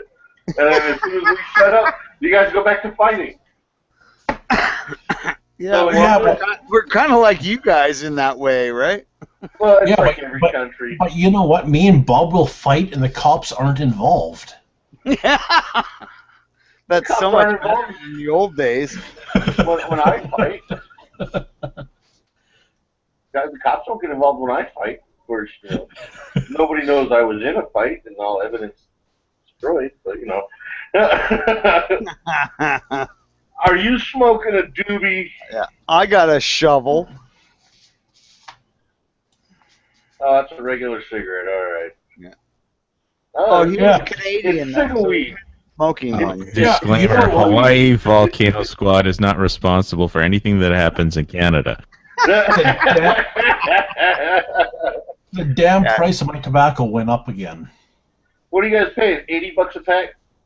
$36 a pouch. A pouch? For tobacco. Oh, you roll your own? Yeah. We have these things called packs of cigarettes. They come pre-rolled. Yeah. I buy Okay. those. They're $14 for 25. Okay. This here Whoa, costs whoa, 30. whoa, $14 for 25 cigarettes or $14 for 25 packs? No, 25 cigarettes. Okay. This here costs $36. This here lasts me anywhere from 4 to 5 days. Now, a pack of smokes is $15 in Alberta, and it lasts me a day. You guys, wow. How much you pay for beer again? Now, What's a six-pack of your Budweiser equivalent cost? like $24. No. Hey, Hawaii. 18. 12 bucks. Yeah. No. Hey, wait, No. how much is a 12-pack or a 6-pack of $2 beer a beer. cost where you live? I Well, only six buy pack? beer by the case at Costco. Okay, Yeah, so it's how much? $2 a beer, man. Bob, $2 a beer? Ask me next week because I haven't bought beer. No, I still have some left. Basically, you know, I have like what I do is I have like a box of ammo or a bunch of ammo in like a beer container or in a beer case box, you know, and then that ammo is like my emergency ammo, but it's hidden under real cases of beer, so nobody will ever. Oh, where do you live again so I can make a stop by? No shit, man. Oh, You got the Bob? best ideas ever. The Hey, official hot I- Hawaiian I- shredder. Hide the good shit underneath the booze, because by the time they go through the booze, they won't be able to find the good shit. They'll be too fucking shit-faced. Yeah. Well, how Bob? many cases of beer do you want to get through to find my ammo? You know, or one of my ammo storage Well, I caches. can get through a 24 and still walk, so. I'm looking at a flat every 10 hours. What's a flat? That's A 24 beer. Oh, okay. No, that's 48. No. No, a flat's, you can't do 48 in 10 hours. Well, you might be able to, but you certainly wouldn't walk afterwards. Yeah, but we're talking about American beer here. It's still there. Actually, their beer has gone back to almost normal. Well, I have Hawaiian beer and I like Mexican beer. So, Yeah. I mean, I like. So what's the alcohol in it? I don't know. Well, you see, that's what we have to know.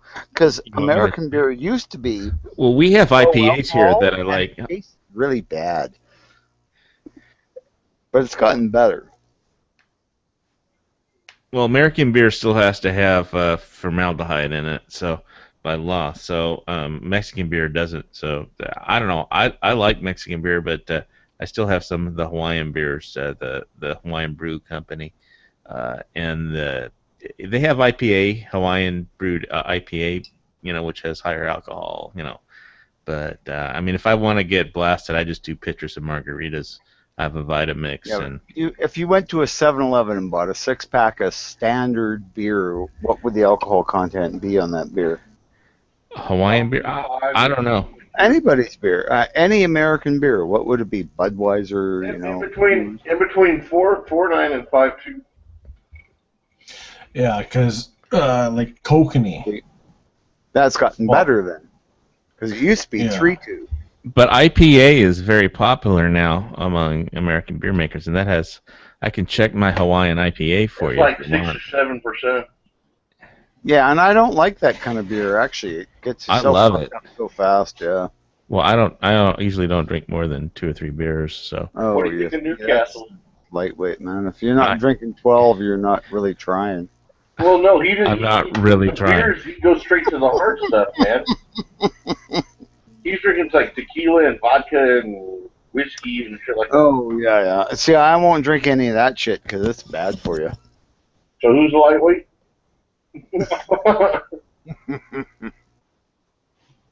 Well, tequila. I need to take a picture of my tequila bottle, my big tequila bottle, next to like a you know, just a regular beer or something, because I have this huge tequila bottle from Mexico, Yeah, from you've had for Tequila how long? Specialist, a long time. Well, I haven't even opened it because it was like a $300 bottle of tequila. So that's like a month's worth of booze. No, it's only if you're a real. You die if you drank that much in a month. It's this huge bottle. I mean, it's like. Hey, Bob, I guess we're going to Hawaii for a holiday. I'm gonna take a picture of this Now bottle we know for you somebody guys. in Hawaii. We don't have to get a hotel. It's gonna be my Yeah. next one of my videos. Dibs on the couch. Yeah, no, I'm going to bring a tent. I don't want to be in the house with him. He's Oh, been yeah. alone for a while. After a bottle of tequila, Christ, it's about the only place I'll be able to stay because that's where I started. I'm gonna have to put this bottle of tequila up on YouTube.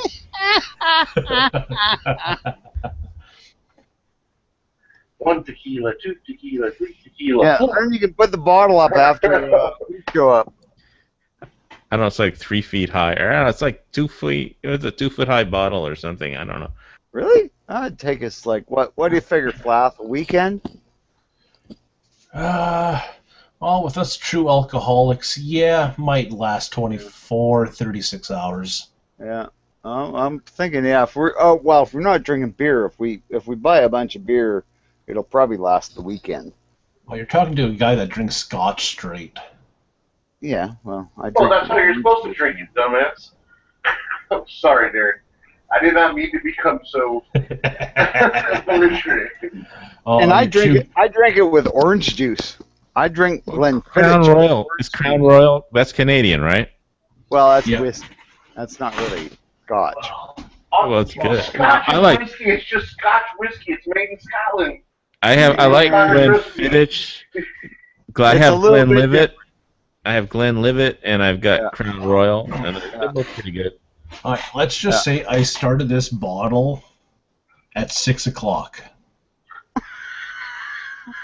You are advertising to the world that you just drank something called apple. Crown. Yeah, Crown Royal apple, but yeah, still it's apple flavored whiskey. Apple flavored whiskey. What the fuck is wrong with you? We're Canadians. We do weird World, shit. Oh, Dear world, no, we apple. got- Dear world, Crown Royal apple, the best whiskey you can ever buy. Unless you want, unless you want Crown Royal maple, which is Canadian. Yeah, the Crown Royal apple is filtered through an apple, a Macintosh apple, grown in BC. Yeah, that's it. It is so good. And since that bottle's done, I'm down to my Alberta Pure vodka. You guys were not the first ones to do that, by the way. There's this kind of stuff called Mickey Finn that's like a sour apple whiskey.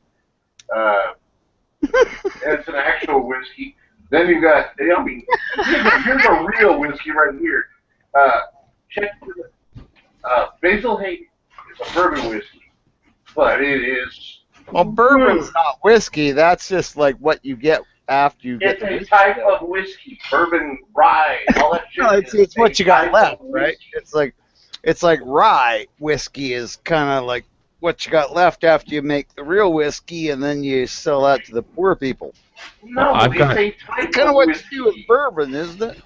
I've got Glenlivet, and that's John pretty Wayne good. was alive, he'd kick you in Oh. the teeth.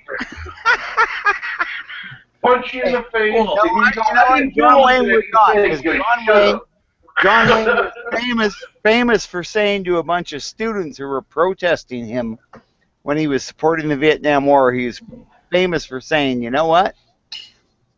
I'll support your right to protest me every day of the week. And I'll be here protecting you every day of the week. And that's what he said. And it Oh, was yeah. a Duke. If you want some good rum, go with the Australian Blunderberg. Nah, pirate rum. It's made from actual maple. Yeah. And then as soon as this vodka's done, I'm Oh, going. good God, Oh, man. so this regard. Costco makes incredibly great six filtered vodka.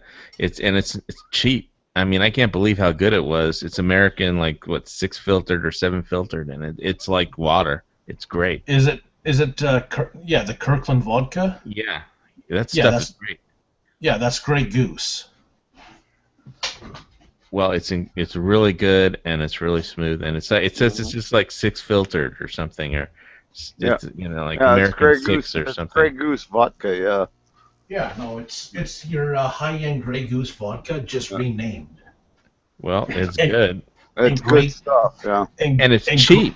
It's And cheap. Grey Goose vodka is the best vodka made in North America. Yeah. It's not your Russian vodka, but Well, still we- made in I Canada. thought Grey Goose was French vodka. Yeah, Grey Goose is in France, Yeah, it's No, French, it's made French vodka. in Canada, man. but it was Canadian. invented in France. It I was in- suggest you read the bottle because it's made in France. It's Big, Canadian. I tell you, Hawaii, you listen to these guys, they're going to say they invented the wheel in Canada, that electricity was made in Canada, they invented the telegraph in Was. Canada. Alexander Graham Bell was in Canada, man. We invented the telephone. Actually, he's a fucking American. Yes, We but he in- was living in Canada. We You know invented what? the A lot of telephone. people went up there and hunted, Hey. came back, doesn't mean they were The presidents. first kill with a Mustang fighter in World War II was by a Canadian. Well, actually, it was an American flying for the Canadian Air Force, but We invent. It was an American in an American plane. We no, it was invented. actually a British plane. It was ordered by the British. The Americans didn't want anything to do with it until they found out how good it was. After they put the British motor in it. The Mustang. The The Mustang. Mustang is an American-built plane. It Yes, is an American plane. ordered by the British, and Fine, the it was still an American pilot in an American plane. and Right. it was only Just became because a it had good your airplane stupid after make-believe they on it. put the British Merlin in it. When it had the Allison engine, it was crap. Like the A36 Apache was terrible. It couldn't go above 20,000 feet. Once they put the Merlin in it, then it could go to Berlin and back. That made it the super I don't fighter. know who of the told day. you that, Hey, Bob. because the Bob. Apache, unless it can refuel in Bob. the air, which it Bob. cannot, Really? the Bob. Apache cannot refuel in the air. Now you're getting into my purview, aviation, okay? I didn't even know I- Canada had an Air Oh, Force. Well, the Mustang fighter did have the Packard Merlin in most of the D models, but the early models had actually the British-built Rolls-Royce Merlin, right? I'm sure they did. The B's and C's, and then eventually the D's, which became the premier fighter of World War II, right? Okay, and continue. And was the Mustang not ordered by the British? Was it The ordered? British flew Mustangs, yes. They ordered them from the United States. They ordered. didn't they? No. Look up the history. They went to North American Aviation and said, "Can you build P-40s for us?" And North American Aviation said, "Well, Sure. we can. Why not? Well, we can. Wait a minute.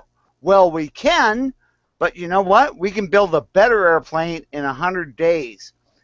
And the British went, "Okay."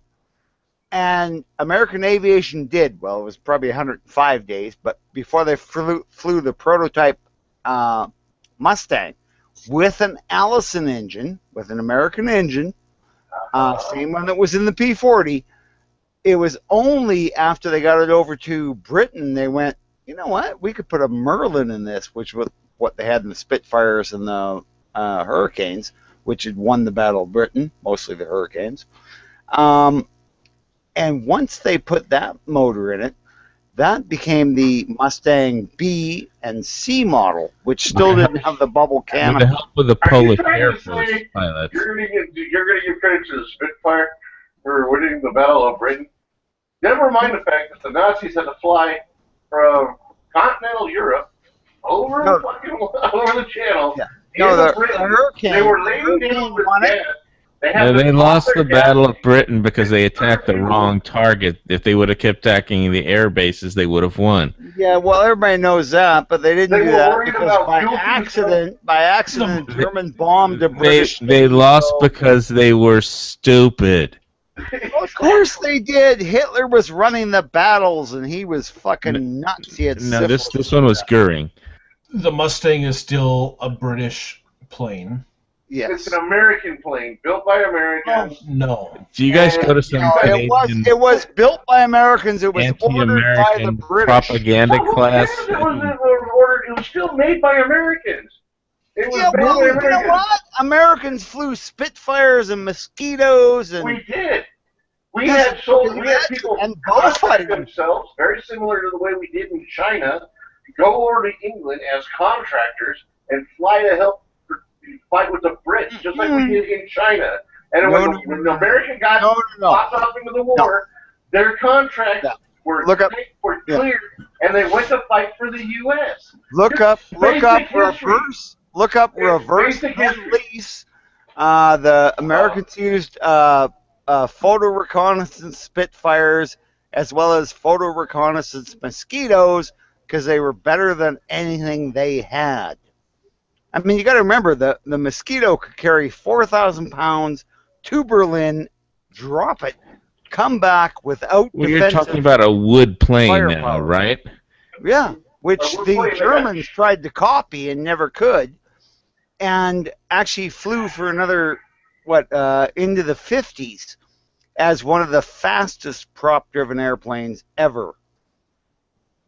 It could not be caught as a bomber. Jets at some point, so, Well, the yeah, Germans once you had had jets. But you know what? Howard Hughes actually flew his contra-rotating turbine-powered, or no, maybe it was. Are you going to say Howard Hughes was a Canadian?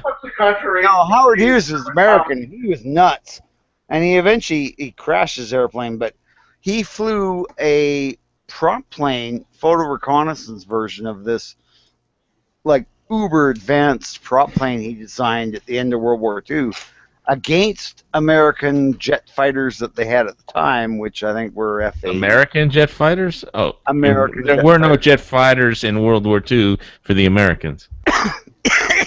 What? The Germans that had them.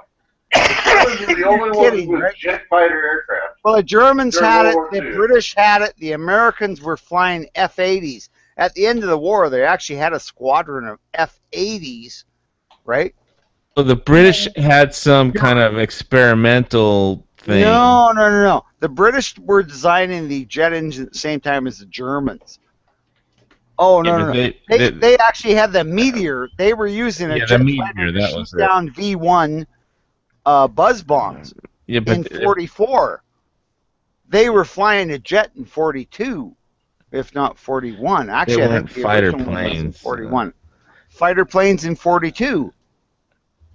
They didn't have jets that I know about that were deployed. Until D-Day.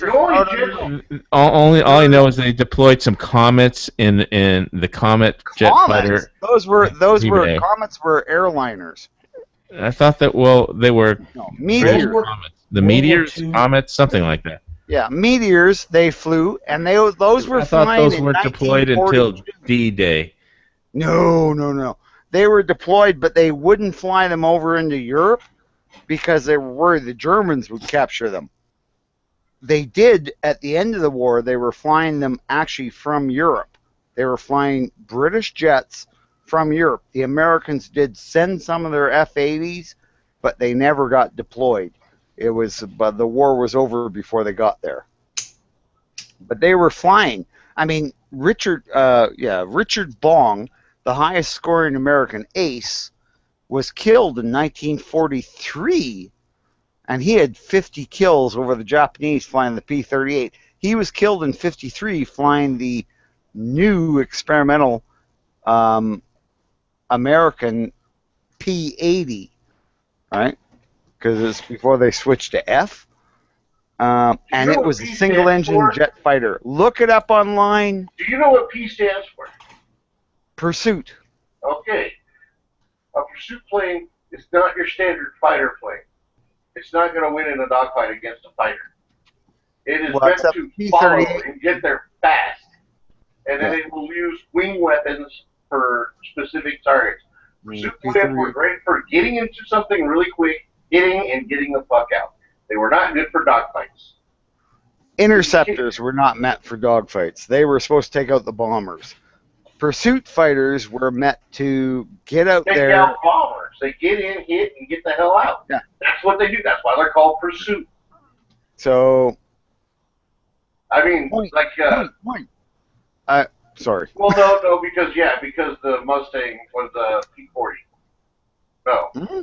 I'm waiting for somebody to start talking about the Navy. Oh, well, what do you want to talk about the Navy on? Yeah. I mean, we've talked about the fact that, hey, what was the third largest Navy at the end of World War II? Let me guess, the Canadian third Navy? largest. Yes, it was. It was bigger than Russia's. So what, you had 10 boats?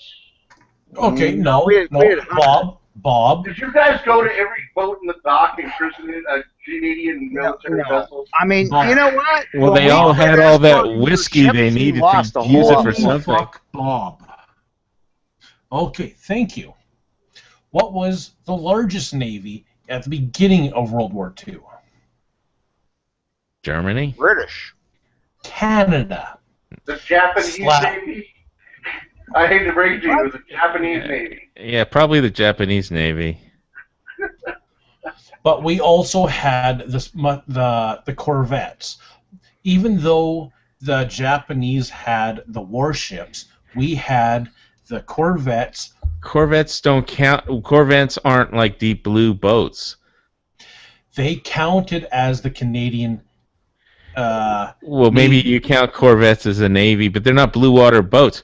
I mean, Israel has corvettes, but they aren't blue water. They still had guns. See, the thing is, we actually used them all the way across the Atlantic Ocean. That made them blue water boats. They were terrible boats to be doing that with. I mean, the mess hall would have water flowing through it during heavy seas. I mean, they were just awful. Well, you could use anything as a blue water boat, but it's not a blue water boat. Like the Newfoundland fishing boats, they got retrofitted for Blue Navy boats, and all they had to do was. So you count fishing boats then? In World War II, yes. No. At the end of World War II, we had destroyer squadrons. We had huge amounts of boats. If you count fishing boats, then maybe Canada did have a big we navy. weren't even counting. That's not even counting fishing boats. I mean, real navies. We were the third largest. We had aircraft carriers. We had. I don't think we had battleships. We had cruisers, but we had aircraft. Well, we had 2 aircraft carriers, like big ones. What's an aircraft? I mean, well, no, I mean big ones. We flew F-9 jets, Banshee jets off them in the 50s. So these were big aircraft carriers. We could fly jets off them. They were converted from something else to an aircraft carrier. No. They were basically World War II style British aircraft carriers, armored flight decks. And built as carriers, and they were built for Canada. I mean, we had the Bonaventure was the last one, but we had 2 or 3 others before that. Britain doesn't actually have a carrier now; they're building them, but they haven't finished. No, they have 2 they're building right now, but they got a couple of helicopter carriers, I guess. They're out of money to spend on that stuff. All they got is... shit, man! It's ridiculous. It's gotten to the point where the hardware has gotten so expensive. It's got to be so much of a game changer, right? You know, like you can't just... It's just that the American Navy is so dominant that it really doesn't matter what Britain does anymore, you know? Well, yeah, but you got to remember, like, what's happening around the world. Like, the Chinese are trying to build up a Navy. They're trying to make aircraft carriers. They can never... Yeah, they can never compete with the Americans. I mean... Like, fuck, you guys have, 10 super carriers. Well, we only have 3 deployed, and due to budget cuts and sequestration, we got 3 deployed, 1 surge ready in Norfolk, and the rest are all just in dry dock or maintenance or... You know. So, if the aliens fucking drop into the ocean and attack tomorrow, you can probably have 6 or 7 carriers out there. I don't know about that. We could have 4, you know... But we got 1 deployed in the Mideast. You got one deployed off Japan, and the surge ready is on Norfolk, and so Japan, Middle East. I'm not sure what the third one is that's active right now. I'd have to check. Probably But what is anybody else going to be able to do? Nothing, right? Yeah, I know. They can send cruisers. Every carrier comes with mostly destroyers. Look at what happened in the Falklands, right? The British sent 2, which the Americans would consider assault ships, helicopter carriers, because they were like stubby little carriers, could only carry the Harrier. Well, they had Harrier jump jet carriers. Yeah. Harrier and helicopters. Yeah. Yeah. So basically, a helicopter assault ships kind of thing, you know. Very small carriers.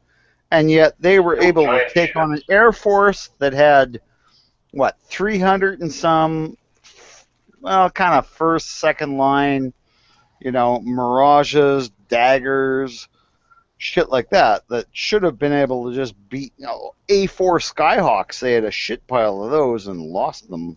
Well, those are good planes, actually, but yeah, I know, and that's the thing that just killed me. Like you read about the accounts, and all these British pilots say, you know, the A4 Skyhawk in front of me just like, you know, tried to hug the ground and like streak out using his speed, but of course I was faster than him. And well, yeah, fighting in a jump jet is a lot different than, you know, in an A4. Well, but yeah, it's always, when it comes to air, it's the pilots, it's not the plane. And I think that's what it came down to. Yeah, and that's the thing that it came down to. I know, I thought this myself, man. You know, if a guy knew what he was doing in an A4, he should be able to eat a Harrier alive. Because look at what happens. Look at what happens at Top Gun, when those guys flying A4s and. Well, you have to know how to fight them, you know, and I guess they didn't. Well, exactly, right. So that came down to training, pilot training, right? Because really, the Harrier jump jet is not a. Like even the one the British had, which had radar, it was, you know, it was one of the first. Harriers, it was actually made to actually do air-to-air, and it had really good missiles. It had the new AIM 9s. I can't remember what. My accountant flew Skyhawks for the IDF before he hurt his back, moved to LA and became an accountant. But nice. Yeah, those were great airplanes. Well, they are. They're just the Skyhawk is just Heilmann's hot rod, right? You know, he was a minimalist designer. Smallest airplane that could carry 10,000 fucking pounds, and I don't even think it weighed that.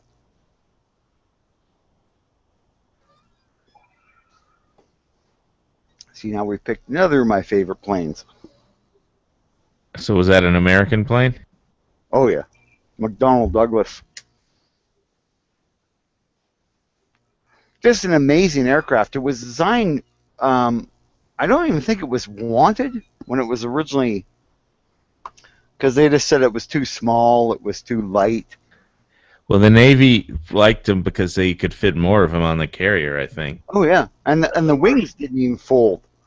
It didn't even have folding wings because it had such a small, because it was a Delta, eh?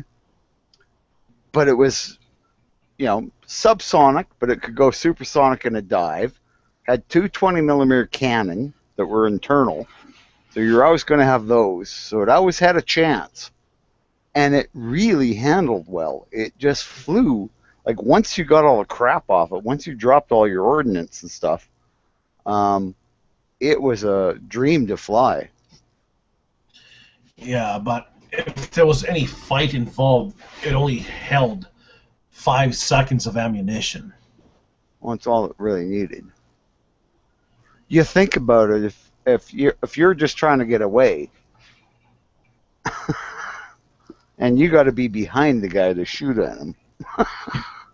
Because the one guy at my local Legion, he fought for the Royal Air Force, and he's like, it was the scariest shit he's ever seen. Like, he fought in World War II, and was the war right after? Korea. Yeah. Korea, yeah. He said the Korean War was nothing compared to World War II, and his planes only carried anywhere between 5 and 8 seconds of ammunition. That's because the Koreans didn't have much of an air force. Well, they didn't, but then China. They had Russians and Russians, but China supplied a lot of their MiGs. They had MiG-15s, which were actually better. I thought the Russians were flying MiGs as Instructor pilots. contractors. Yeah, there were a few of them. Like there's reports of F-86 pilots going canopy to canopy, kind of, and looking down and seeing a blonde-haired, blue-eyed pilot. But there aren't many of those. Yeah, I'm sure there were, right?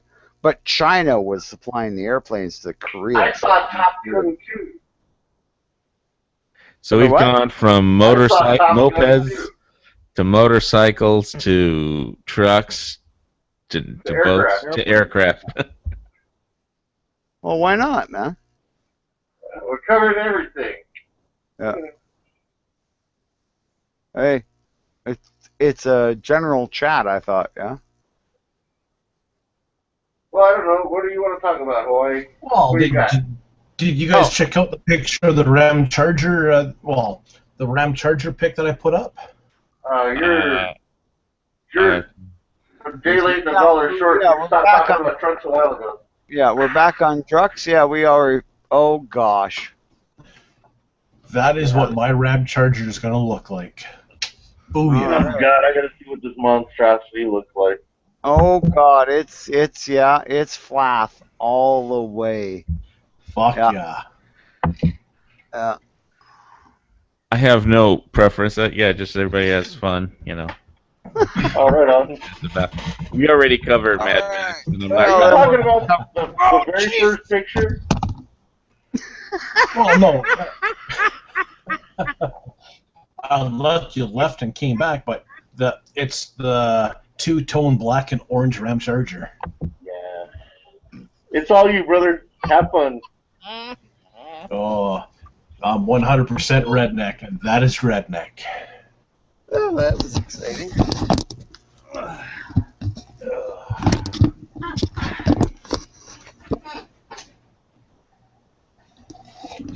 All right, what's going on over there? So I'm hearing too much noise, banging. Oh, that's. He drop his mic? No, I think that was him falling to the floor from laughing too hard. All right, I'll just mute him for a second. All right, I'm going to bed, guys. We'll talk to y'all tomorrow. Oh,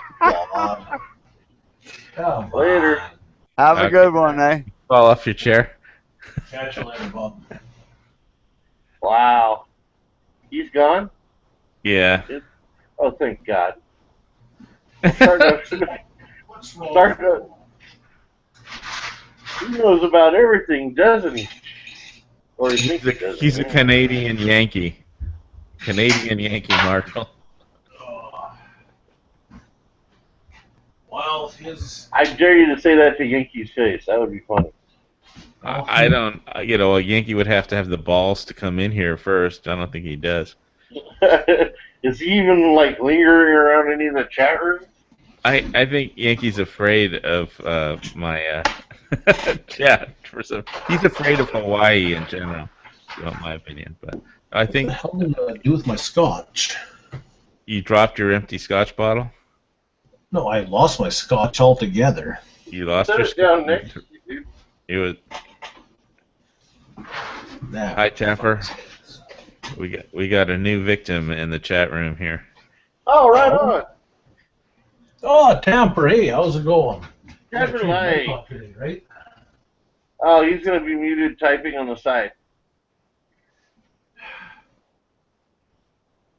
He's just going to type because he doesn't have a mic. Oh. Oh, right on. I did not know that. Sorry. All right. So he'll be typing in internal. Well, I was looking at your external. You don't like navy camo or something, that blue camo. Yeah, what the hell is the point of that? I don't know. Just stuck with the Cracker Jack outfits. Well, they should bring back that World War II outfit. That was pretty cool. Yeah, the Cracker Jacks. Freaking, yeah, I guess they're trying to make themselves look more like a military now, And then why would you want to wear blue digital camis if you're in the water and you're trying to get somebody to rescue you? I think I see somebody down there. No, no, no, it's just a blue blur. Never mind. Keep flying. Yeah. It doesn't make sense. I'm sure there's some logical reason. I just don't know what it is.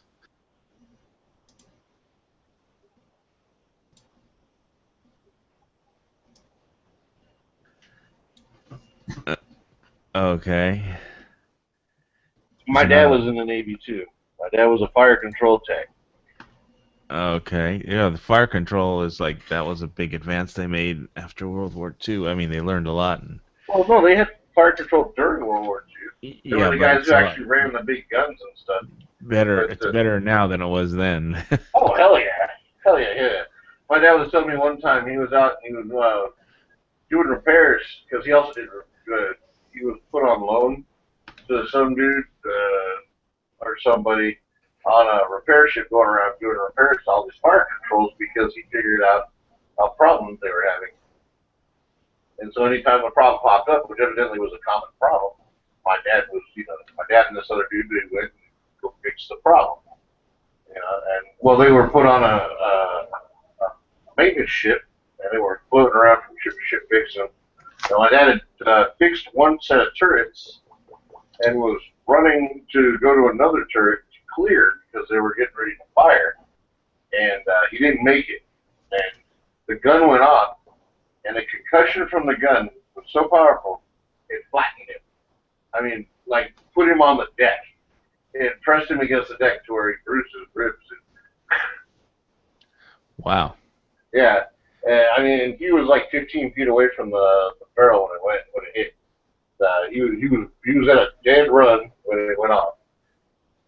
What are you doing What are you doing up this late, Brandon? Hey, Brandon, how you doing? Hey, someone new. I'm gonna bump up your volume. I'm gonna bump up your volume, Brandon. You're a little low. What you doing there? Cleaning my Desert Eagle. Oh, beautiful. Yeah, the only reason I'm up is so I was about to go to bed about an hour ago, and then I hear a scratching in the walls, and so I get up and I'm like, man, what's that? And coming out of my light socket, scorpion. So A scorpion? I live in Arizona. A scorpion. Is there any way you can pump out some more volume, because I got you all the way up and you're still real low? That better? Yeah, we might have to go individually to bump up his volume. Yeah, control.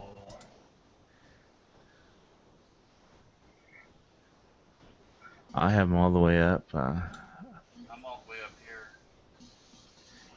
You're like so low right now. And maybe that you're too far away from your laptop too, or your computer. But you found a scorpion coming out of your light socket. Holy crap! And that woke you up somehow? Well, I saw it. Like I heard a scratch on the wall, and I was like, that noise, and like it was like straight around on the wall, and it was trying to come out of my light socket, and so I just waited for it to keep its head up, and then, I waited and sat there, and then like it came out and cut its head off. Freaked out, man. Yeah, I don't know, dude. Like, I got you turned up all the way, and I can barely hear you. Yeah. And this comes from me. Check those controls. Yeah, I mean, and if Flat the Neon Ranger can't hear you, Is this better? No. That better? No. Try again. Testing. No. Yeah, not changing. Let me try this. Well, as long as we don't have anyone talking over you, which I am Canadian, so there's a really good chance that I will. You guys hear me now? We You're can still hear pretty you. quiet. It's just the level, so I don't know what's going on. The communications you using your tablet or No, it's my webcam. your webcam? And where's the audio? Is your webcam has audio? Yeah, I'm trying to. Yeah, you Turn got a up the headset. volume on your webcam. Yeah, I'm trying it right now. I'm at full microphone. You're louder now. Am I? Yeah. Not by much. It's a little. A little, not by much, but as long as we're really, really quiet, and since Bob is gone, we could hear you. So, the scorpion comes out of the light socket, you shoot it with your Desert Eagle, and now you're cleaning the gun. That sounds about right. Well, okay, cool. So what was your last video? Was that Jericho? And Yeah, my girlfriend bought me a Jericho for my birthday. Nice pistol. Flath and I were just talking about Jerichos the other night. They're highly underrated. I don't know. Oh, you know, I love my Jericho. The only thing that I think IWI need to do is put a little bit more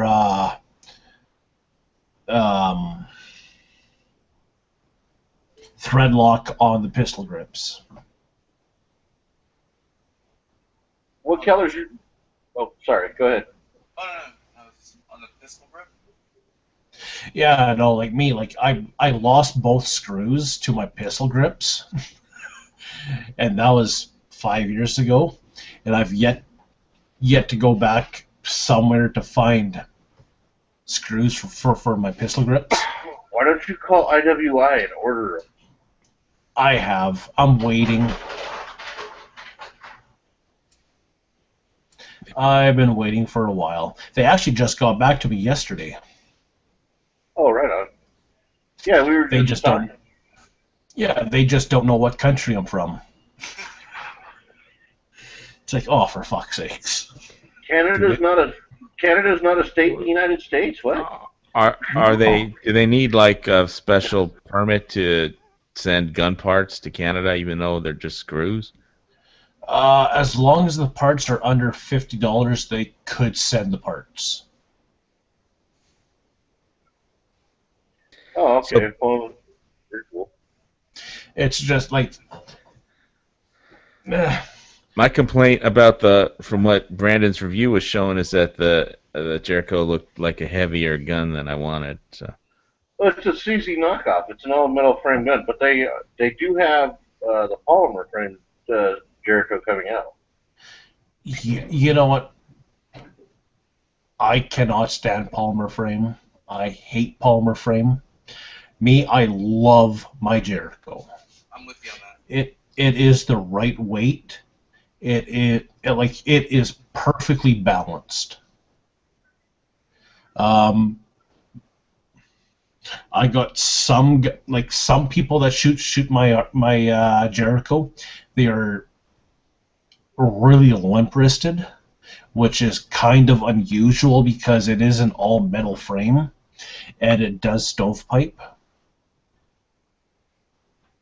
So you do have to be you do have to have strong wrists to shoot it, even though I've never had a problem.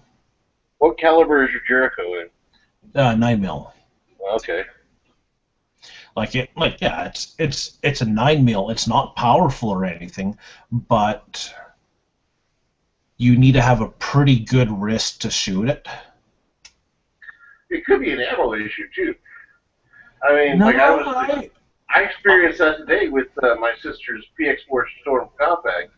I was telling Wyatt earlier that when I was shooting, it was jamming, and she was shooting, it was jamming up like every round. And you know, her husband told me that they were reloaded rounds that he got like 3 years ago for free. Like the only issue for ammunition that I've had is the Remington UMC ammunition. That's the stuff I was running through it without any problems. I ran it through that, my mom's SR9, and my Rigger P85. But, well, like my UMC, I've had for 3-4 years. Me too. But like for me, it runs flawlessly. Like it does not do nothing. But some people that I've introduced shooting to, they don't know how to hold a pistol. They don't know how to shoot a pistol, so they seem to think, okay, I just hold it out there, and I'm like, no, you gotta lock your wrist. That's the only time I ever have an issue with my Jericho.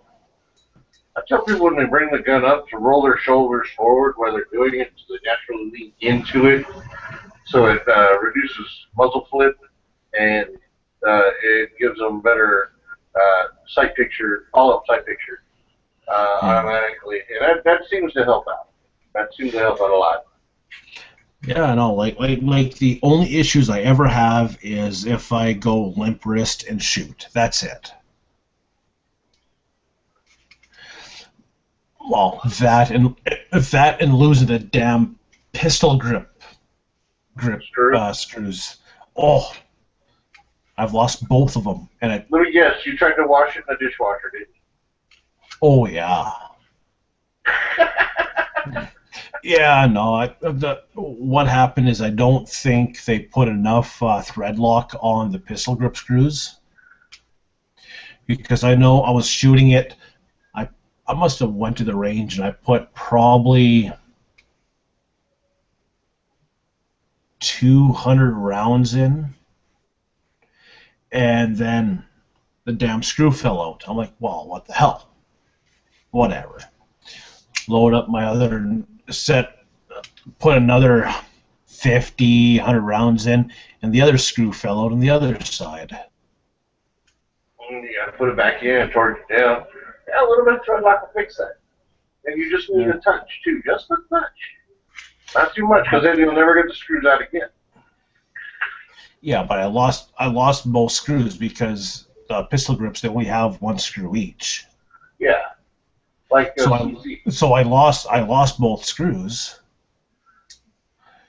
But right now I got them taped on. Wow. Using good old Indian Chrome and waiting for IWI to give me a call back. But I'm surprised you just didn't super glue them on. Yeah, but I like to clean my firearms from time to time. Oh, okay. I was just joking too. That was not something you should do. If you're listening, people, do not super glue anything onto your gun, okay? Unless you want it to be there for the rest of its life, don't do it. Can't you order some like BZ grips, some G10s or something like that, and they should come with screws? Generally, No, when you they buy don't. new grips, they come with new screws. No, they don't. What? Like, I have bought grips for the Mini Eagle and the CZ75, and the CZ75 are supposed to fit the Jericho, but they don't. The bolt holes are completely different, and they do not come with new screws. Did you say the CZ75? Yeah. Wow, I just noticed you guys say Z different than us. The Z5 with the CZ, just like the Z06, the Z06 Corvette, the proper way pronouncing it. It's a Z. There's no ED No. attached to the end No, of it. it's a Z. Wow, Canadians. No, it's a Z.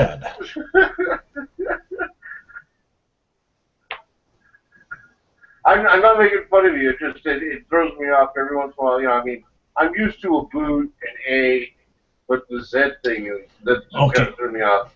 I'm not trying to say anything derogatory whatsoever. It just took me by surprise. That's all. Okay, is it a roof or a roof? It's a roof. It's a roof. Hey, say Cool Whip. Cool Whip. I'm sorry. That's a Family Guy reference. Okay, is it a crick or a creek? It's a creek. It depends Okay. on where you're from. If you're from West Virginia or Mississippi, it's a creek. You said crick. It's a creek. Brandon, American. Can you tell him the letter Z is just Z? It's not Z. Oh, I don't have any okay. idea. My English is so bad. Okay. Here's the other one. Is it the or the? It depends. Am I speaking American or proper English or Old English? I don't know. I hear a lot of Yankees saying the instead of the. Oh, the. It could be. You know, it's like it just depends on the person's vocabulary and what they're used to speaking. Like if you talk to the people from the lower socio-economical class area, they don't even say the or the. They say duh, D-A. Hand me the remote. You know,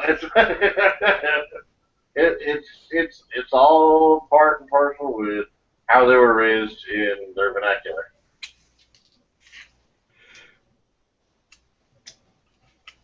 Wow, I'm having a hard time getting this thing back together.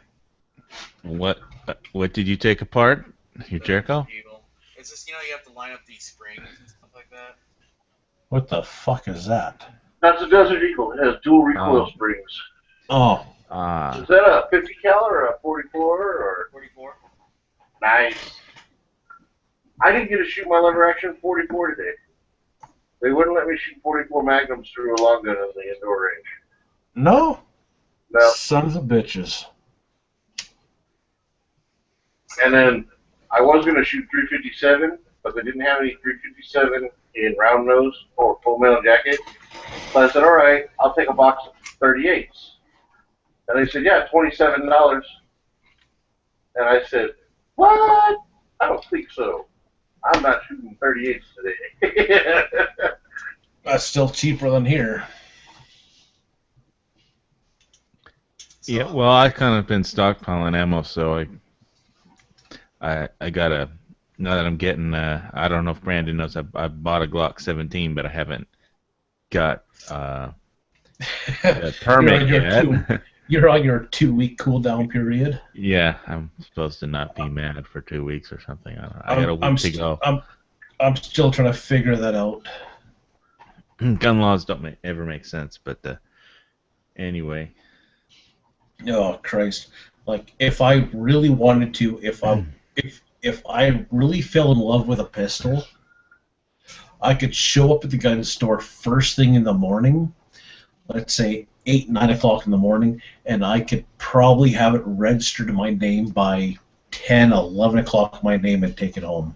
I could do that with a rifle. I could do it faster with a rifle. I could do it all in like probably, because the police station's 5 minutes from the gun shop, and the gun shop's like 2 minutes from my house, so I could probably do the whole route in half an hour. That's actually better than California there, Hawaii, because we have 10-day waiting period no matter what. Whether Christ, I could go down to the gun store, buy a BMG 50, and walk out in 5 minutes. It all depends. It all depends on how fast the guy could write in his book. Yeah, well, I don't know if I could fill out the form I need to the 4476 or whatever, but because I don't think I can write that fast. 4473. 70, whatever it is, I forget. It's federal release form. I'm kind of like trying to brush myself up on that stuff because I applied for a job at a local gun store. Gun chain Cool. Here. You don't have to spend all your money on guns. Yeah, pretty much. Well, it's cool because it's like I had an interview for it on Friday. I think the interview went well. I talked to another dude that works there, and he says he thinks it went well. And I just got to wait for him to call me back. He said they're probably going to call me back sometime this week. And then once they call me, I got to go in, piss test, go to the sheriff's department, or get my live scan or fingerprints done for like the umpteenth millionth time. I've passed I don't know how many FBI background checks in my life, and I still, I'm surprised they don't just bring up my name and go, "Oh, it's you, okay." Well, it's just like me. Like I get a criminal background check every 24 hours. Yeah, but I mean, they gotta clear me to be able to sell guns in California. They want to make sure it's cool. And then I gotta go through and I gotta take the HSC certificate or FSC certification, firearm safety course. Get that, and then I gotta take the instructor course so I can issue tests. And it's no big deal. It's like a week or a week and a half training or whatever. Like the whole hiring process takes like 2 weeks. Where do you live in California? Yeah. What part? San Bernardino. I used to live in Ventura County. Oh, hey, I was actually born up that way. I was born in Oxnard County Hospital, and my first 6 years of my life was in Fort Hueneme.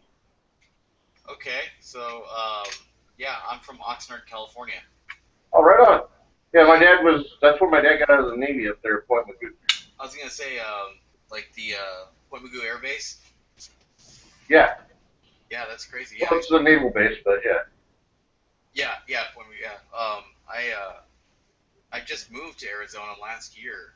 I had it with California. I lived there for 30 years of my life, and I said I'm done.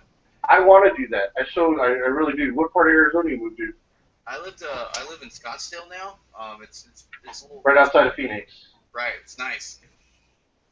And my brother lives in Chandler. He's actually he's on the Phoenix Fire Department. Okay, Chandler's nice too. So you must know Chris then. Chris. Good guy with a gun. Canadian joke. Good guy with a gun. G-Webs. They're both Arizonians. Yep. So. Yeah, G-Web lives in Tucson. That's kind of where I want to go because I want to go to old Tucson and see the old movie studios where they filmed all my favorite John Wayne movies. And it's a little more sparse and it's closer to Tombstone. Yeah, I love California basically because of all the anti-gun laws there, and I found guns, are a really fun hobby. I've been shooting since I was a kid, so I was like, man, I'm in the wrong place for this. Got so bad lately. Your chair. What do you do for a living? Well, right now I'm not working, so I'm having like a day of my life for a little bit. You just kind of saved up the money and moved out there? Yeah, exactly. But, yeah, I want to be able to transfer from one job to have a job out there before I moved out, kind of thing. A lot of my friends, actually, I just had two of my friends from California, where I used to live in Oxnard, come and look at some houses out here today. And all of my friends have already left California. There's only like one left, and he's looking to move out here too.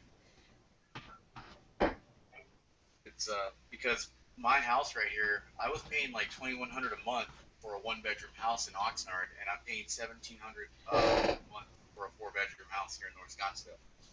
Wow. Why would you want a four-bedroom house? Are you by yourself, or do you have wife and kids? Or? No, I have a roommate. Oh, okay.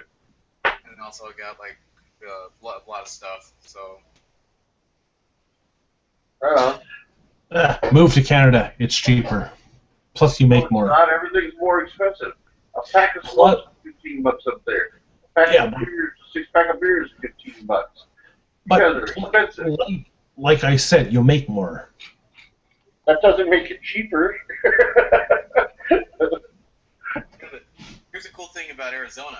I can wait till my gun shop opens up right now and go buy 15 Glocks and walk out with them in 5 minutes. Oh, that's the same. I could walk into, well, I gotta wait till the CFO opens up at, I think it's 7 or 8 o'clock in the morning. 7 or 8 o'clock in the morning, but I could go in, lay down my money, and walk out 15 to a half hour later after everything's registered and. And then also, I can look on my Facebook right now and see if anybody's selling a gun. Meet them at the parking lot in Walmart and buy a AK or something legally. Well, same here. I could even order ammunition through the mail. I can even do that. I could order firearms. I could order ammunition, and Canada Post We'll ship it to me. So you guys are not as restrictive over there. I thought you guys like were super restricted there. Well, we are and we're not. It all depends. Like Saturday night specials are prohibited. Pistols are classified as restricted, and long guns are non-restricted. And you got to have both your restricted and non-restricted license to be able to buy. Yes. But if you have your restricted license, you don't have a waiting period. No, we do not have a waiting period at all. It all depends on how fast the CFO does their paperwork. Now, like, we're facing in California, right? Or not California. Man, I'm still thinking like California. Now, right now. Don't do that. You're free. I know, right? Right now, we're facing a lot of like kind of national gun ban type laws that they're trying to impose on us, like with different regulations and everything. Will it happen? Probably not, but it's still like we're always it's a constant uphill battle. Do you guys face that same sort of stuff up there, that more anti-gun rhetoric? We do have anti-gun, but slowly but surely our firearms, like our NFA, the National Firearms Association, they are slowly but surely starting to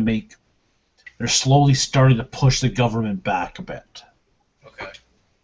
That's kind of like us down here. Like they're trying to pass more and more shit, but we seem to be knocking it back. So far, we just can't get the fight. Like, I'm gonna say we're probably 10 to 15 years behind you guys in our firearm laws, but we are pushing them guys back because there's more rural Canadians than there are city slickers. Right. Yeah, it's generally the city folks that don't understand or know about that stuff because they don't go out and shoot as often, unless they're in an area that is, gun culture minded, like Arizona. Right. And here's a funny thing about California. So Ventura County is a very... Mute yourself, Darren.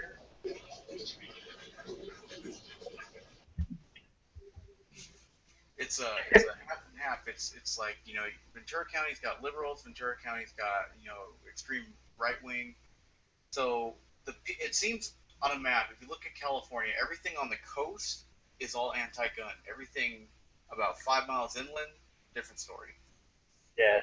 Plus, Ventura has Cold Steel. Yeah, that was right down the street from my house. I used to live in Ventura in Pierpont. Oh, I'm so jealous. Every time one of their parking lot sales come up, I'm broke and I can't go.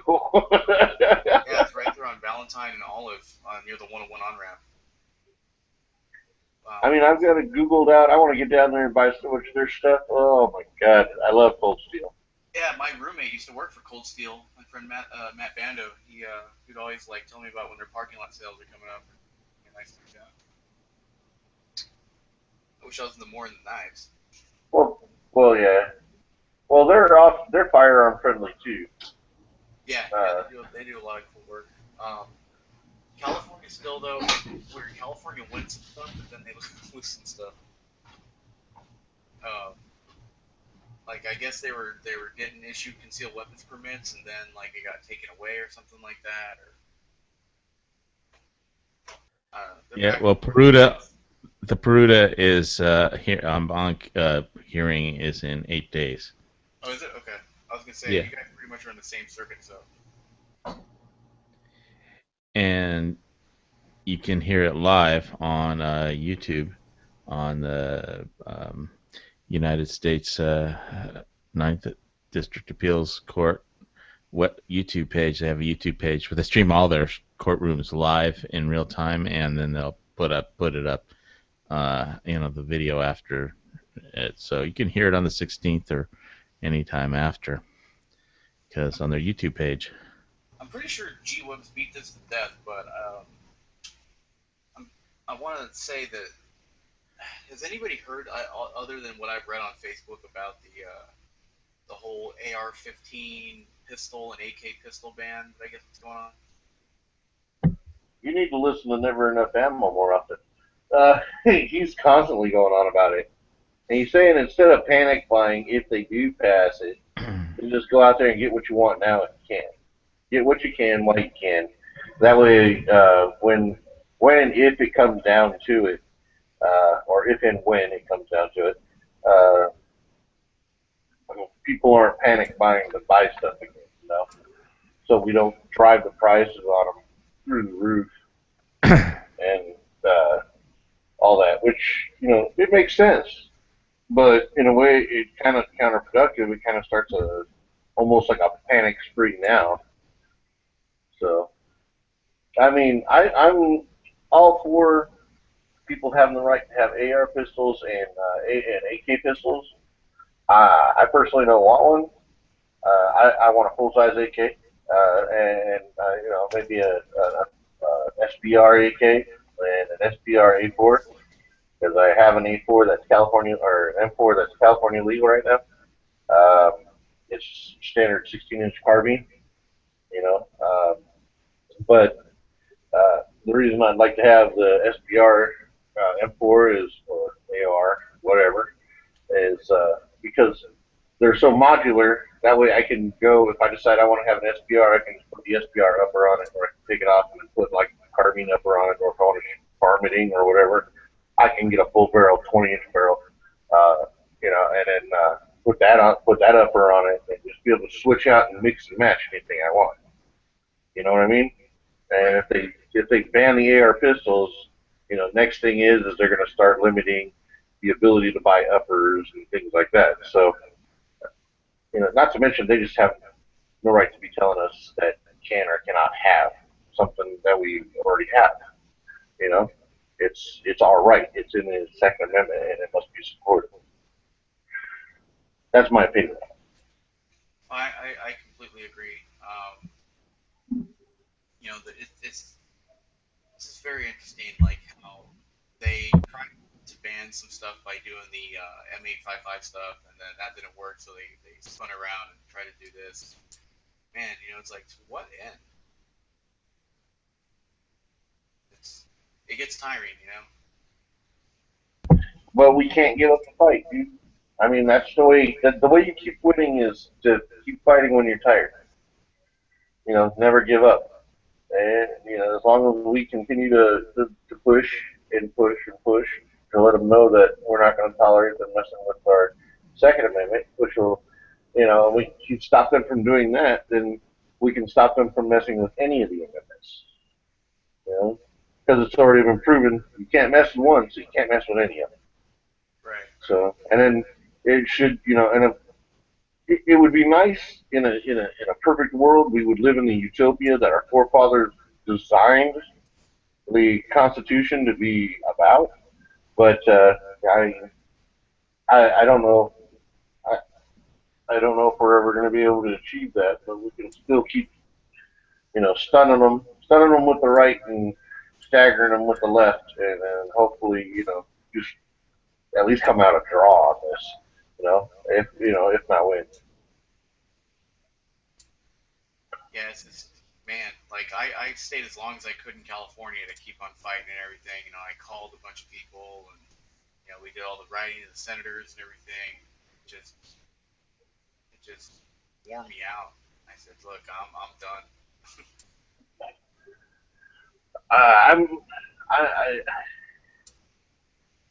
If I could find the backers to do what I want to do, which is just get the hell out of California and open up a gun store / shooting indoor outdoor shooting range, any place in this country that's a free state, I would do it in a heartbeat. But realistically, you know, I don't have a great quality of life, but I have better than some, and you know, I am also a believer in improving my quality of life before I do anything, or at least being able to maintain. You know, when we hit that big old economic downturn, especially in California, I took a huge hit and lost everything. So, I'm trying to build back up to where I was before. And if I can do that and find a job in Arizona, then I'll move. If I can do that in You got Tennessee, a job I'll move. in a gun shop in California, though. No, I didn't get the job. I applied for the job and interviewed. Think I'm positive. still waiting to hear back. In fact, I kind of hope I didn't jinx myself on that. But yeah, there's all sorts of benefits about working for that company. You get free guns for selling guns, free ammo, and gift cards for like 511 tactical gear and stuff like that. And we get an employee discount, which is pretty freaking excellent. Yeah, well, money's good too, though. Yeah, money is good. I'm not a greedy person. I don't really give a crap about a lot of the finer things in life. I like food. I like to have a roof over my head. I like to wear decent clothes. I would like to have a decent car, and or truck. And Deuce and the rest of it can go to guns and ammo.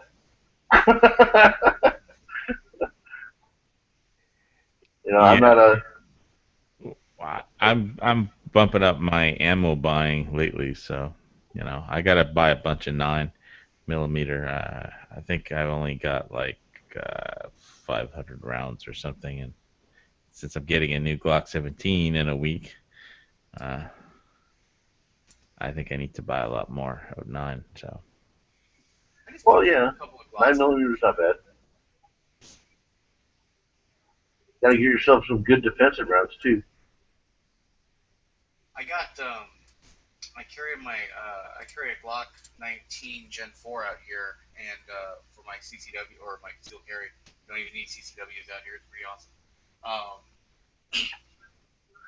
And I got these new FBI rounds. I guess they're gold dots. They're pretty nice. The DPX or no, that's the Corbin DPX. Let's see, what are they? Gold dots are good. They've always been good. They've always been some of the best hollow points out there.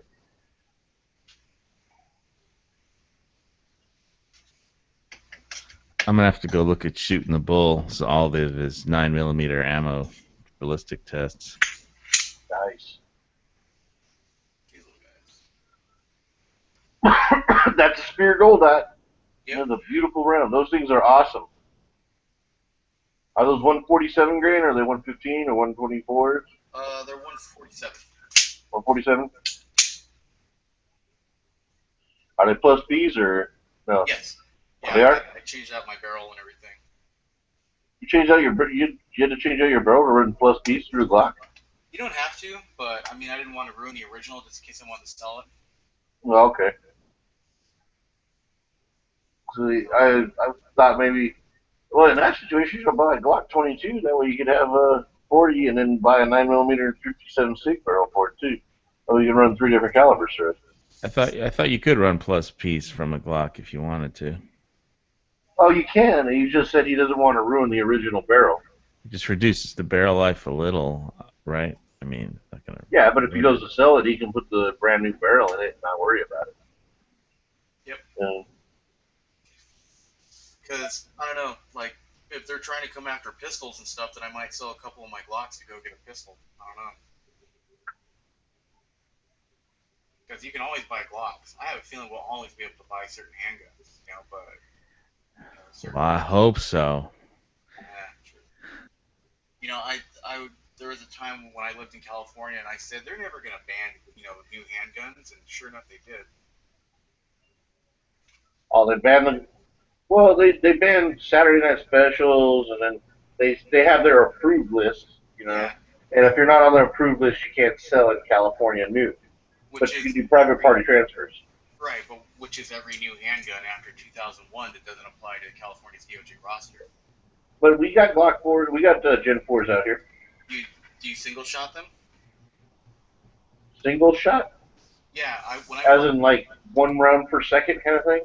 No, California used to have a loophole that I worked at an FFL, I worked at a gun shop called Island View. It was an indoor range in Ventura. And okay. Basically, what the single shot process was is you would take say Glock 19, you would take out the original barrel, and then you would replace it with an extended barrel, which allowed the firearm to operate in single shot mode. So it could only fire one round. So you'd fire it, open it up, put another round there, fire it. So it would only fire in single shot capacity, because things that are exempted from the roster are relics and single shot pistols. So what they would do is they put in a dummy magazine, and they would pin it in with a screw, and then they would have that extended barrel on there that would make the weapon fire in single shot form. So then what most gun shops did that wanted to try to sell off-roster pistols to civilians is then after that would give it to the consumer that bought it, said, here, congratulations on your pistol. They walk out, they walk back in the door. The gun is now legally theirs. They're not making any illegal modifications on it. It's not illegal to mod a single shot into a semi-automatic back once it's in their possession. So then they give it to us, and then we put the original barrel back in there. We take the dummy mag out, take the pin out. Boom. They are now in possession of a legally owned new Gen 4 pistol. Wow. No, I don't think they single shot them here. They just they sell them. Yeah. So. I would not want to own that kind of a pistol. But, well, no, you only own it for like 5 seconds. You have to walk out the door and then walk back in. Then you've taken possession of it, left the premises, and are returning. Exactly. So then the gun is legally yours. You bring it back. Then we would take our barrel back. We'd take out our dummy mag, give you the original parts back, assemble it for you. So you have a brand new Generation 4 19. But I know Jerry Brown passed Richard Dickerson's freaking bill. It was like 1964, AB 1964 on January 1st, and then it became law on January 7th, I think, in California, 2015. They tried to pass it last year, but there was too much of a fuss about it when they brought it up, and it was like AB 1980 something, and then they brought it back again in a different number, and then it actually passed because they said that they were trying to keep dangerous handguns out of the hands of civilians. Yeah, that's California for you. But here's something funny. Pretty much all new handguns that are not on the roster are considered dangerous. So if they're dangerous handguns, then why is it that most of the Oxnard Police Department carries a Glock Generation 4 17, which is unsafe? Oh yeah, that's another thing. It's okay for the police to own unsafe handguns, but it's not okay for the civilian to own an unsafe handgun. Exactly. Yeah, that's the bullshit. Like the taser law in Hawaii. Tasers are illegal for civilians to own, but the police can have them. That's one thing we got up on you is you could go in and buy a taser. You have to sign for the cartridges, but you can go in and buy a taser. But like same thing up here. It is illegal for the civilian population to own pepper spray and a taser, but yet our police force, whether it be federal or municipal, they are allowed to own pepper spray and a taser. You know what? Our security officers out here in Southern California, that get pepper spray certified, get carry pepper spray, get baton certified to carry an expandable baton, firearm certified, carry a firearm, and they don't even need a certification to carry a taser. In fact, they amended the rules to where if you had your temporary guard card, the only thing you could carry on you was pepper spray. Now it's pepper spray and a taser. Our police force, they are allowed to own pepper spray, they're allowed to own a taser, and they do not need to own, or they do not have to have a firearms course to have their pistols. But yet the general public, they have to have a 8-hour course to have a firearm and a pistol. Now wait a second. The police probably also go over the reason they do that is an exemption because the police are going through firearms training in their academy. Their firearms course doesn't meet the Canadian criteria.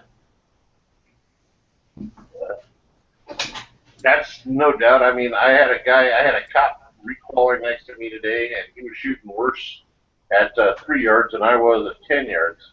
I believe it.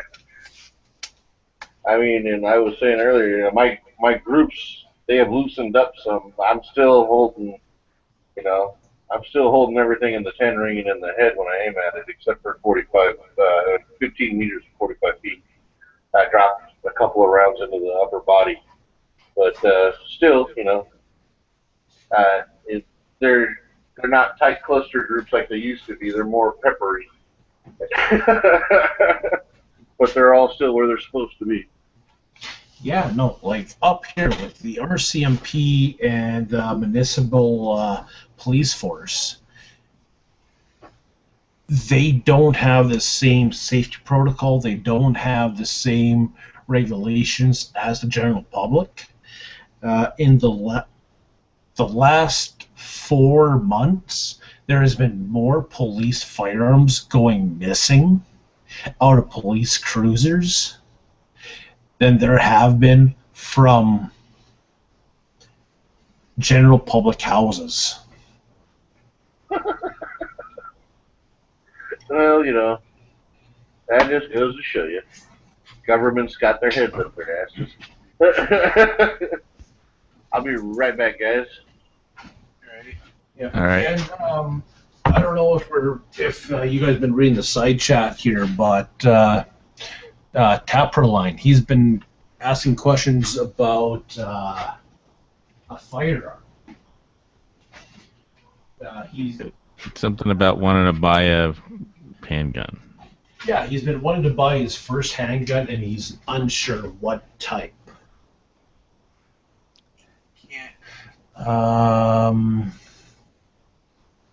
Let's see here. Under Beretta, yeah. yeah, a PX4 and Jericho.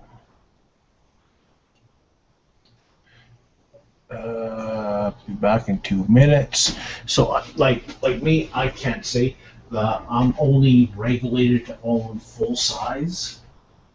So anything over 4 inches.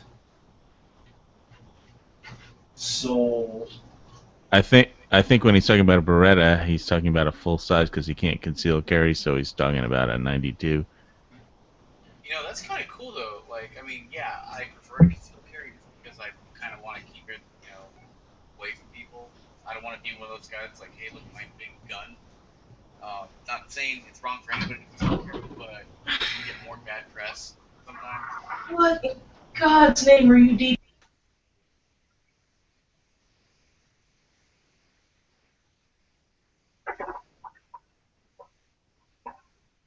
I had to mute him because he was.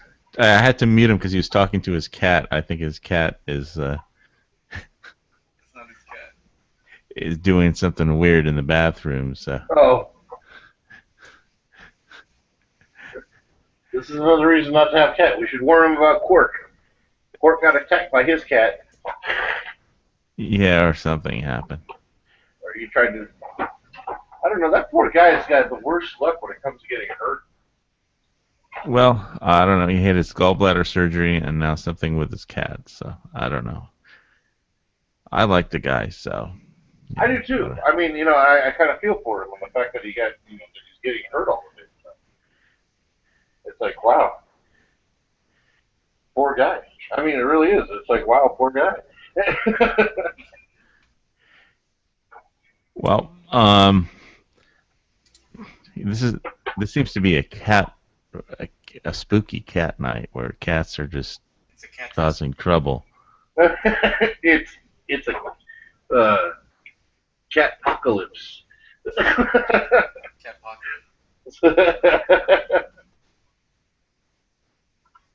Oh, I got to tell you about this. Does anybody here own a revolver? Yeah. All right. I had lost the retaining spring to my Rossi 461, which is a 2-inch stub nose 357, a long time ago.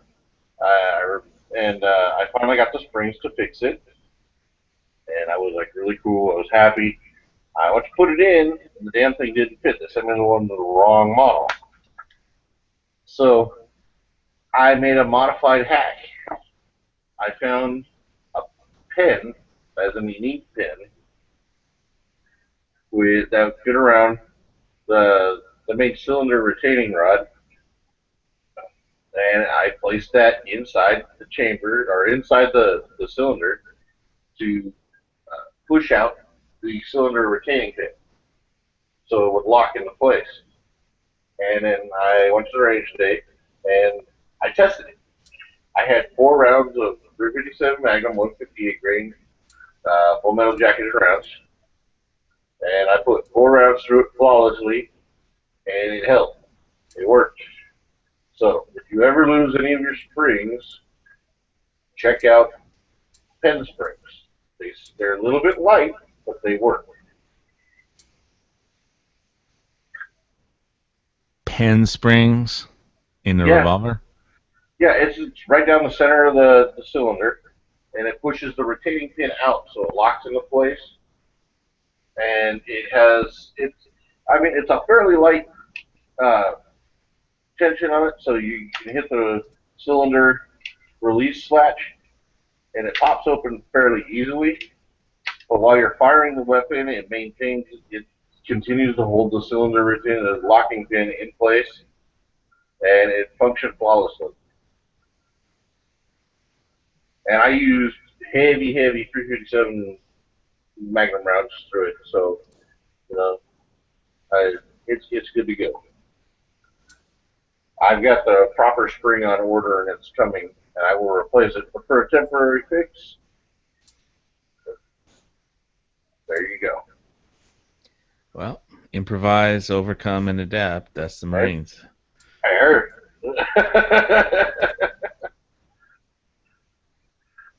But just to let you guys know, check it out. I mean, if you guys ever have that problem, which I doubt you will, because I'm pretty sure you guys are meticulous enough not to lose things. But I never have to fuck with my GP100 with the pen spring. Well, when I clean my gun, I really clean my gun. I tear it all the way down, and I clean it. Well, not all the way down. I take it down as far as I can. I'll remove the handle, and I'll leave the side plate on, but I clean it as best I can that way without removing the side plate. Just because I don't want to, wear the threads on the side plate. Even after you use some thread seal on it, it would probably hold it fine. I just don't like to go that far into the gun unless I absolutely totally have to. But I take off the cylinder, I totally separate it, break it down. I pull the cylinder arm out, and I get inside there. I get all up inside the cylinder, make sure everything's clean. And is that how you lost the spring in the first place, or? Yes, that is how I lost it. I also found out that doing aviation, working on aircraft, I learned to use little tubs now. When I take something apart, I put all the parts in the tubs, so I don't lose it. Yeah, I just hate it when I have reassemble a gun or something. I have an extra part, and I was like, wait a minute, where's this guy? You reassemble anything that you took apart. Like, well, where's this extra? I have an extra part now. Where did that come from? Yeah, with a firearm, I dig. Well, if I have an extra part, it's probably because I added something new, and I either use an old part, put it back together, or I use a new part and I have the old part left over. So, generally, that's the only time I run into having extra parts. But yeah, that was just something I checked out, and everybody kind of looked at me like I was kind of weird when I told them what I did. But this is my family. And then I showed him at work. I loaded it up. I would have ran more rounds through it because I have plenty of 357 Magnum, but they're all semi-jacketed hollow points. And you're not allowed to shoot hollow points in an indoor range because you get splashback. which is the round hits the barrier down there and sends fragments back down the range. So, Yeah, I need to be stocking up. I mean, I just bought a bunch of 357, but I think I just need to keep buying ammo. Oh yeah, steady pace definitely. until we get a Republican in the White House, and then I'll stop buying ammo. I'll feel safe enough. But anyway, we're getting near like 6 hours on this chat, so I'm going to be shutting her down. For this, we'll go a little bit off there. But thanks everybody for watching. This is Hawaii Volcano Squad on the Monday Lock and Load, and we did cover Mad Max at the beginning, so you can all head on back when this thing posts. We'll go off air for a little bit, but thanks again. Aloha from the Big Island of Hawaii. Aloha from Canada. Aloha from California. He said aloha from Arizona, but you couldn't hear him because his mic's too low. See you guys.